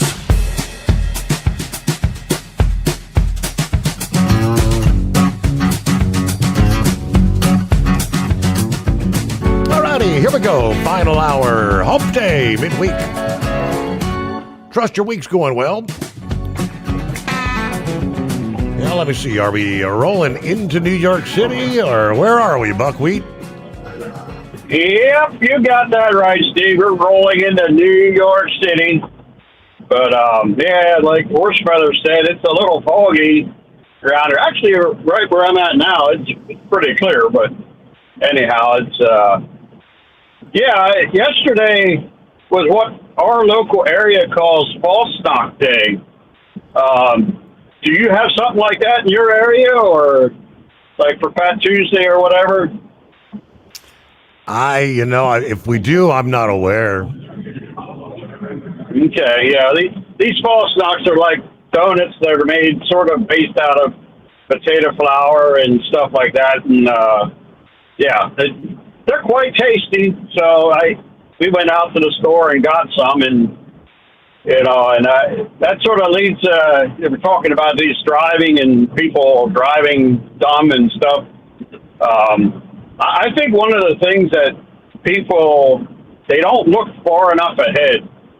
And case in point that as we were leaving the grocery store yesterday, Cream of Wheat was there, and I looked up at the end of the row of cars that I was traveling down. There was a rollback there picking up a car, so he had the roadway blocked, and so I just turned down and went down another row, and Cream of Wheat's like, hey, the Irish say you can't do this.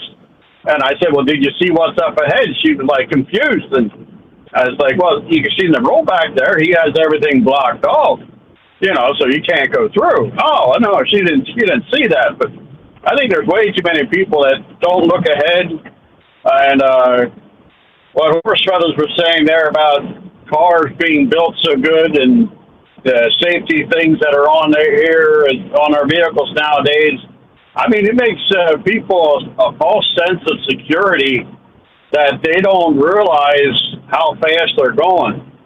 And, like just this morning, it's patchy fog, here and there, and I had somebody pass me at 105 miles an hour.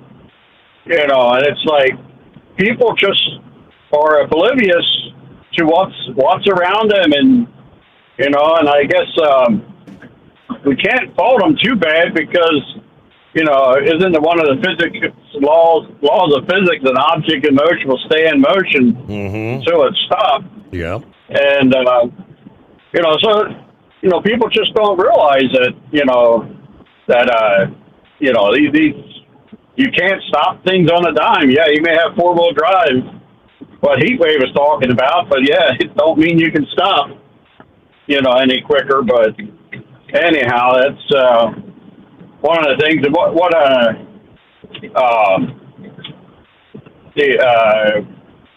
Pappy was saying about brainwashing the medical personnel. I sort of ran into that. I guess you wouldn't call it brainwashing, but it's the way they're taught. We had a child that was stillborn, he was my wife, Cream of Wheat, went in there for a checkup, and there was no heartbeat, so they were going to start labor and deliver the child. And so we went in that night, and they started the process, and the nurse there, just sent a comment, well, I guess tomorrow we'll get rid of the product. And I looked at her, and it made me so mad. I said, it's not a product, it's a baby. And the next day when we were in there, the nurses were so nice, and they were Christian nurses, and and then we found out how much struggle, like in the labor and delivery room, they deal with, joy all the time, bringing life into the world. And, and it's hard on the nurses when there is a death, a stillborn. And this is sort of, in their schooling, this is how they cope, how the nurses cope with, they call it a product, but it was good that we had some good Christian nurses then. And I remember during that time we had the radio playing on a Christian station, and the songs that they were playing. And then when Landon was born, the song came on the radio, God be with you till we meet again. And Cream of Wheat's like, turn that radio off. I don't want these songs, associated with this time. And I was like, well, they're fitting. It's perfect. And it was probably about 5-6 years before I could sing the song "God Be With You Till We Meet Again" without crying. But yeah. So anyhow, that's the way. That's a little bit of our life story. But I think this is the second week in a row I'm going to nominate myself for a Dumbass of the Week. On Saturday, we went into Lancaster, and when I got in there, I was like, it just dawned on me, do I have my key fob with me? I shut the car off and went to start it, and it said no key fob detected. And I started thinking back on what I did, and when we left the house, I started the car and hopped in, and Cream of Wheat asked if I had the store's credit card along. And, oh, no, I didn't. So I went back inside the house and picked it up from my desk. And when I called my oldest son to go to our house to pick up the key fob, the key fob was laying there right on the desk, right beside where I picked up the credit card. So, so we had to wait till he came in and, did that stuff. But I gave him a full tank of gas and a rotisserie chicken for his trouble to feed his family. But anyhow, Cream of Wheat said, well, why did you think of that? And I said, well, on Sunday was 34 years that we were married, and 36 years ago, when I asked this beautiful lady for a date at a youth function, and the night that I asked her out for a date, earlier in the evening, I was wanted to, impress this young lady, I mean, you try to put your best foot forward. And I was went and got her a fruit punch, whatever. And as I was walking towards her, I tripped and spilled the fruit punch on her blouse. And she still said yes, she'll go out for a date with me after that happened. So that was her warning. Buckwheat here is not a smooth operator. We're a little bit of a klutz at times, but anyhow, that's sort of the way things are some days. But anyhow, yeah, but it's trying to think. There was something else I wanted to say, but I can't think of it right now. I guess that's a sign of old age. But oh yes. My wife's brother, he lives. I'd seen put a Facebook post on the Facebook last night, and they had 42 degrees. They live in Waukegan, Northwest Territories, and that 42 degrees is negative 42 degrees. Oh, boy. So they are in the ice box for sure, but they're used to that type of weather. They'll have ice on the lake probably till May, June, before the ice goes off the lake. And yeah, they live up there pretty much all their lives, so I guess they're used to it by now. But anyhow, that's a little too cold for me. But yeah, right. Me too. I can't imagine. Our few months of bitter cold. It's getting, with each passing year, it gets more and more too much for me. All right. I'd say they should have started doing this a long time ago in the likes of Minneapolis and other areas. Immigration and Customs Enforcement agents are detaining and arresting what they call these people like, what was it, Renee Good. She called herself a legal observer, using their vehicles to follow these agents all over the place. ICE is reportedly detaining and arresting thousands of Minnesota protesters under Title 18, Section 111 of the U.S. Code, which specifically prohibits citizens from interfering with a federal officer conducting official duties. According to Reuters News, this trend started amongst protesters to follow ICE agents in their vehicles, calling themselves legal observers of federal law enforcement operations. Following the shootings of Renee Good and Alex Pretty in Minneapolis last month. And, of course, that's exactly what Renee, I know that, so she had been following them all day long.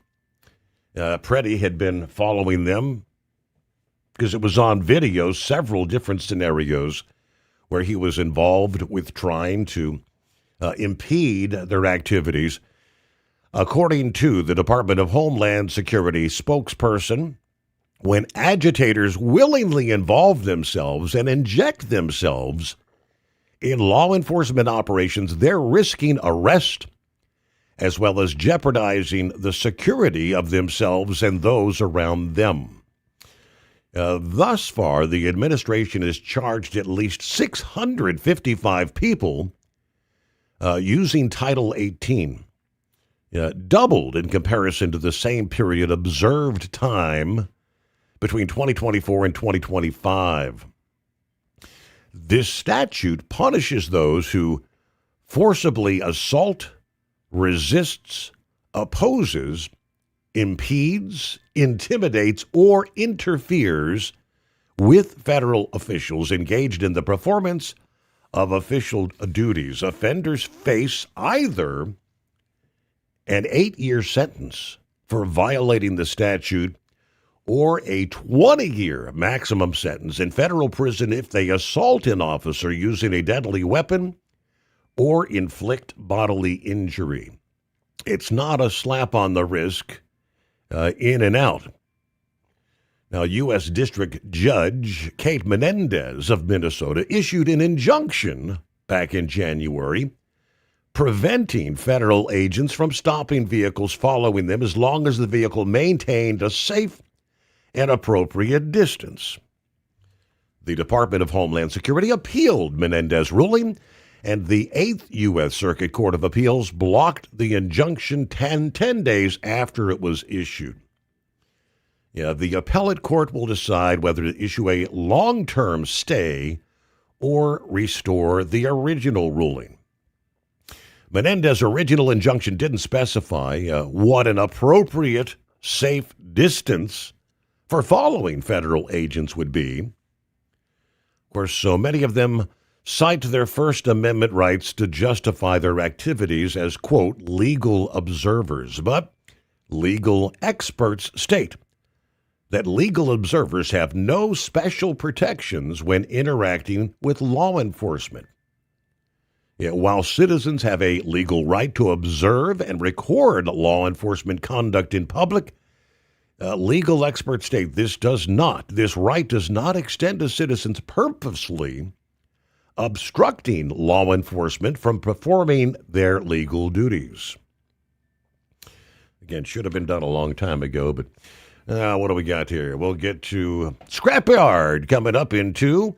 Eagle back on board. Hang in there. The Steve Summers Overnight Drive. Truck downtime costs you money. One hidden killer on Cummins ISX 15 engines is weak injector cups. When they leak, coolant gets into the cylinders and suddenly you're facing a big repair bill. Industrial Injection has the fix. Our Torque Lock Injector Cup Kit with a threaded Torque Lock design. These cups stay sealed for good. No more coolant leaks. No more surprise downtime. Keep your truck on the road. Ask your shop for Industrial Injection Torque Lock Injector Cups today.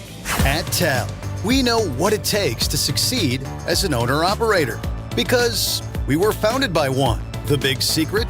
Affordable new trucks. New equipment keeps you moving, improves cash flow, and delivers reliability. For over 20 years, we've helped drivers take the next step in their careers. Call TEL at 866-404-6289 and use promo code OVERNIGHT100. We look forward to meeting you.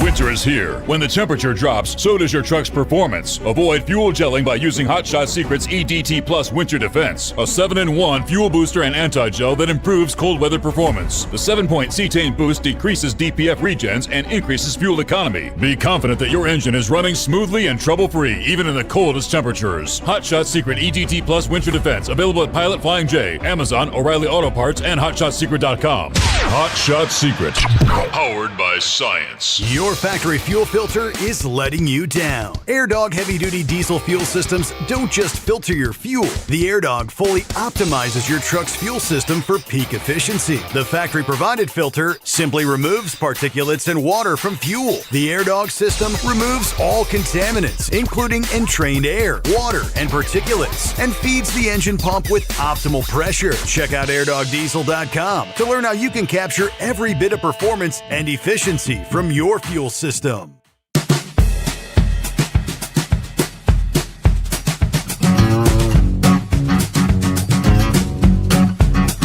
Alrighty, back at it here, and promise we get to Scrapyard. What do you say, Scrapyard? Oh, just out here trying to make it happen, Captain. Dodging idiots and dealing with high wind with a light load. But on this transgenderism, it's going to open up a real heavy can of worms for the firearms industry.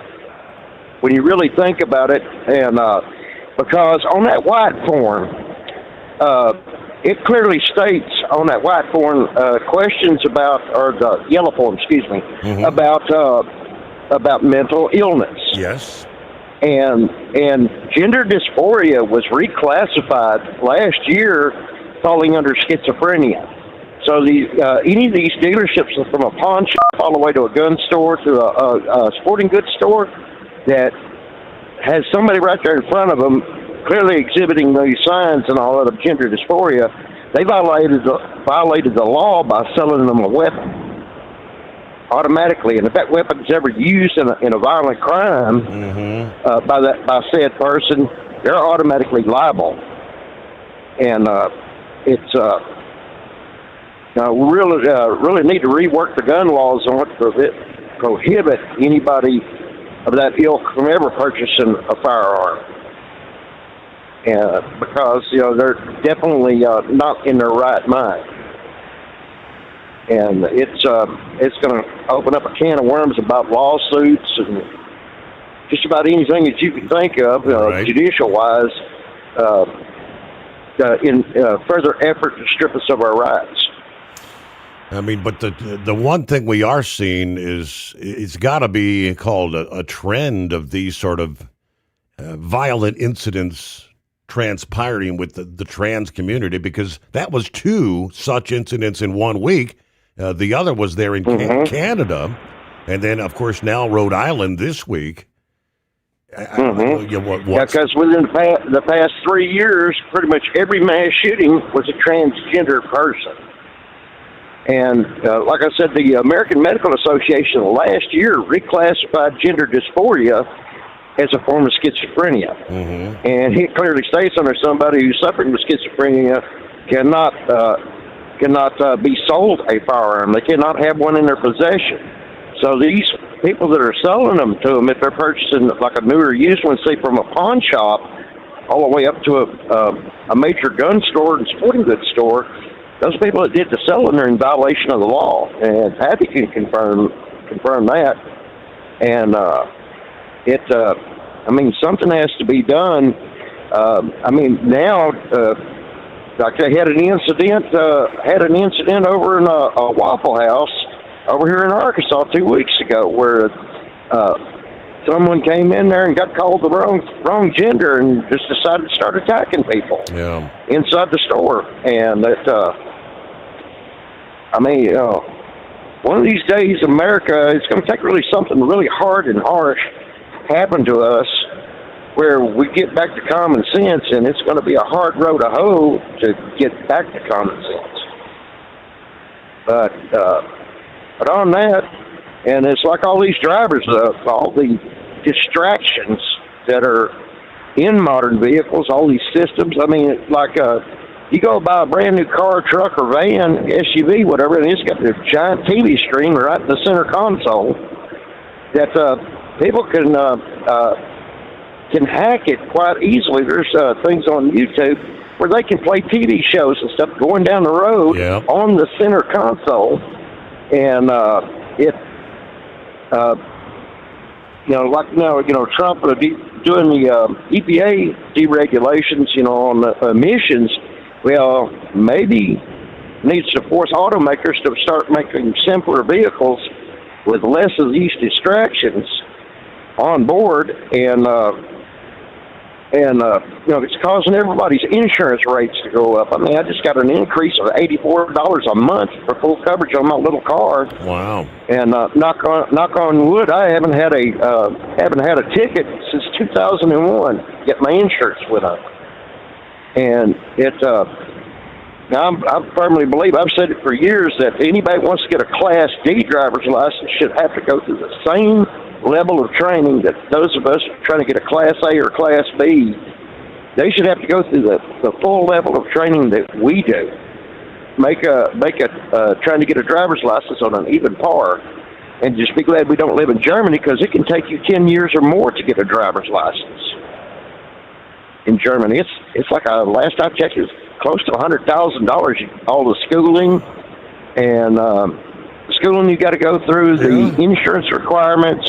You're not even allowed to purchase a vehicle, even if you're a collector, if you can't get a driver's license over there. They're extremely strict, but they have less problems with traffic accidents, except for on the Autobahn. Well, yeah, and usually because they're the speed, the excessive speed, right?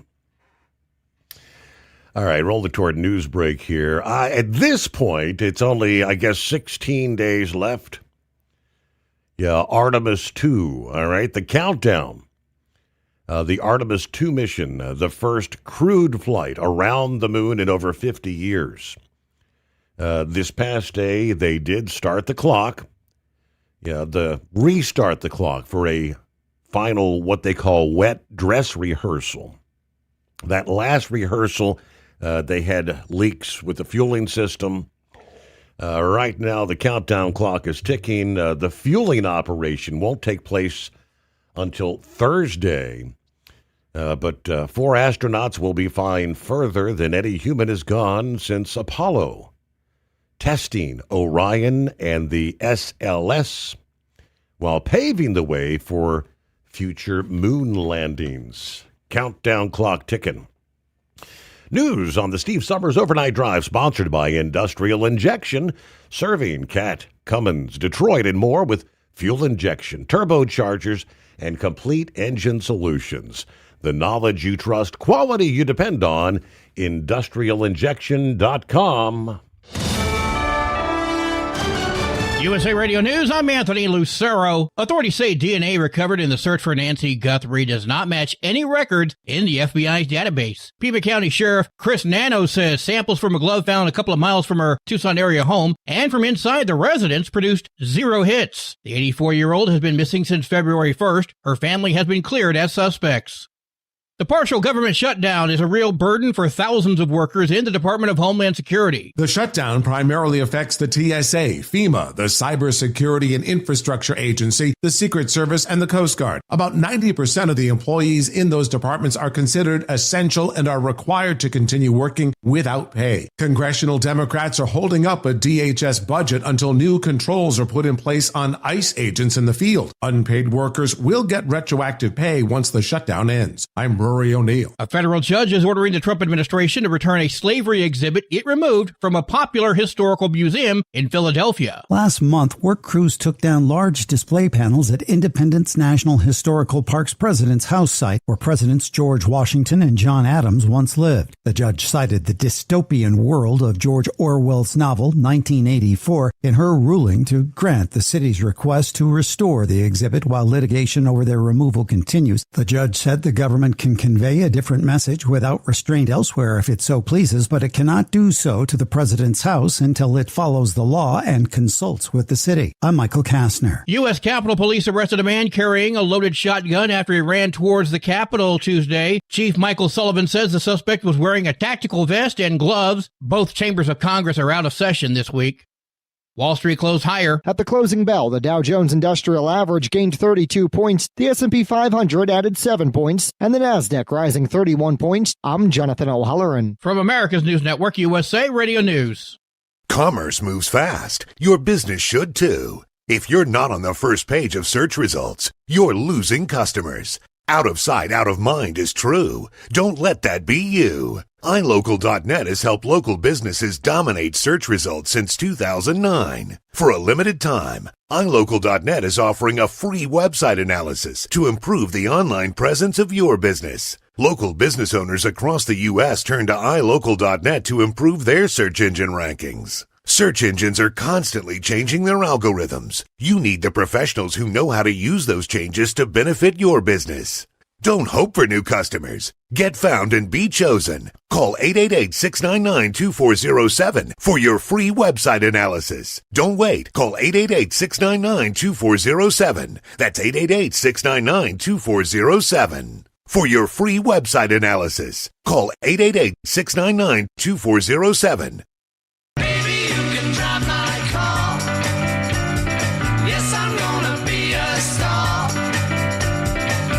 California is importing gasoline at a record pace. Experts say this is fueled by a number of refinery closures. California, by later this spring, will have lost 20% of its gasoline production due to these shutdowns. Patrick DeHaan is Gas Buddy's head of petroleum analysis. Records show in November, California imported more gasoline than ever before, and that's driving up the price at the pump to an average of $4.58 a gallon. John Sommers, USA Radio News. Minnesota Governor Tim Walz and Minneapolis Mayor Jacob Frey are pressing the federal government to reimburse the state. Minnesota leaders are asking Washington to cover the costs after weeks of federal immigration enforcement in the state. Governor Tim Walz and Minneapolis Mayor Jacob Frey say local resources were stretched, with estimated losses topping $200 million. Walz told reporters the federal government needs to pay for what they broke. Critics question whether Minnesota's own oversight could have prevented fraud that reportedly cost taxpayers billions. Lawmakers now face pressure to balance accountability and reimbursement. For USA Radio News, I'm Ron. Air Force One is getting a new paint job, changing from the traditional blue and white scheme used since Kennedy to red, white, dark blue, and gold. Reports say these colors are preferred by President Trump. He previously attempted to repaint the jets during his first term, but the plan was paused under the Biden administration. For USA Radio News, I'm Anthony Lucero. What if the music stopped? If the familiar voices were silenced? If there were no breaking news updates? What if your companion and connection to your community came with a monthly fee? Don't worry, we're free local radio with you wherever you go, celebrating 100 years and looking forward to the next 100. We are broadcasters. Text radio to 52886 and let Congress know you depend on your local radio stations. By the National Association of Broadcasters. The Overnight Drive with Steve Summers. Live from the Hot Shot Secret Studios. Call Steve now. 844-844-3388. That's 844-844-3388.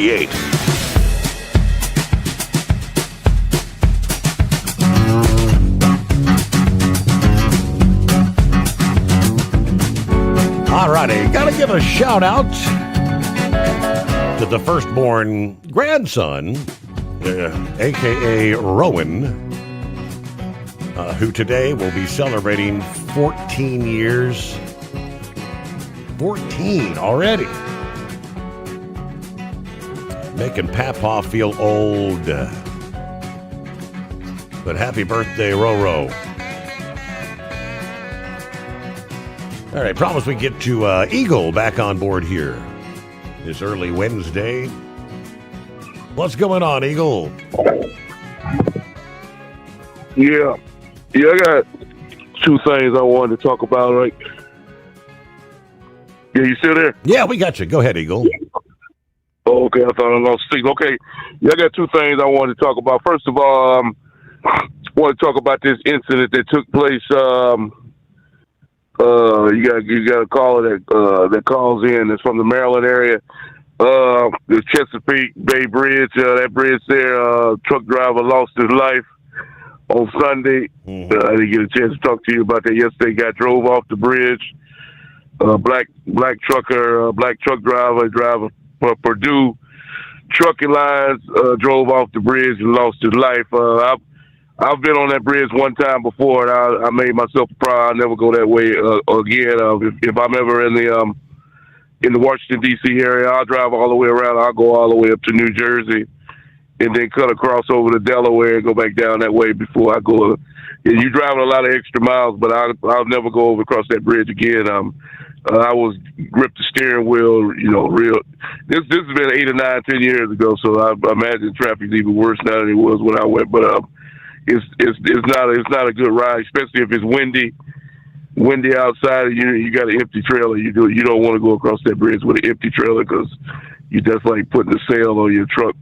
And you get blown off. Like I said, I'm surprised they even allow trucks to cross over that bridge, to be honest with you. But it's been open a long time. Who designed it, I don't know. But like I said before, if I ever get in that area again and they give me a load to Delaware, I don't give a damn if I got to drive 200 extra miles, 100 miles out.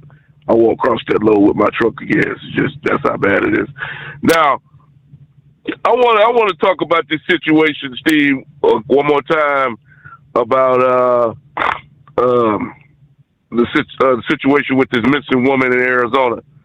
What I've determined, I've talked to other people and got some of their thoughts. What I'm thinking happened in this incident, due to the fact that there is nobody, the few people that have so-called claimed that they had custody of this woman turned out to be fakes and phonies, people trying to be funny and, trying to say they want Bitcoin and all that. Due to the fact that it's been 3 weeks now. If she was kidnapped, Steve, somebody would have sent a video or audio tape right to the family saying, "Hey, we got you. We got her. We want this money, or we're gonna, or you'll never see her again." They have yet to receive none of these things. So what I've determined after this 3 weeks, Steve, I think what happened is this so-called burglar or whoever he was, I think he went to the house to rob this place. He didn't go there to try to kidnap nobody, but I think that due to the fact the woman was old, she was on blood thinners, I think that she might have panicked when she seen this man with a mask on. She might have fell, hit her head on the dresser wall or something, and that's where the blood came from that they saw. And due to the man, I think that this so-called burglar, he panicked after he saw that the woman had died. And he didn't want he just went there to rob the place, and now you got a dead woman on his hands. I think that he decided to dispose of the body. Him and his friend or whoever he was with, they put her in the car, drove off, and they disposed of the body. Where that is, I don't know. That could be anywhere. That's what I'm thinking happened. I don't think this was a kidnap attempt. It's looking more and more like it wasn't a kidnap attempt, because if somebody had her after 3 weeks, they would be demanding money by now, and nobody is demanding money. So what the hell is going on? So that's my determination. Now, this is just a hunt now to find a body that I believe the woman, she's already dead because she didn't have a medication for over 3 weeks. And I don't know what you think about what your thing is, but that's what I've determined. And I'd like to hear what you have to say after I hang up. And I thank you for taking my call. All right. Well, as far as demanding money, they had the initial demand for $6 million in Bitcoin. Remember that came out like a day or two, 24, 48 hours after she had disappeared. It was an active Bitcoin account. But what they were saying was, show us proof that she's alive. Proof of life, as they call it, which was never shown. There have been several other financial requests for, what was it, $50,000 in Bitcoin. Someone claiming that they know who the kidnapper is or kidnappers. But again, that was sent, the last one was just sent, Sunday to TMZ, and they're saying, well, give us proof that she's alive. Now, there was some, the discussion hasn't really changed much. On Glenn Beck's The Blaze this past day. The search is now entering, day number 18, I believe it is. Spencer Corson, founder and CEO of Corson Security Group, and the author of a book entitled The Safety Trap. He said he believes officials there are dealing with amateurs, to say the least. What we do know is she's missing. What we do know is there's been no proof of life. And after that, you really can't verify much more because the information flow, until there is proof of life, a lot of what we're seeing should be treated more like it's just noise and less as any sort of a signal. And, of course, with the door camera video that came out last week of the alleged kidnapper, he said that this looks truly like an amateur hour. Professional kidnappers control communication.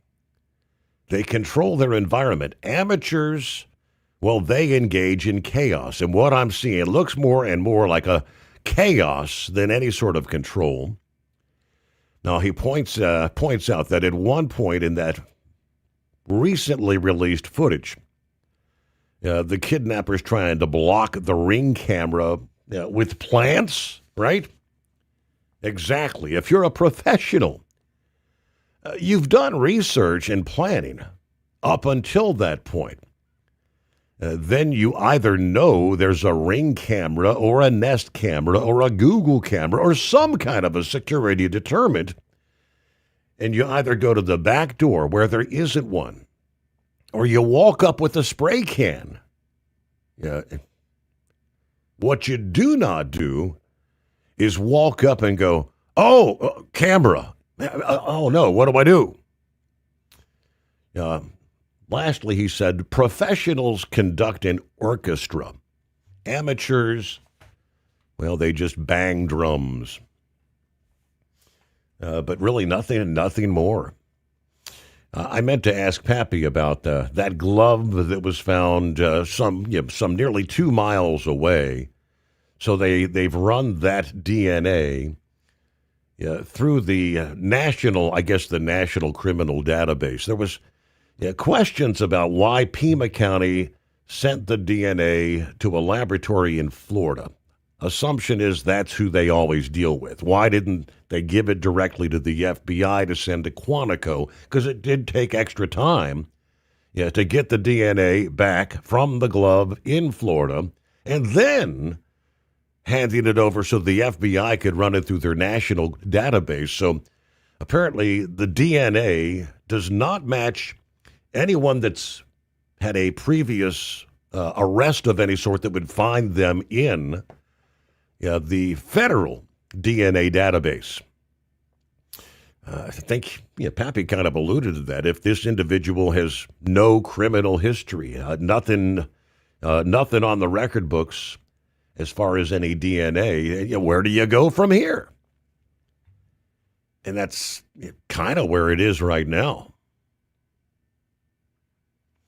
All right, let me see here. What do you say? Horse feathers, is that you? Yes, sir, Your Honor. So, how do I put this? Trying to put it nicely. I don't know. I guess if you don't have the ability, you're scared. I don't know.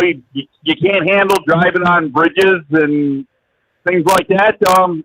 I guess you got to stay home or stay in the flatland where there's no waterways to cross. But yeah, don't come to the Mid-Atlantic and try to mess up traffic or anything. But these bridges, all these bridges, the Chesapeake Bay Bridge Tunnel, the Bay Bridge that crosses from the mainland to the Eastern Shore, US 50, US 301, the Tidings Bridge, which is a very tall bridge on 95 crossing the Susquehanna River, the Delaware Memorial Bridge, which crosses from Delaware to New Jersey. All these bridges here, they're all monitored by the bridge authorities. And at any type of wind speed, at a lower wind speed, they start out with a warning. Then they move up to restriction levels, advisory and restriction levels, and they start cutting back any vehicles with trailers or empty trailers, depending on the wind speed. And the Chesapeake Bridge Tunnel, at a wind speed of 60 miles an hour, does not allow any traffic on it. So everything is monitored that way, and for the most part is very safe. So as long as you can handle driving straight down the road, there really is no problem driving across any of these water crossings. If you're scared of heights, scared of bridges, and I know people that are, there's people here that are. I mean, there's probably people in Cincinnati that don't want to go up and do your little bridge thing there because of what it is.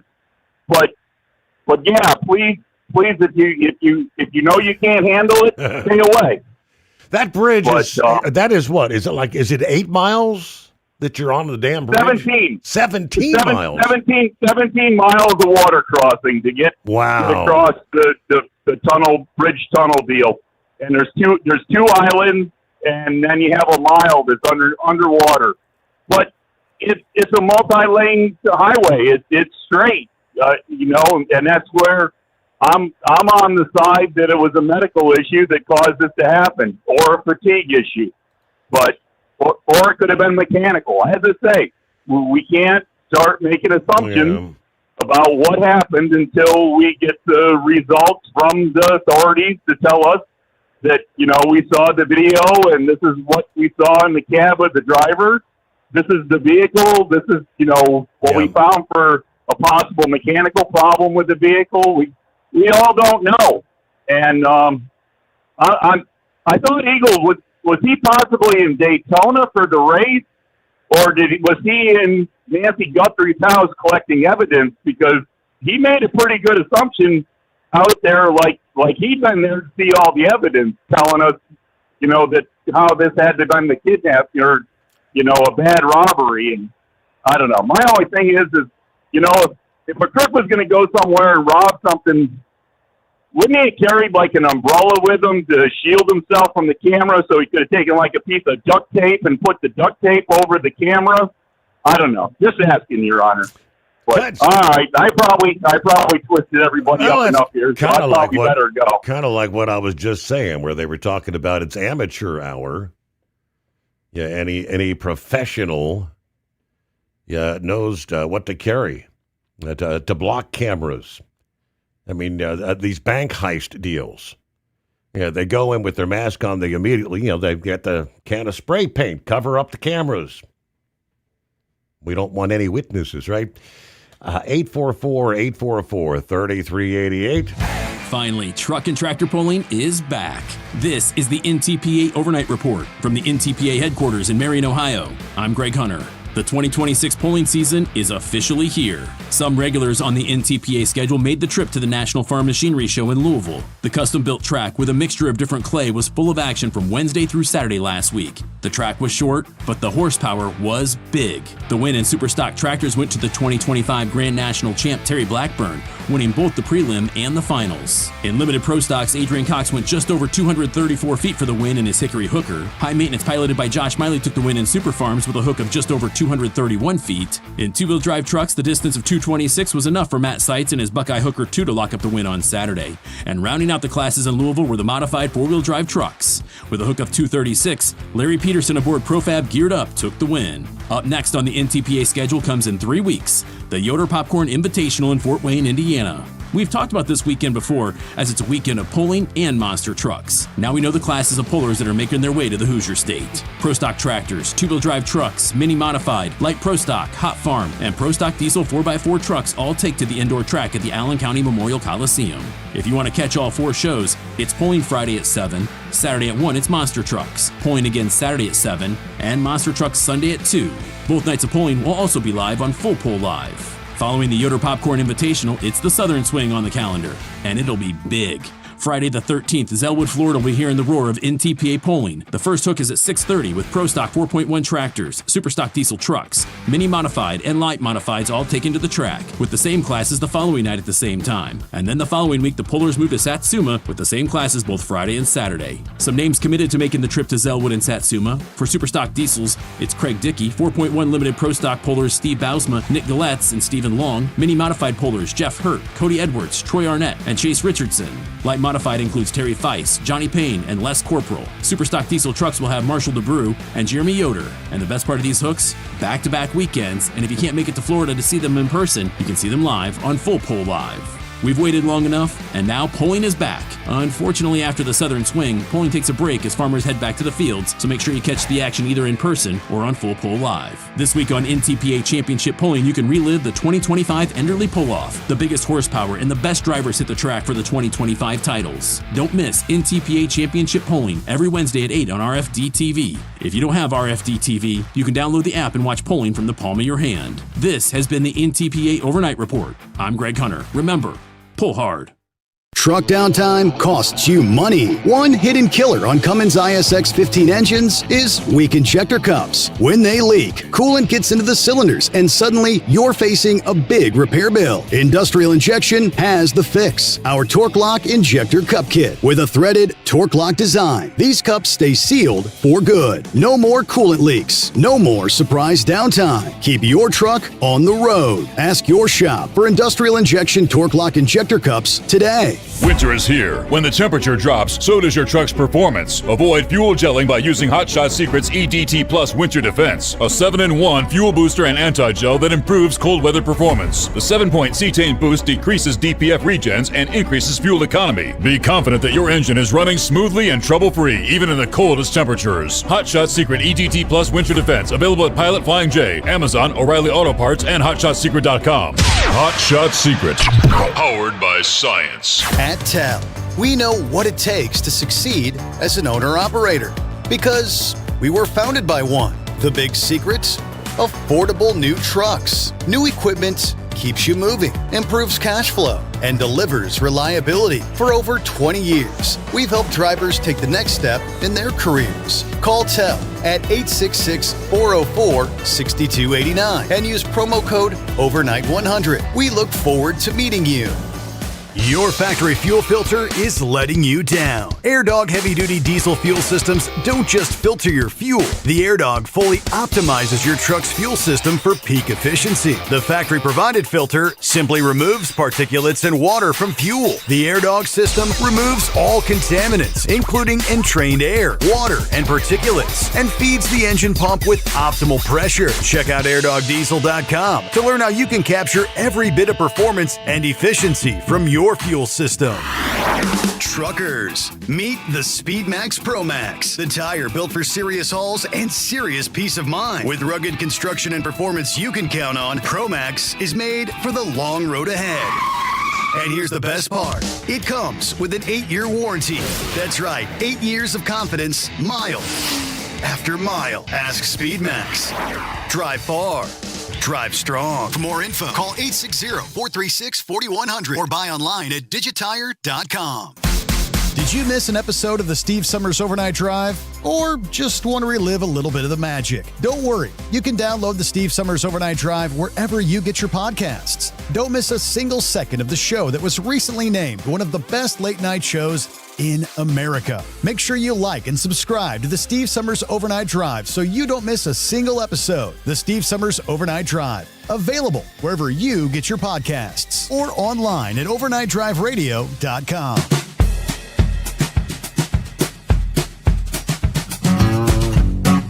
All right, hello to Rick in Columbus. Hope your week's going well.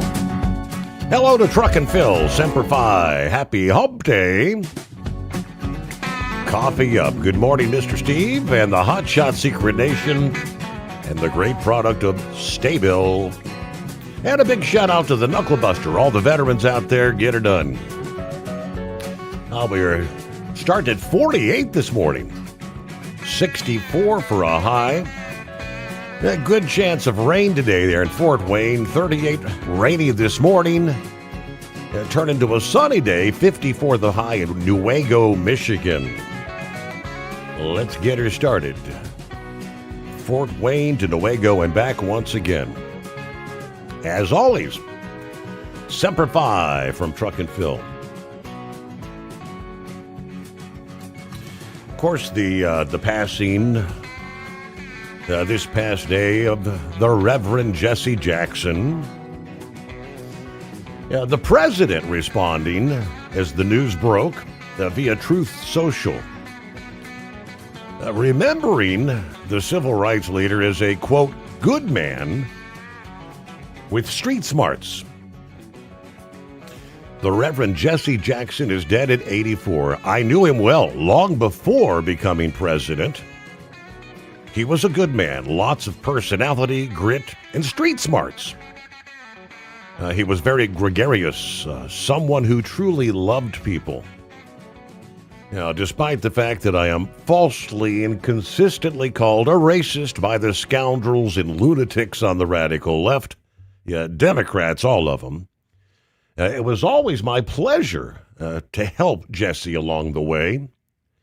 I provided office space for him and his Rainbow Coalition for years in the Trump building at 40 Wall Street, responded to his request for helping it getting criminal justice reform passed and signed when no other president would even try, single-handedly pushed and passed long-term funding for historically black colleges and universities, which Jesse loved, but also which other presidents would not do, responded to Jesse's support for opportunity zones, the single most successful economic development package yet approved for black businesses, men and women, and much more. Jesse was a force of nature, he says, like few others before him.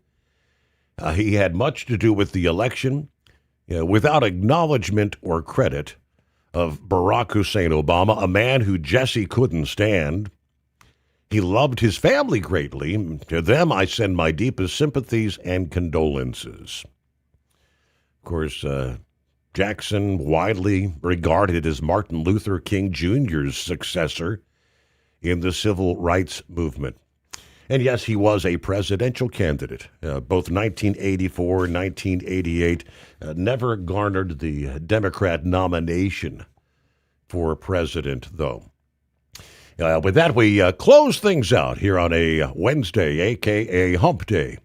Safe travels, and we'll do it again the midnight hour tonight, which will be here before you know it, rolling into a Thursday or Friday Eve for the Steve Sommers Overnight Drive.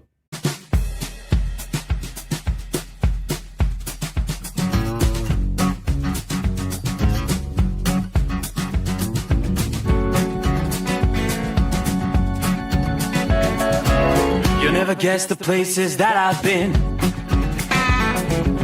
You never guess the places that I've been. 'Cause everything is like a dream, yeah, but only in that dream that I live in. I'm never gonna let the day begin. Never gonna let the day begin. 'Cause everything is like a dream, yeah, but only in that dream that I live in. Oh, don't wake me up before you go, and I'll just make this bed my home. Oh, darling, please just let me sleep. Give me my dreams.